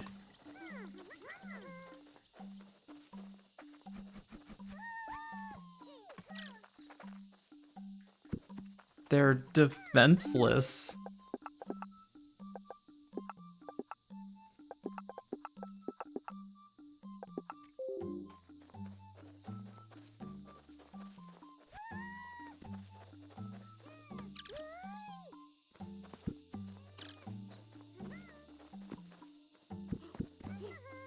Oh, this is awful.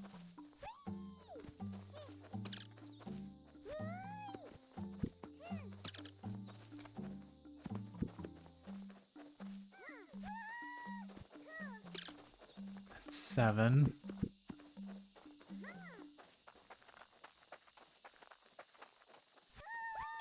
Eight. 9.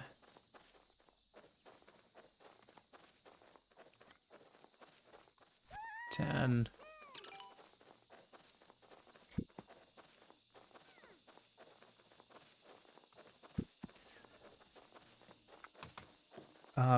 I need a giant tree. There's one up and to the right. Hey, Crow. My week wasn't too bad. I know, I hate it. They're completely defenseless. Oh. Where's the logger? Oh, I need rocks. We can get rocks. How was your week?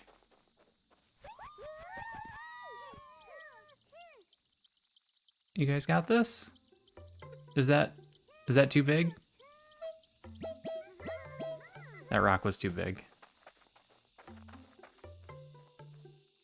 You extend your hand to touch the shrine, and a strange metal in your brooch radiates a soft light as the machine begins to hum and come to life. This machine clarifies that it's capable of making an aether shard, but is currently broken. It needs 5 aether shards. It was good? That's good. No, I haven't seen Dune 2 yet. I'm the person that waits because I like to have a theater that's not packed. So I usually get a week or two in before I go catch it. The shrine whirs into life. It takes the items and begins to work by itself. It seems to be running some kind of test and is checking that everything is still functioning. There's a hiss of steam as the machine finishes the process. It seems to have refined the etheric pellet into aether shards. The shrine claims that it is now fully functional and ready to be put to use. Okay. I found a distilling machine. Animating force for the sparks, the etheric distillation process. I'm gonna have to put all that information together. Yeah, I like that. I like being able to see where people are sitting. And then I can sit away from them.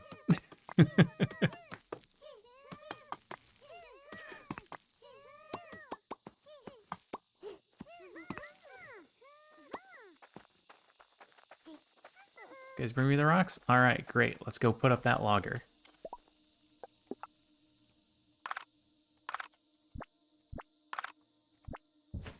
There we go. Okay, that part of the job is done. Now I just need the timber.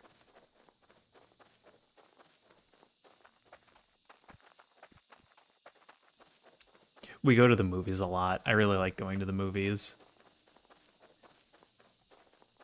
Our local place has a loyalty program. So it's not even that expensive to keep going to the movies. Sawn timber. Ancient waypoint. Do I have to find another one first?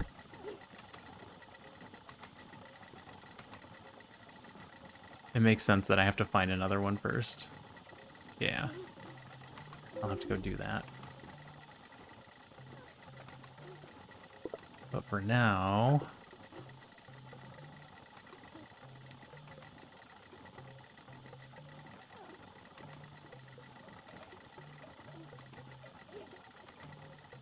just wait for these to get done. Then we can bring our 100 timber back. We'll just take a moment. Just a moment.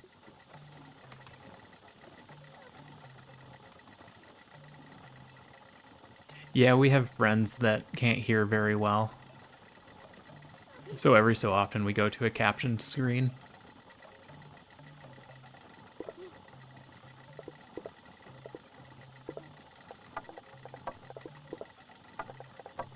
That's 80. Those stack up to 40.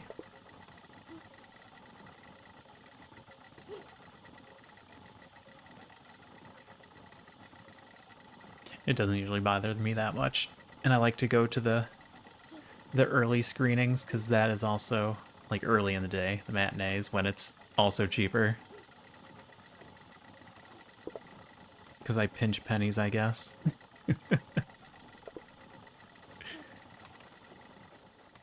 Buy games when they're on sale. Go to the movies when the movies are cheaper.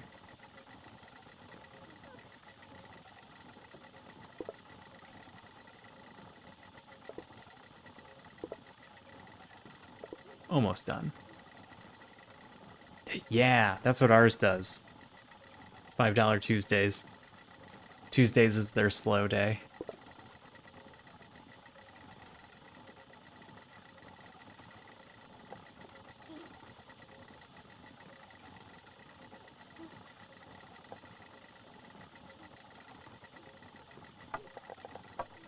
There's 10, there's 10. All right, let's roll.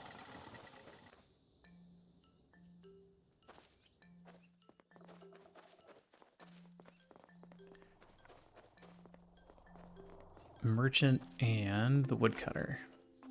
Complete.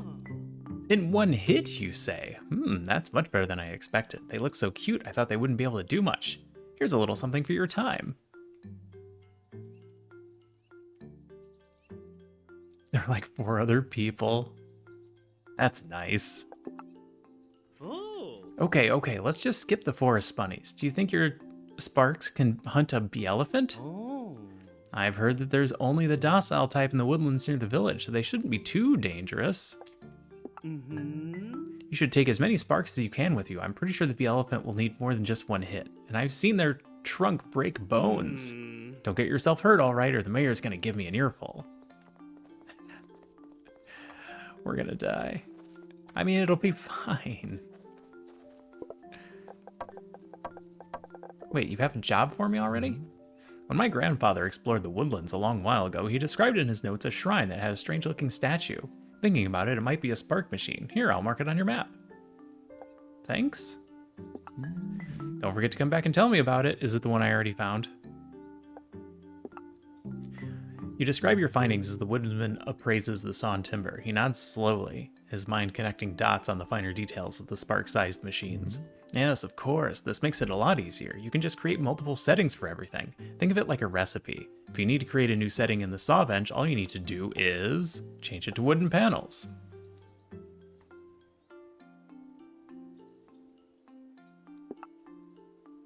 Okay. Yeah, I like this so far. This is really cute. So the merchant was bothering me about getting your Sparks to make something useful instead of just raw materials like the sawn timber and wooden panels. But the problem is that we need a new building if they need to actually assemble something. The saw bench won't cut it this time. Get it? Wooden panels. The merchant said that the pun wasn't very good, but I think they secretly liked it. Okay. Oh my god, cat. What are you doing? It's not playtime, you little monster. It's not stand in front of the monitor time either. I have some ideas. Oh, okay. Oh, splitters and crossings, and crates for storage. Okay. Come here, cat. Yeah, you're gonna be a little monster, aren't you? Yes, you are. All right, change to wooden panels. Oh no, wait. That's fine. No, wooden panels need sawn timber. I need to move these around a little. Cat, stop.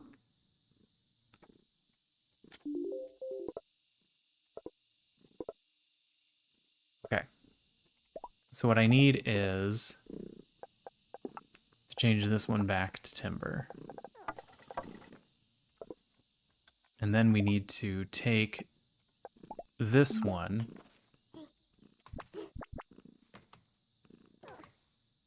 and put it like this. And then put a little path between them. Put somebody on that path. And then this one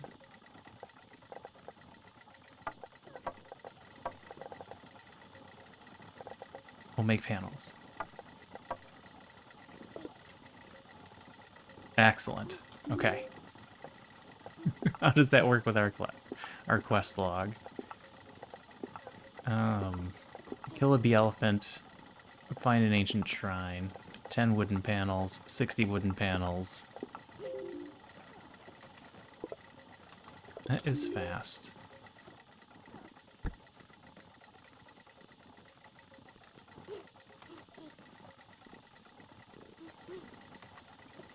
Well, it is supposed to be marked on my map?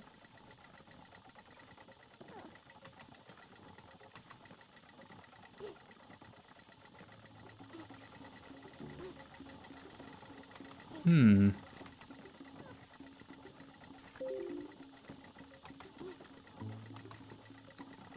Do I have to find it myself? I thought he was going to mark it for me. Yeah. So far, this is the kind of management game that I like. You do something for a moment, and then you can automate it and work on the next thing.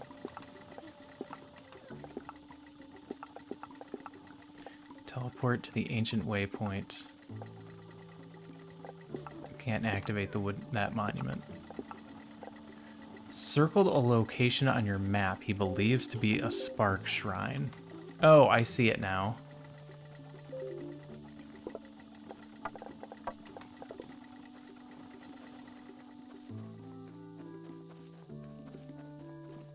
I was the problem all along.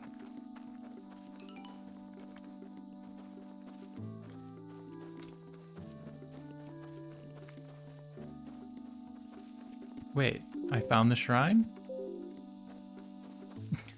You checked off find the shrine, but I haven't found it yet.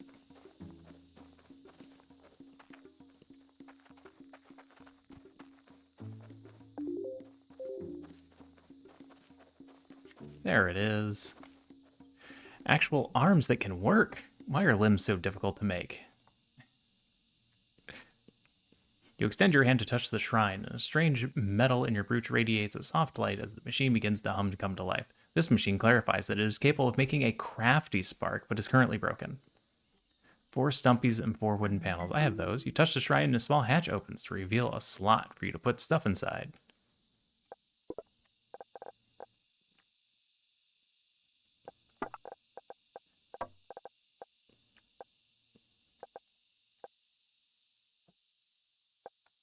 Yeah, this is cute. It's not even in early access, unfortunately. I don't know how far along they are. I didn't look into it very much because I was like, I'm going to play it first, where I decide whether or not I'm going to like it. The shrine slowly whirs to life. It takes the items and begins to fix itself. It seems to be running some kind of test and is checking that everything still works. This one spits out a rather strange creature into your arms. The shrine notes that the crafty spark has been immediately activated as part of the test.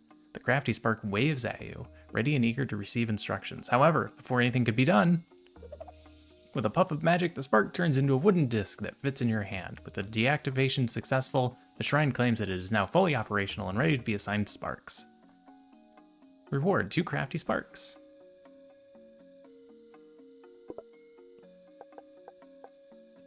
Are they better?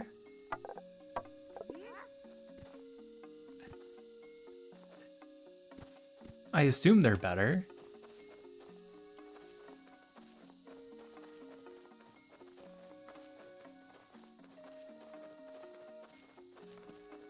Yeah, the animations are smooth. The characters are cute and interesting.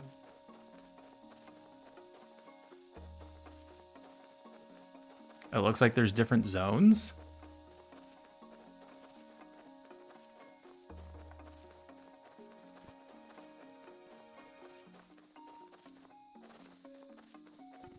I wonder where I find a bee elephant.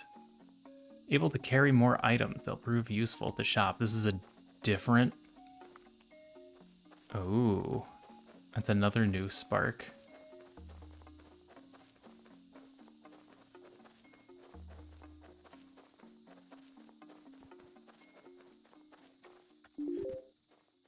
Ah, ancient waypoint.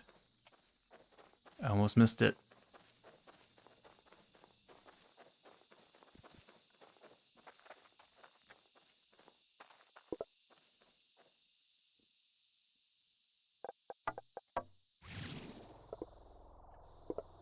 Yeah, activate.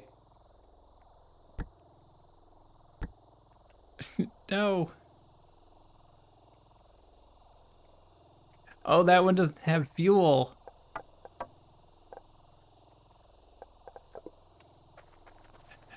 All right, now I have to run down to the other one and fuel it? Oh, I'm so confused.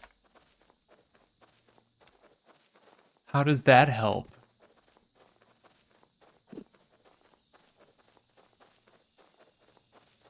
It helps if you have the little guys filling it. Yeah. Yeah, you gotta automate it.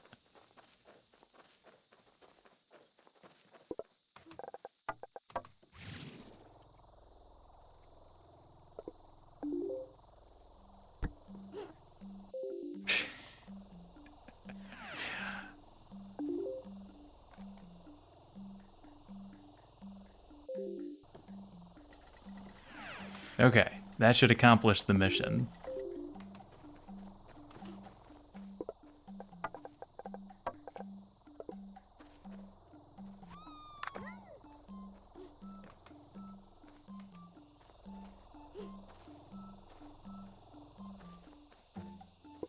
Oh, this thing is clearly going far faster than the wood creation one. All right, I need to find a bee elephant. They can be found around the birch trees. Sorry, I'm not smart enough to know what a birch tree looks like in this game.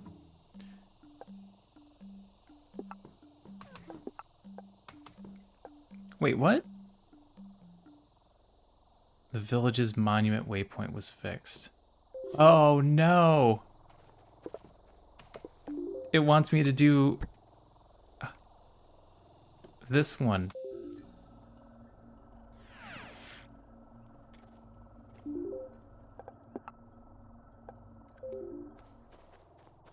This one doesn't need fuel.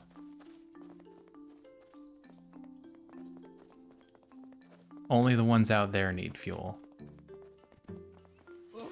Oh ho ho, didn't I tell you that there were other sparks? I'm so smart. I think you technically owe me a warm dinner, but I'll let you off for now.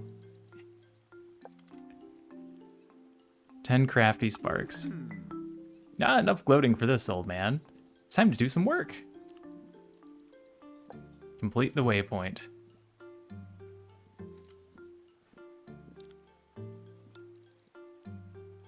Yeah, I like this kind of game. This is one of the better looking ones that I've seen.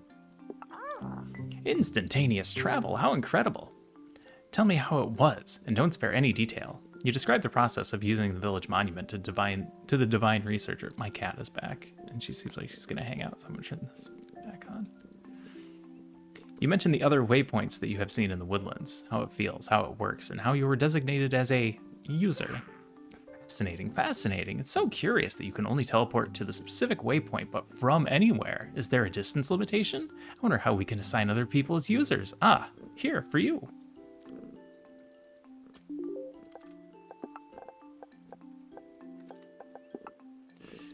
Kill the elephant. 10 crafty sparks. Aether shards I already have.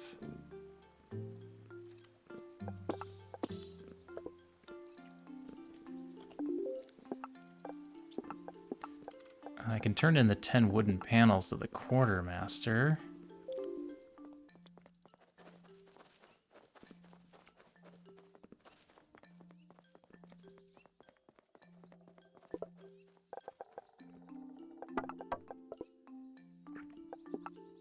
She nods in approval and hands you several detailed blueprints ready to be used. Her lips curl into a satisfied and proud smile. Signs to mark on the maps. Crates that Sparks can put items in and take items from. Splitters and crossings to better instruct Sparks where to go. Try them out. I do later. Thanks, though.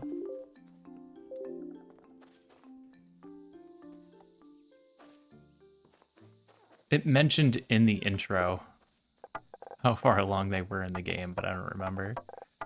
I need 60 of those. Let's go see if we can make more crafty sparks with what we have. I forgot what they cost as well.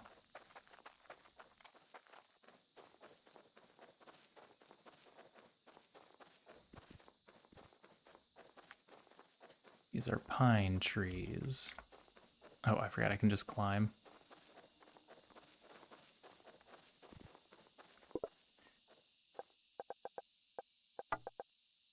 Okay. Oh, it takes regular sparks. Mmm. 2 regulars for a crafty.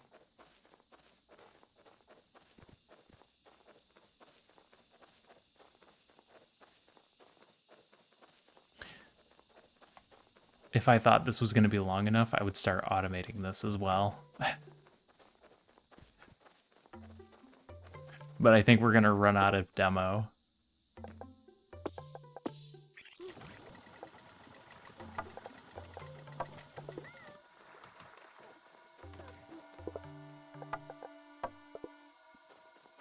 There are a lot of ways I could make this all more efficient.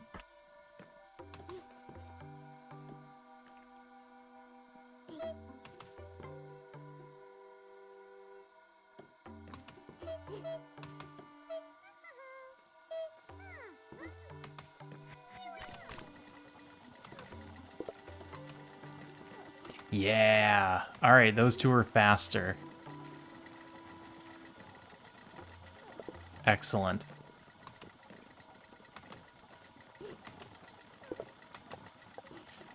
That's what I wanted to find out.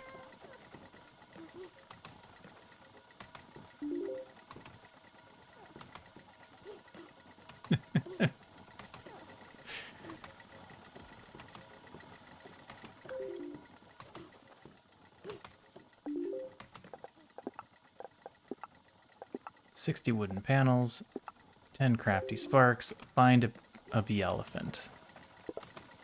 All right, we've got 9 of these guys. Let's go see if we can find a bee elephant.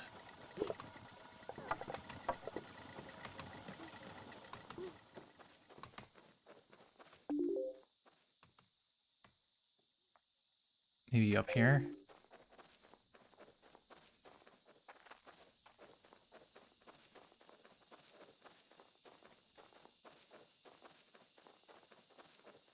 And it seems like you can automate the entire process.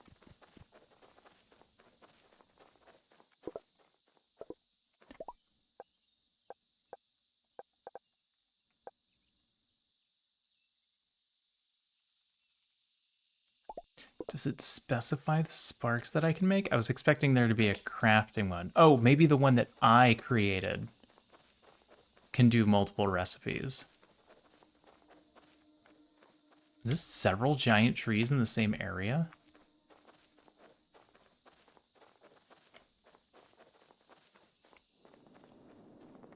That's a coral tree. You are leaving the demo area. Oh. Birch.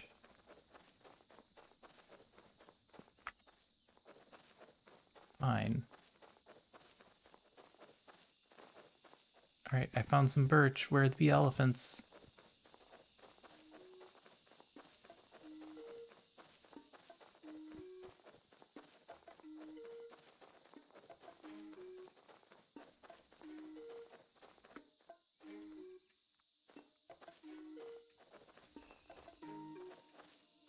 Yeah, this is definitely getting added to the wish list.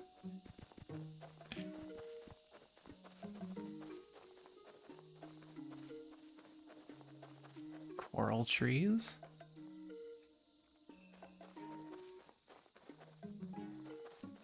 I'm circling the outer boundary here.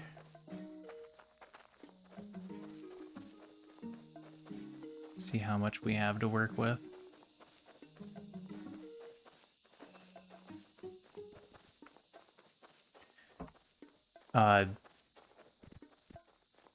Oh, what's the game I'm thinking of? Autonauts? Is that what it was called?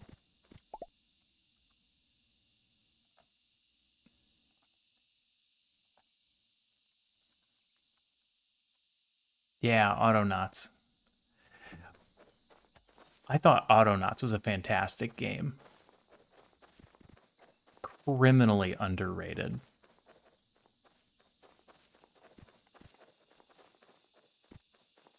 I streamed that once and that's a bee elephant corpse. That's not what we're looking for. We're looking for a live one. don't think you've heard of it? It's an automation game where you build a robot and then train the robot what to do by doing it yourself. So I want to cut down a tree. I activate the robot. I say, hey, look what I'm doing. And I cut down a tree, and then it goes, oh, okay. You give it an area, and it cuts down the trees in that area.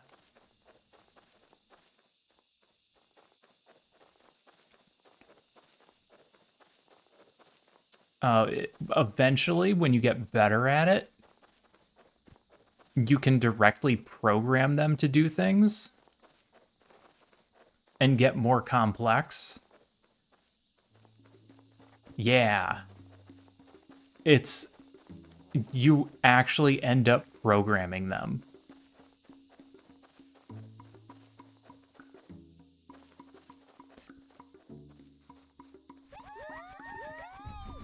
Get them, boys.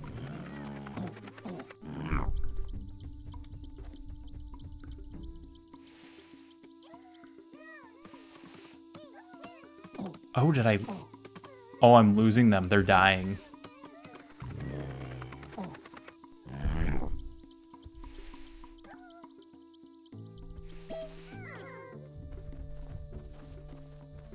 That wasn't enough. I need more.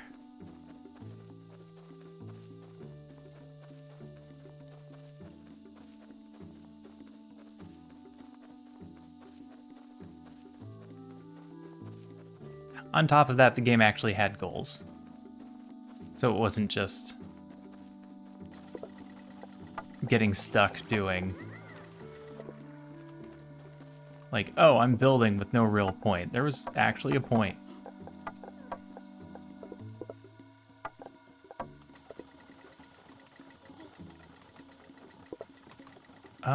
Maybe I get crafty sparks?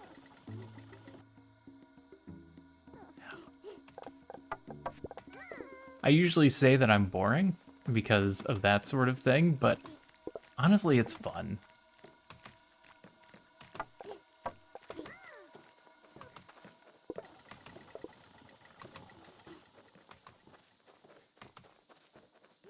I don't really need to speed up these processes other than I'd like to have this sped up. I'm just too lazy to build another saw bench.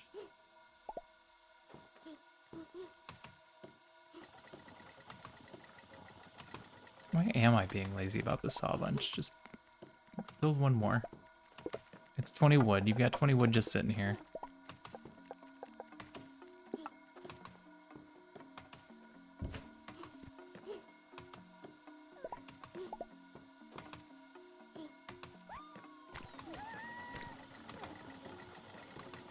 And then it's just automatically dropping it in. It's not just automatically dropping it in? Hmm.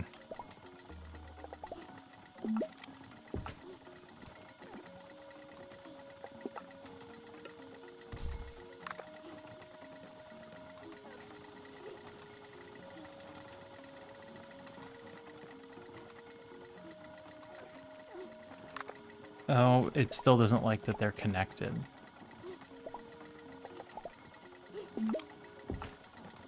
Okay.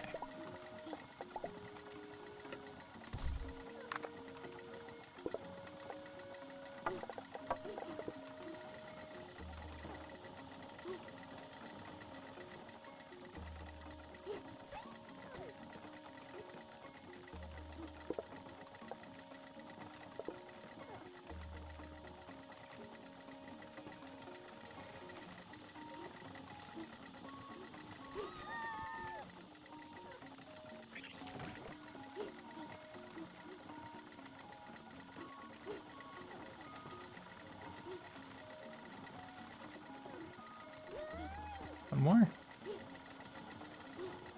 All right, that should be much faster.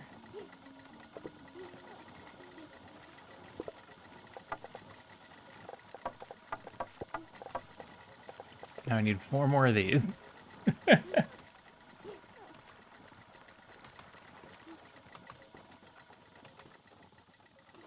Usually you can... Yeah, there's 2 input spots. I could create separate trails.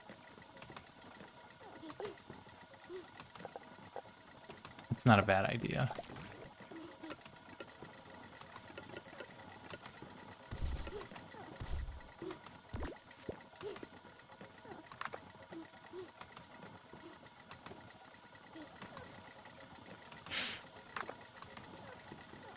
It's just running around in circles.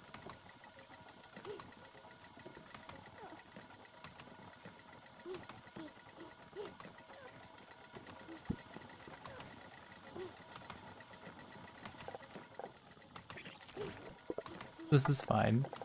I like this better.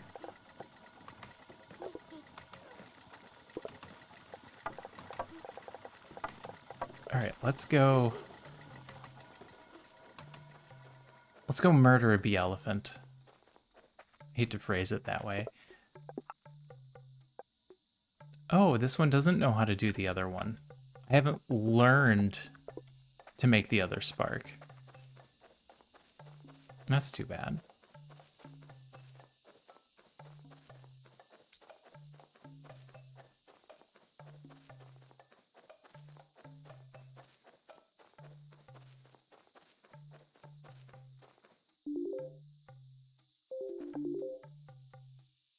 What is this? Why is it moving? Oh, it's the fog of war.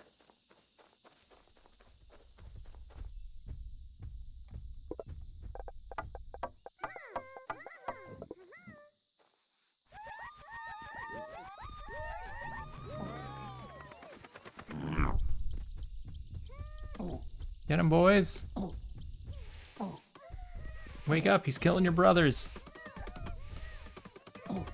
Oh my god, I'm losing so many.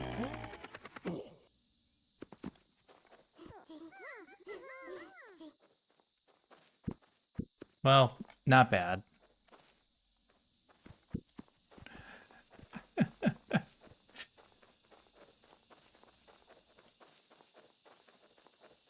All right, this game's great.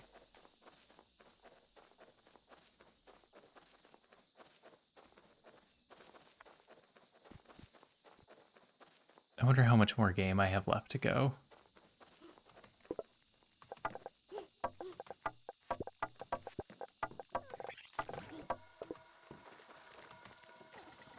They said the demo's about 3 hours.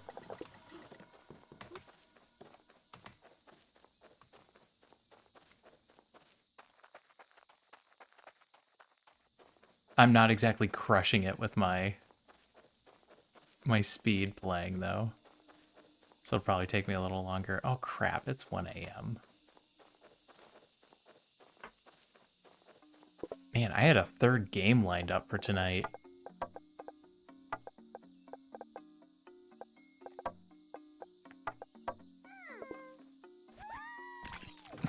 Here, you guys do this, I'm lazy.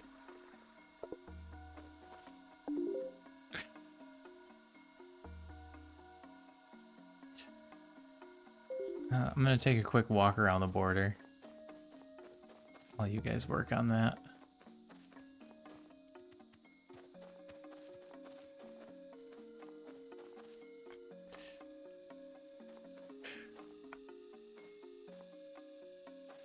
Oh yeah, I'm not in any hurry. I play a lot of my games like that. Oh, getting your sleep.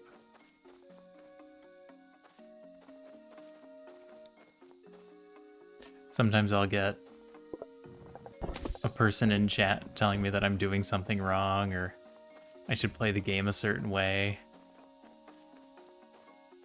And I'll just go out of my way to ruin whatever their idea was. I have killed main characters in video games just to spite chatters.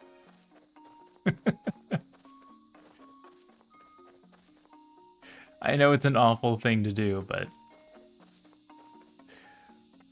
it's just funny.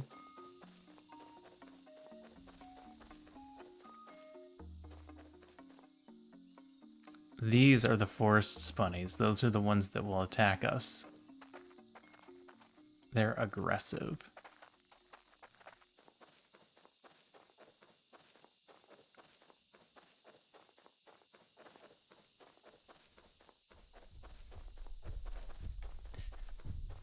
All right, don't need to attack any more bee elephants.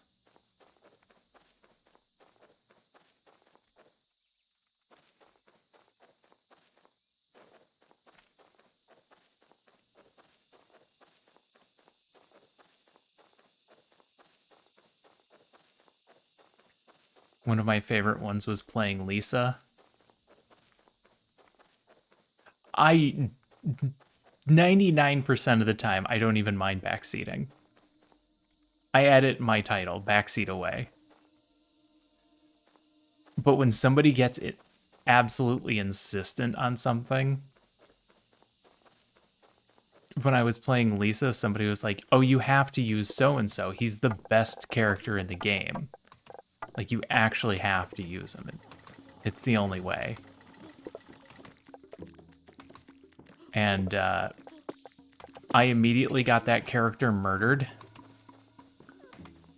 out of spite. I was like, well, can't use him now. He's dead. I can't believe you did that. That's the best character. So? Maybe I don't want to use him.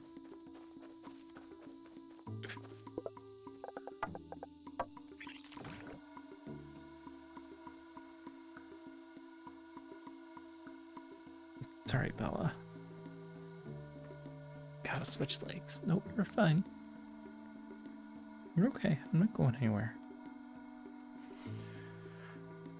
Alright, we'll just wait here for these while I check my jobs. Quest log. Kill the bee elephant.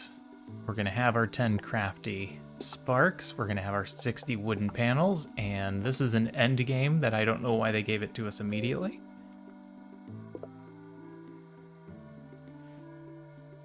Yeah, you're a very good kitty. Yeah. Yes, you are. Where's your bratty sister? Is she in bed?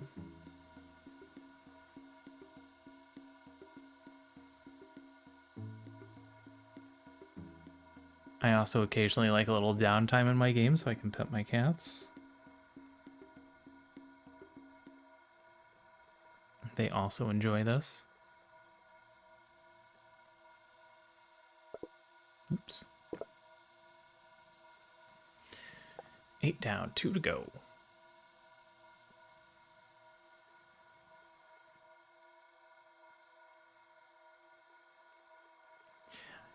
I like doing crazy things on Saturdays.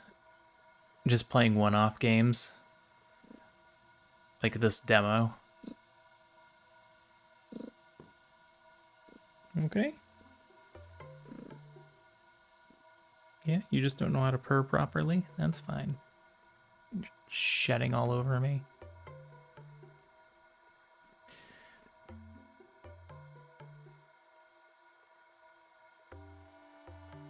Yep, yep.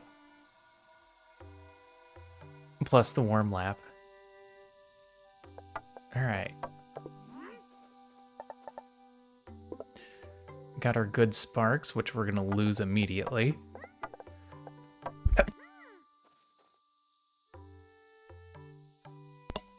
Sorry, allergies. Got to the mute button just in time.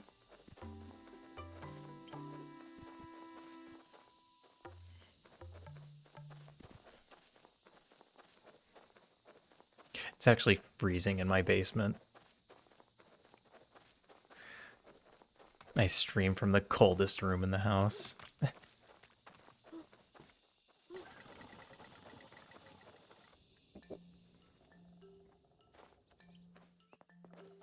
All right, who wanted what? Researcher wanted crafty. You wanted 60 of these. Perfect. Now this woodwork shop can only make some wooden blades. Not good for much other than training and household uses, but it's a start. If the merchant complains about wanting something more useful, just ignore him. It's their job to figure out what to do with what any of us make anyway. A wood workshop for wood blades. So we're gonna make little fighters. I also like the cold. My hands get cold. That's my big problem. Like, absolutely freezing.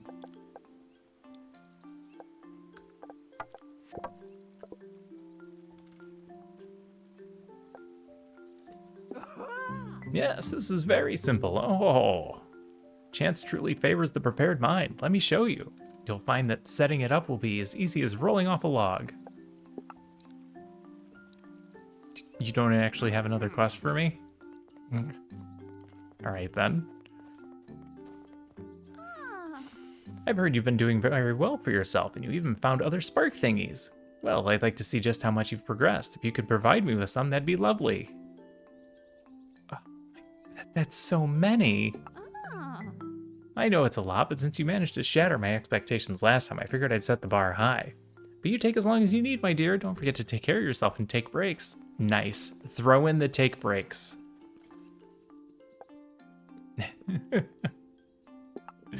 The merchant stares at you in disbelief as you recount your efforts to take down the bee elephant. Their eyes flicker left and right as they try to mentally connect things. And finally, they look at you. I need to talk to the mayor about this. I don't think you or anyone else in this village actually understands what this means and how this will look to others. You've made something that can manufacture an army. There's the saving grace that they're not particularly capable, but in the wrong hands, they're already capable enough. I'll have to take care of this. You can go. I have a lot of letters to write.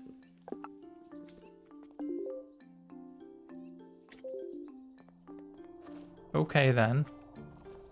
I can't actually travel from here, right? No. Don't play past 1 a.m. You'll turn into a gremlin.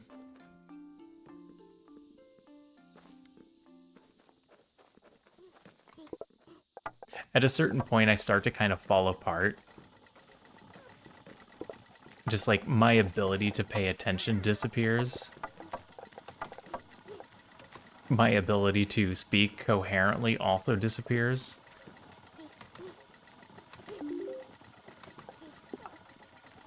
Wooden blades. A simple wooden blade used in crafting and building. A shoddy weapon, only for training and household uses. Oh, I didn't see this. A basic spark, the most basic of sparks. Can't do a lot, tries hard. Good listener. Its statistics are all 1 star. Yep, brain goes into autopilot. I just start talking without thinking first.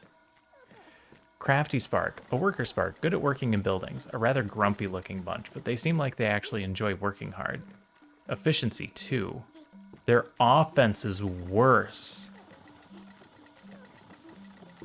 but they are more efficient. I have the recipe available, right? So can I change this one now? I can. Okay. I don't have to go all the way up there. I could actually make a road to get this set up automatically with relative ease.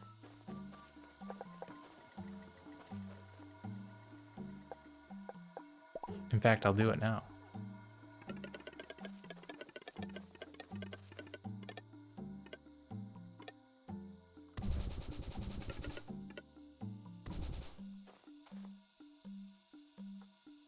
But you also need wood.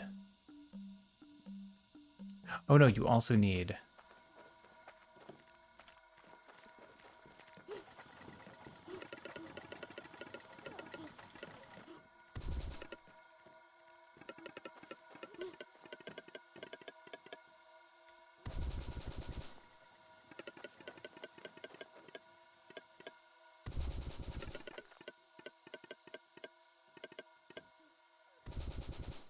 It's not a pretty trail. Oh, there's rocks in the way. Oh, I gotta clear out this rock.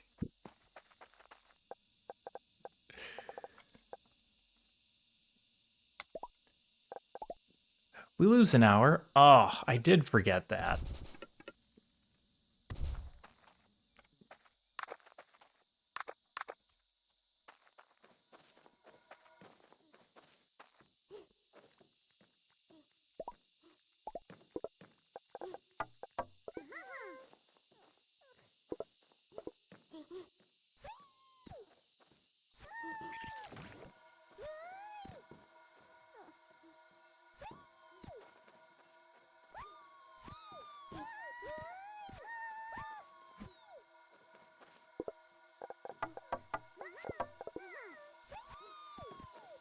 Sorry, throwing them's just so fun. Bringer of bad news. Yeah, sometimes you get bad news. That's just the thing that happens. Alright. You guys are gonna be way too slow. The woodcutters barely keep up, though. Beep, beep. And you guys to do that route, too. 2 of you for every 4 of those. And I need people working here.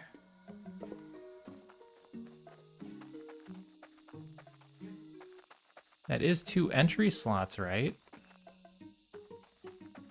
Or are you just the first ones that are back? Okay, they're just the first ones back.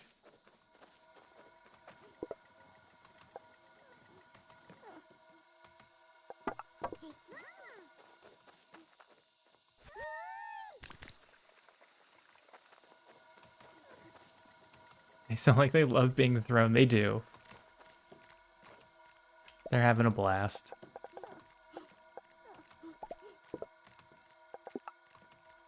No, that's not wooden sword. I need a wood workshop.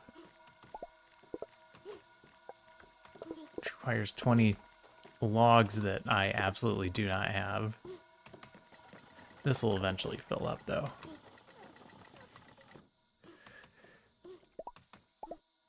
Crafty Sparks, wooden blades.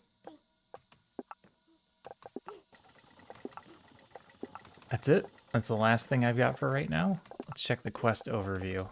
Oh, wow.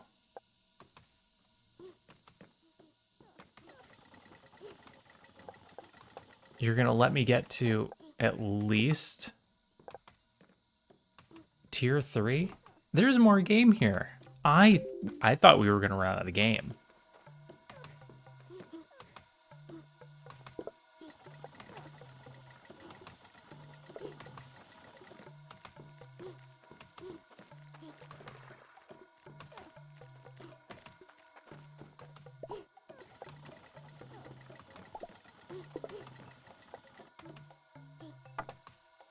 Alright, give me those.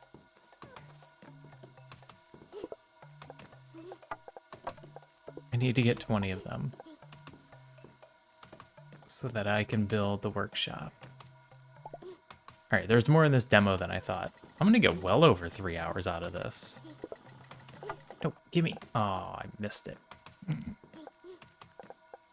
I need these? I don't think I need these.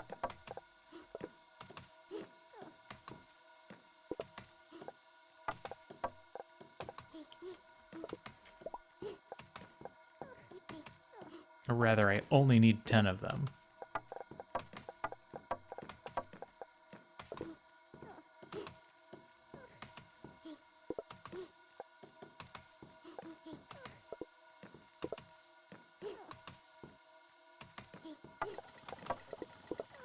Gimme.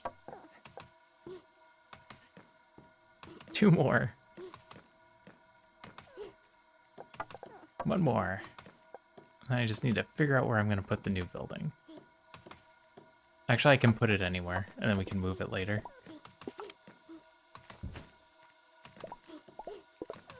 You require...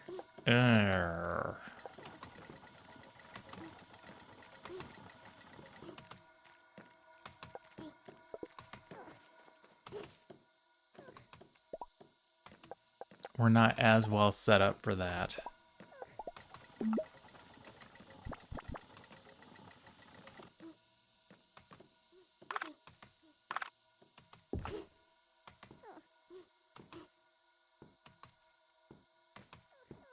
I'm stuck. I built it on top of myself.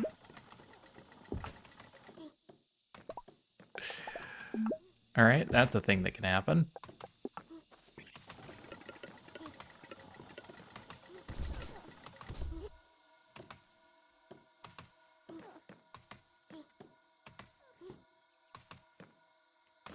If they're always going to follow the right side, that probably never gets done until this fills up. It's almost full. Oh, never mind. That's not going to be a problem.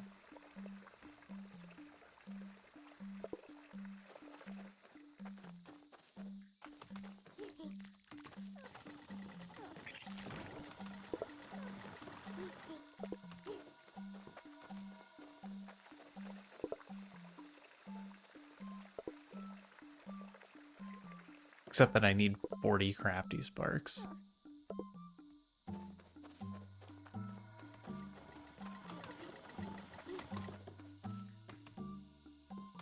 It's automated poorly. I need more runners.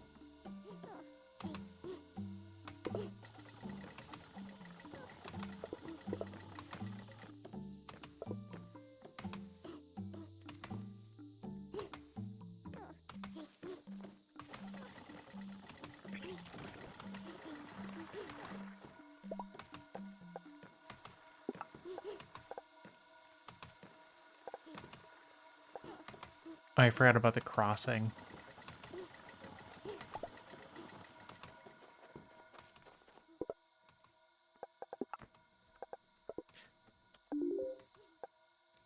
Offense, capacity, defense. None of that is speed.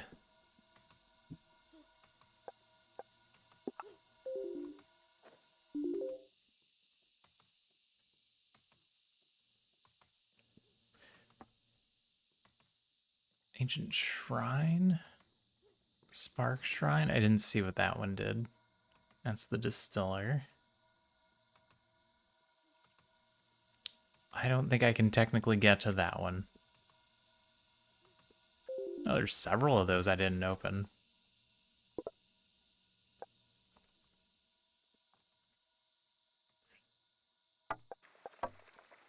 Grab the 10.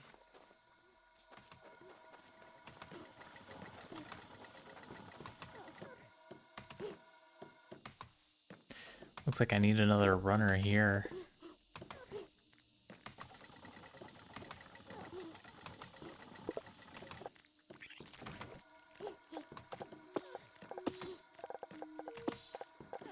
Run out of Aether Shards.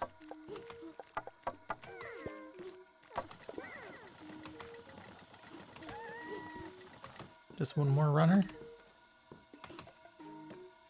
These guys are starting to come back with boards.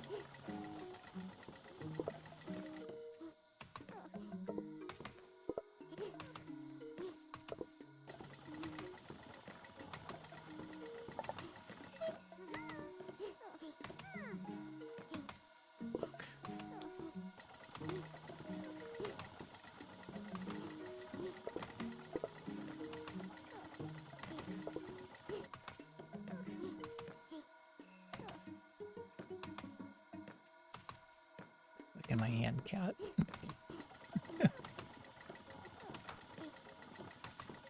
Nope, more runners on that line doesn't matter. I could do more runners here.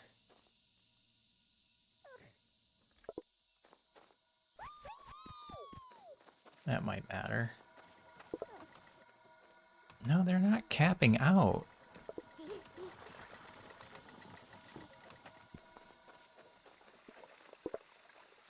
What do you have, 3?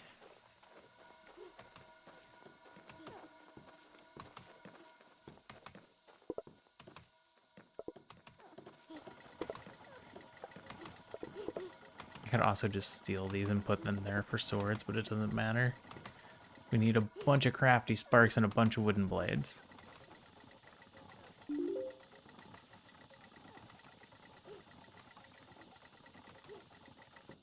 There are much better ways that I could have done this. None of which matter, really. Yeah, that's the last thing we're waiting on. Okay.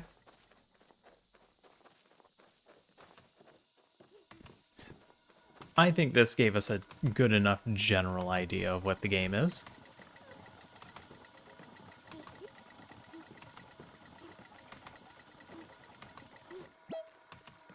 Oh, not all 3 of you. It's fine. All 3 of you come back.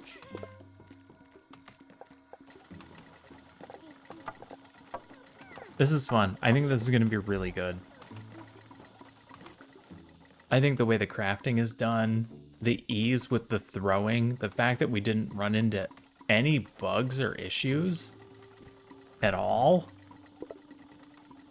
is pretty impressive. Give me those. I want to make a sword.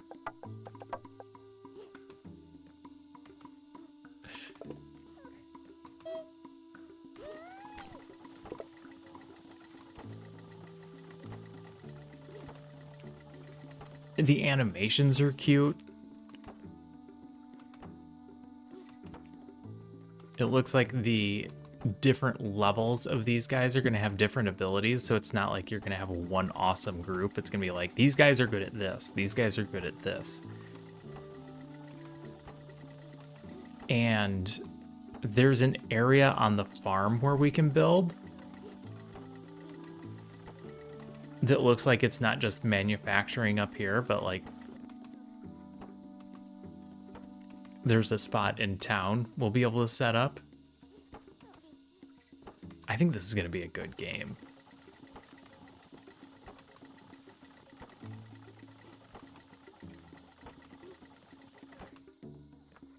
I think this is going to be a fantastic game.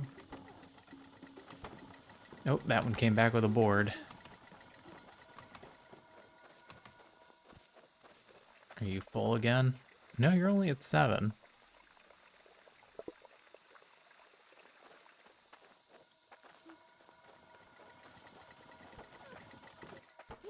Yeah, my awful setup is still kind of working at least.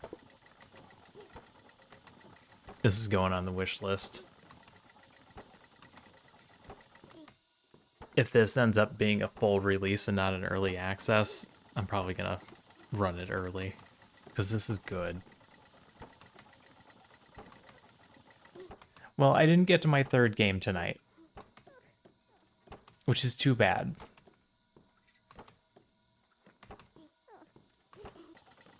I doubt anybody's gonna recognize the type of game that it is, but it's very much like a series called Growlancer. Back from the PlayStation 2? Immediately when I saw it, I was like, that's Growlancer. That's not something people play. No one's gonna recognize this. Like, that's something original. Yeah, all the animations are good. Everything flows. It's cute the way they roll back and forth over the buttons. I can spin the camera. I can zoom in real far.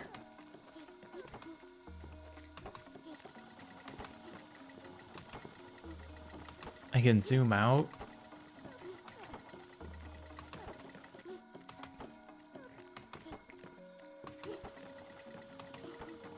The sounds work together, yeah.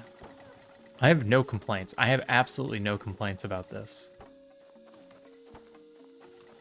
They follow you around like Pikmin. All right. I am going to log out for the night. Let's see if anyone else is playing this so that I can send you over there. No, nobody's playing this.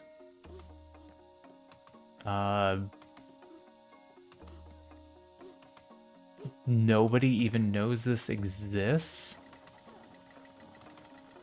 There's one other person playing this game at all.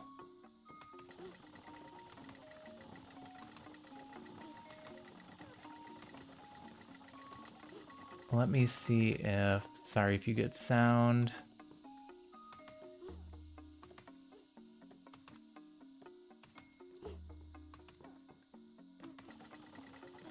It looks like some major streamers got early access copies.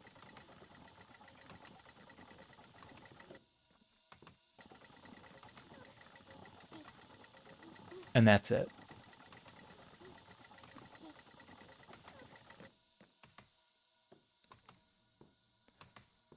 And they haven't been streaming it.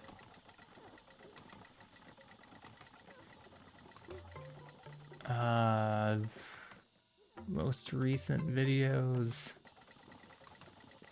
No one's played it in 2 days. One person played it 4 days ago. Yeah. There's nobody even playing this. I don't know how this fell through the cracks. This should be huge.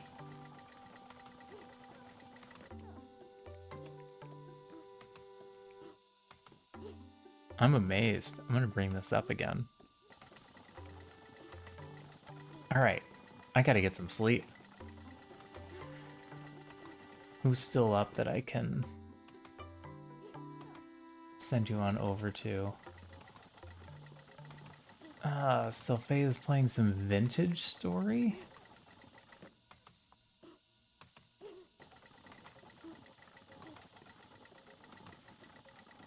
And Baku is playing Backpack Battles.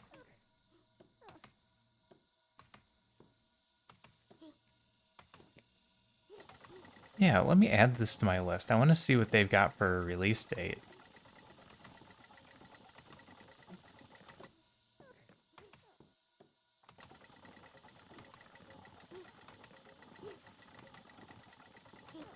April 24th.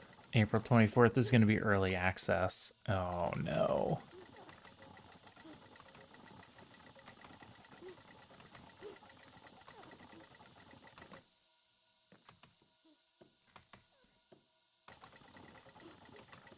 Let's see.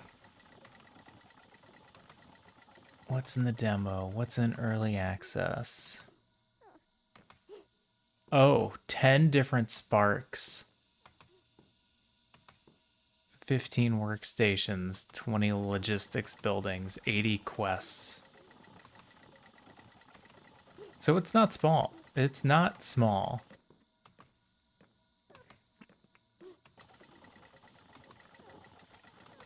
At least they're not saying this is a finished game and just sending it. Because that's a thing that also happens.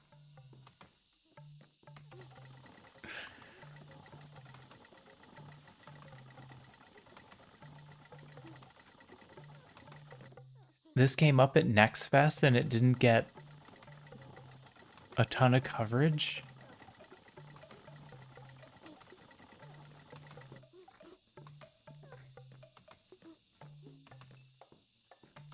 Oh, I'm looking way back. Oh, why am I so far back?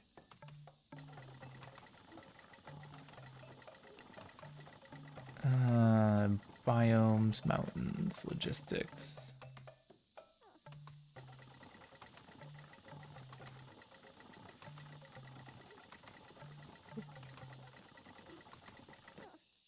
Women's Day event.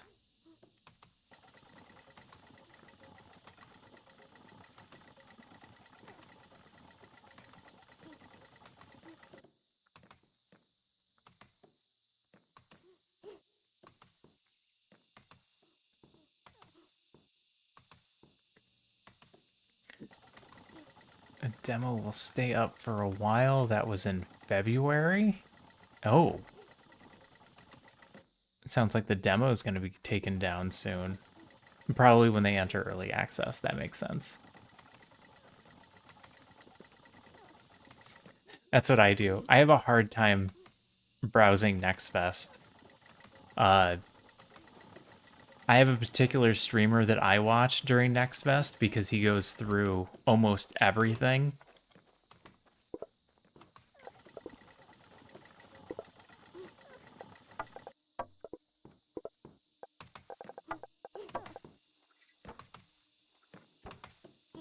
So there's that.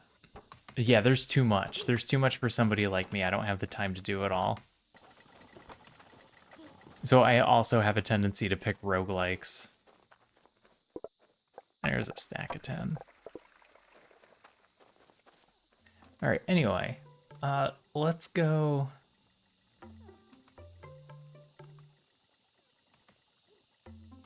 Let's go hit Kit. I feel like we have a tendency to send out to Sylphia. So we'll raid Kit tonight.